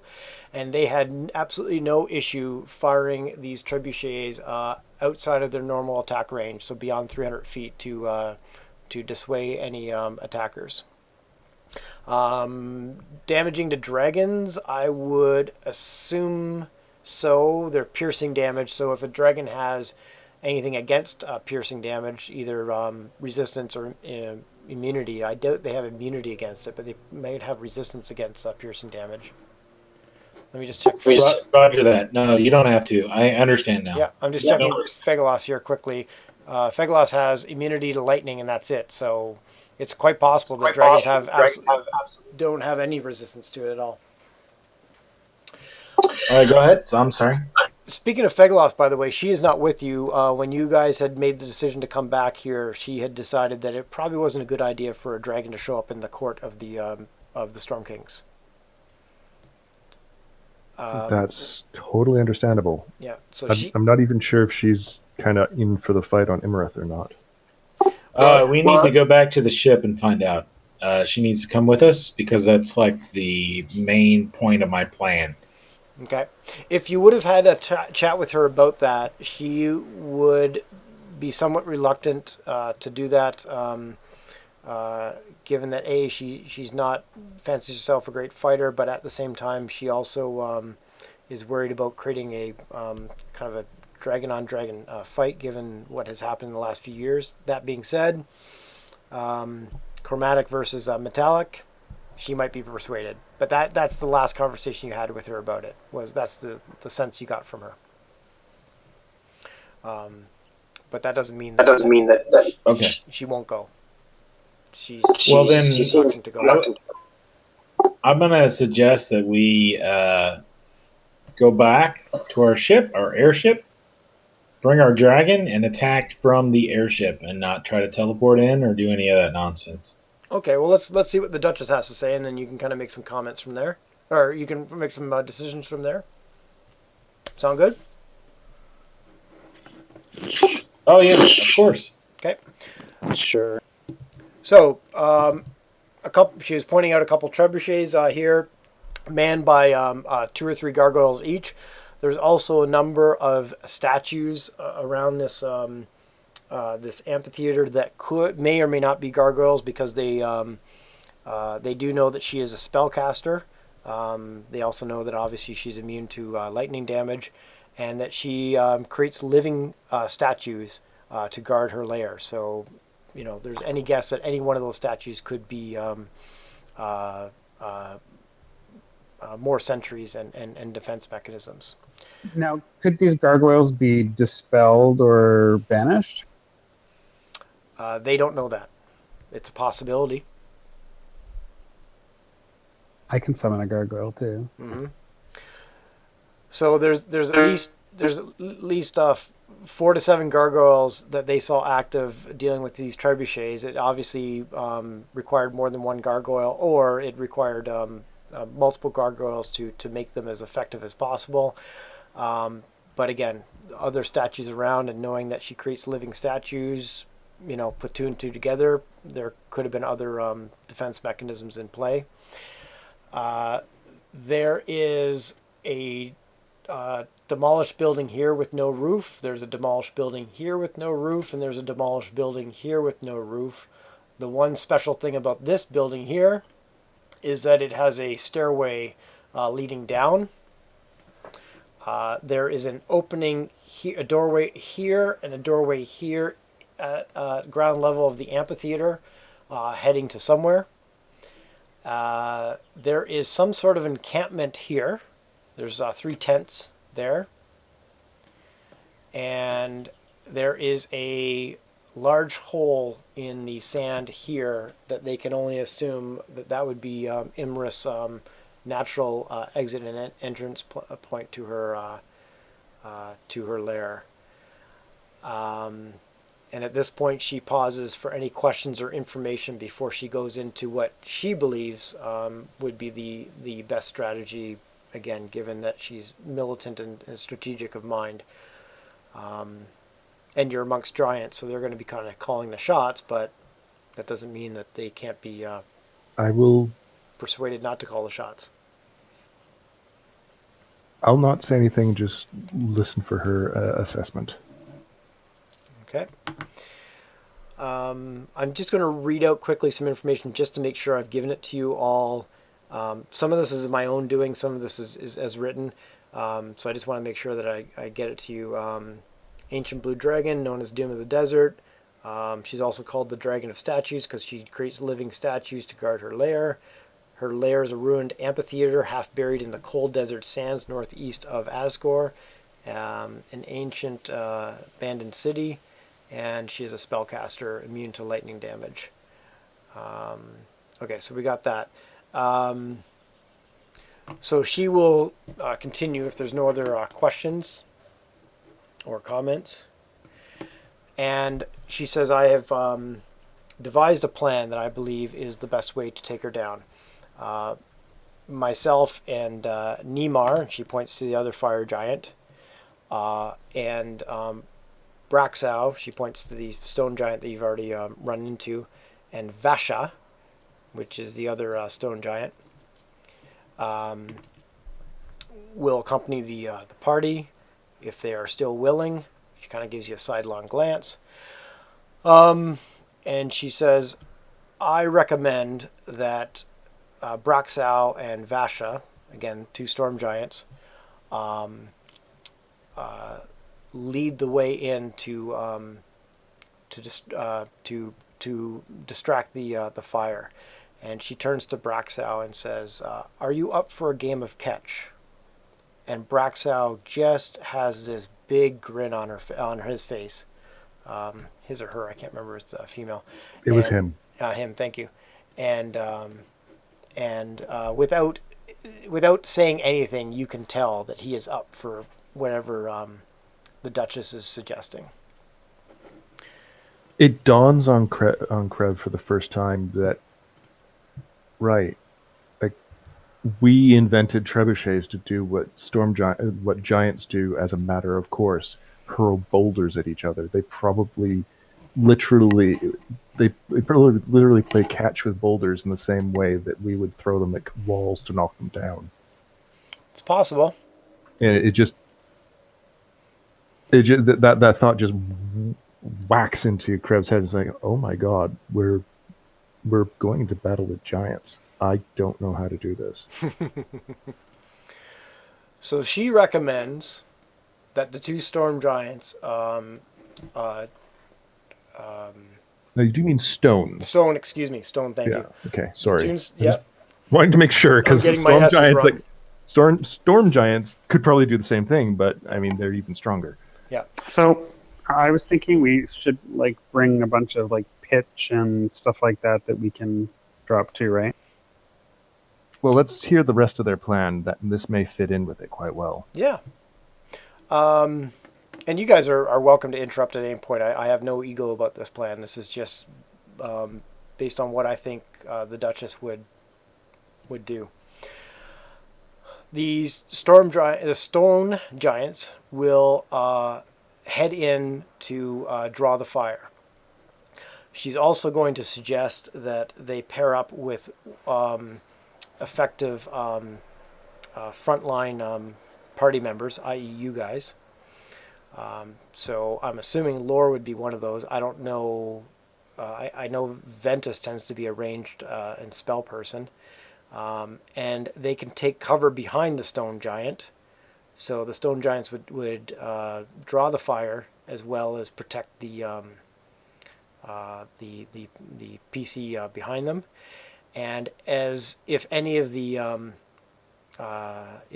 statues come to life and or the gargoyles and start to fly towards you, they can take them out one by one, hopefully taking out all the defenses and therefore leaving none to fire the trebuchets.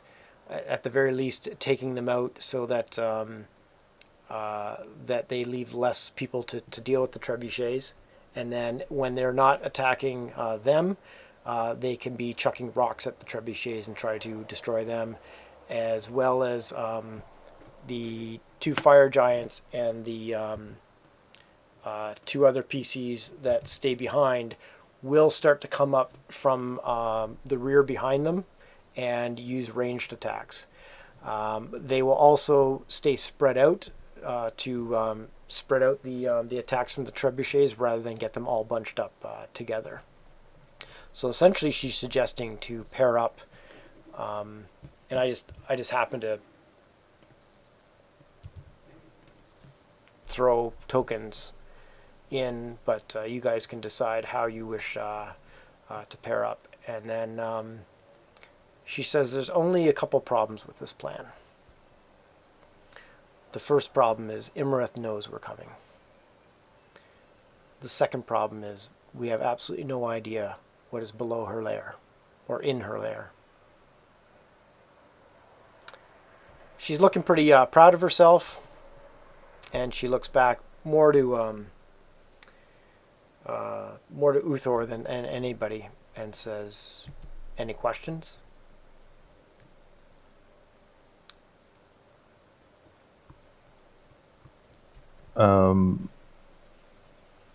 I guess Krev would look to Uthor.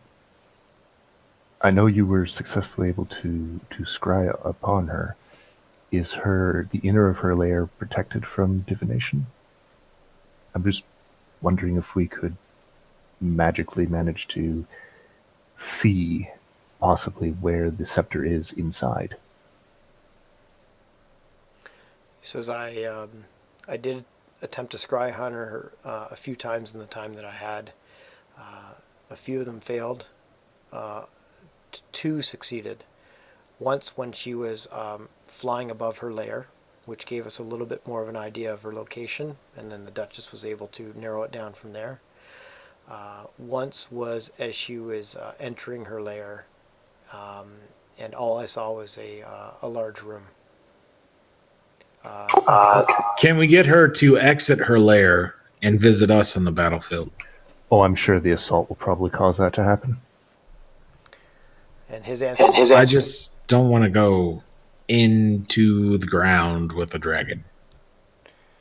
And his answer to that is, it is quite possible that you might be able to lure her out. If she gets lured out, and I look to the Duchess and to the Imperator because tactics aren't my strong suit. Mm-hmm.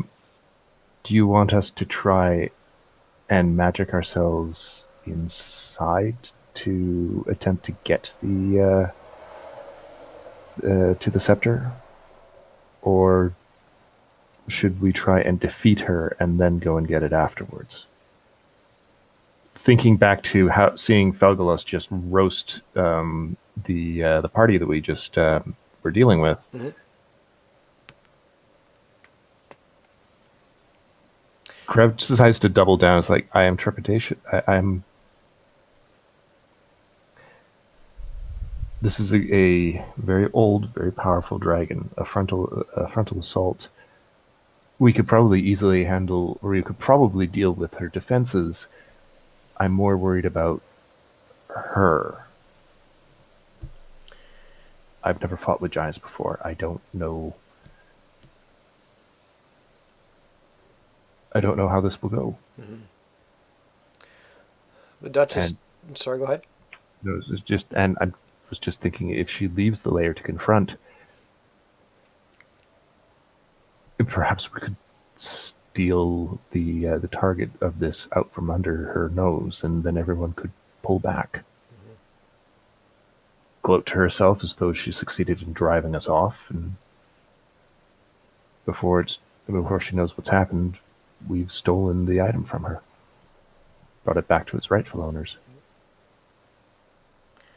The Duchess turns to Uthor and looks at Uthor, and Uthor says, as much as it pains me to say, the scepter is the primary goal of this attack, though if wherever possible, Imarith will lie dead at the end of this attack as well. She must pay. She cannot be. You. To be honest, Imperator, adding her skull to the foot of your throne would, I think, make many people smile. That is the goal.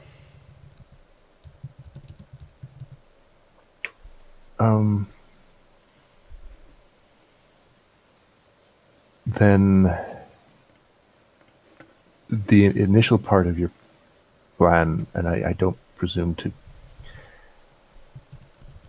try and counteract, I just would like to suggest that perhaps Ventus and myself be ready to port ourselves in there if we can. I'm more thinking of my ability to dimension door across the battlefield and in, mm-hmm.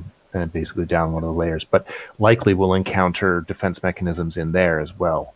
So I don't know. Maybe if we make our way towards there, when she's outside, we can, after basically defeating the defenses, the giants can play with her while we duck inside.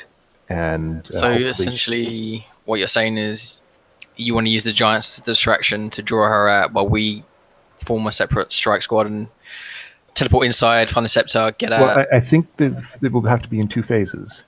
First phase will be to help our giants actually deal with these trebuchets and with the statues that are coming. At which point we can provide our assistance to help defend our allies while they deal with the statues. She will likely emerge and start being a bloody badass because she's a dragon. Right. So we need to cause enough damage to get her to rouse outside. Exactly, and then the giants will have to play with her, however dangerous that is, while we duck inside and attempt to steal the target of this. If we get a hold of it, we can just blow the conch and come back here with it. The problem is for my concern at that point becomes our allies were not there anymore. So I don't know how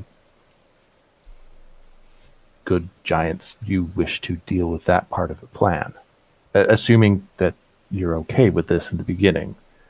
And so Krev trying to be not so much ingratiating, but just acknowledge that this doesn't happen without their support. Mm-hmm. Obviously, I mean, I'm trying to suggest, I'm not trying to call the shots, and I'm trying to phrase everything such that this is their show. I'm just trying to help as much as I can to make sure it succeeds. I don't know if they're willing to listen to a half-orc, but there it is. And from the DM point of view, towards the end of that, you said something about their plan. Like, I know you're not trying to railroad their plan, but or drive over it, bulldoze it, but something about how it works in with their plan, and I missed that part because I was checking something. I apologize. Oh, okay. Essentially, I think the start of their plan's solid in terms of we distract we take on their defenses. And you said something about them not being there when you come out or something like that? Well, you see, I was thinking that the four of us, when she emerges, the four of us basically say, okay, now's our goal to kick in, and we go inside while she's not there. Yep. And get the hammer, or get the scepter. Mm-hmm. And we'd want to go in all together because there's more defenses in there that we'd have to deal with. Possibly more statues and such.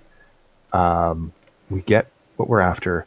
We can leave by just blowing the conch again. Mm-hmm. But that leaves the four giants outside with a fucking dragon. Yep. So I don't know how they want to handle that portion of it unless they're also bringing their conches, or if they have another way to just say, okay, retreat, and they escape. Because I'm sure that when we arrive here, that the Imperator can send a message to them saying, we have it, get out of there. Yeah. She kind of brings herself up to full height and says, I did not plan a complete attack without planning an exit strategy. And she says... I kind of take a step back. Sorry. And she just keeps talking right on over you. And says, yes, I have my conch, and Braxo has his conch. You have your conch, and Uthor has kindly provided another conch. We will have four amongst ourselves. We, as you probably know, we can teleport if we need to exit quickly. We can teleport with conches. And this is something that I forgot about the conches until recently as a DM, but the challenge is that we all need to be within 10 feet of whatever conch is being blown. So, in other words, if somebody's going to retreat and they want up to 8 people to go with that retreat, they have to be within 10 feet. So it is going to be imperative that until we are sure of the fight, that we stay within range of each of these four conches. Okay. Assuming they're okay with the plan of us going in, I'm sure that the four of us will be within 10 feet of each other when we retrieve the scepter. Mm-hmm. So that's that covered. That leaves 3 conches between 4 giants. She says, I can ensure that with the 3 conches we can stay together. I do not want us to be too bunched up given the trebuchets, but we can. And also the dragon. Mm-hmm. We will have to make it work. There is no other option. And Uthor turns to you and says, so do I get your meaning by your questions and comments that you actually plan to take on what would be a fool's errand for people of your stature?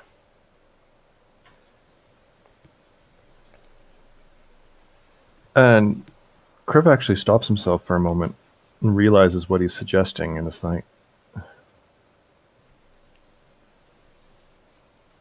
yes.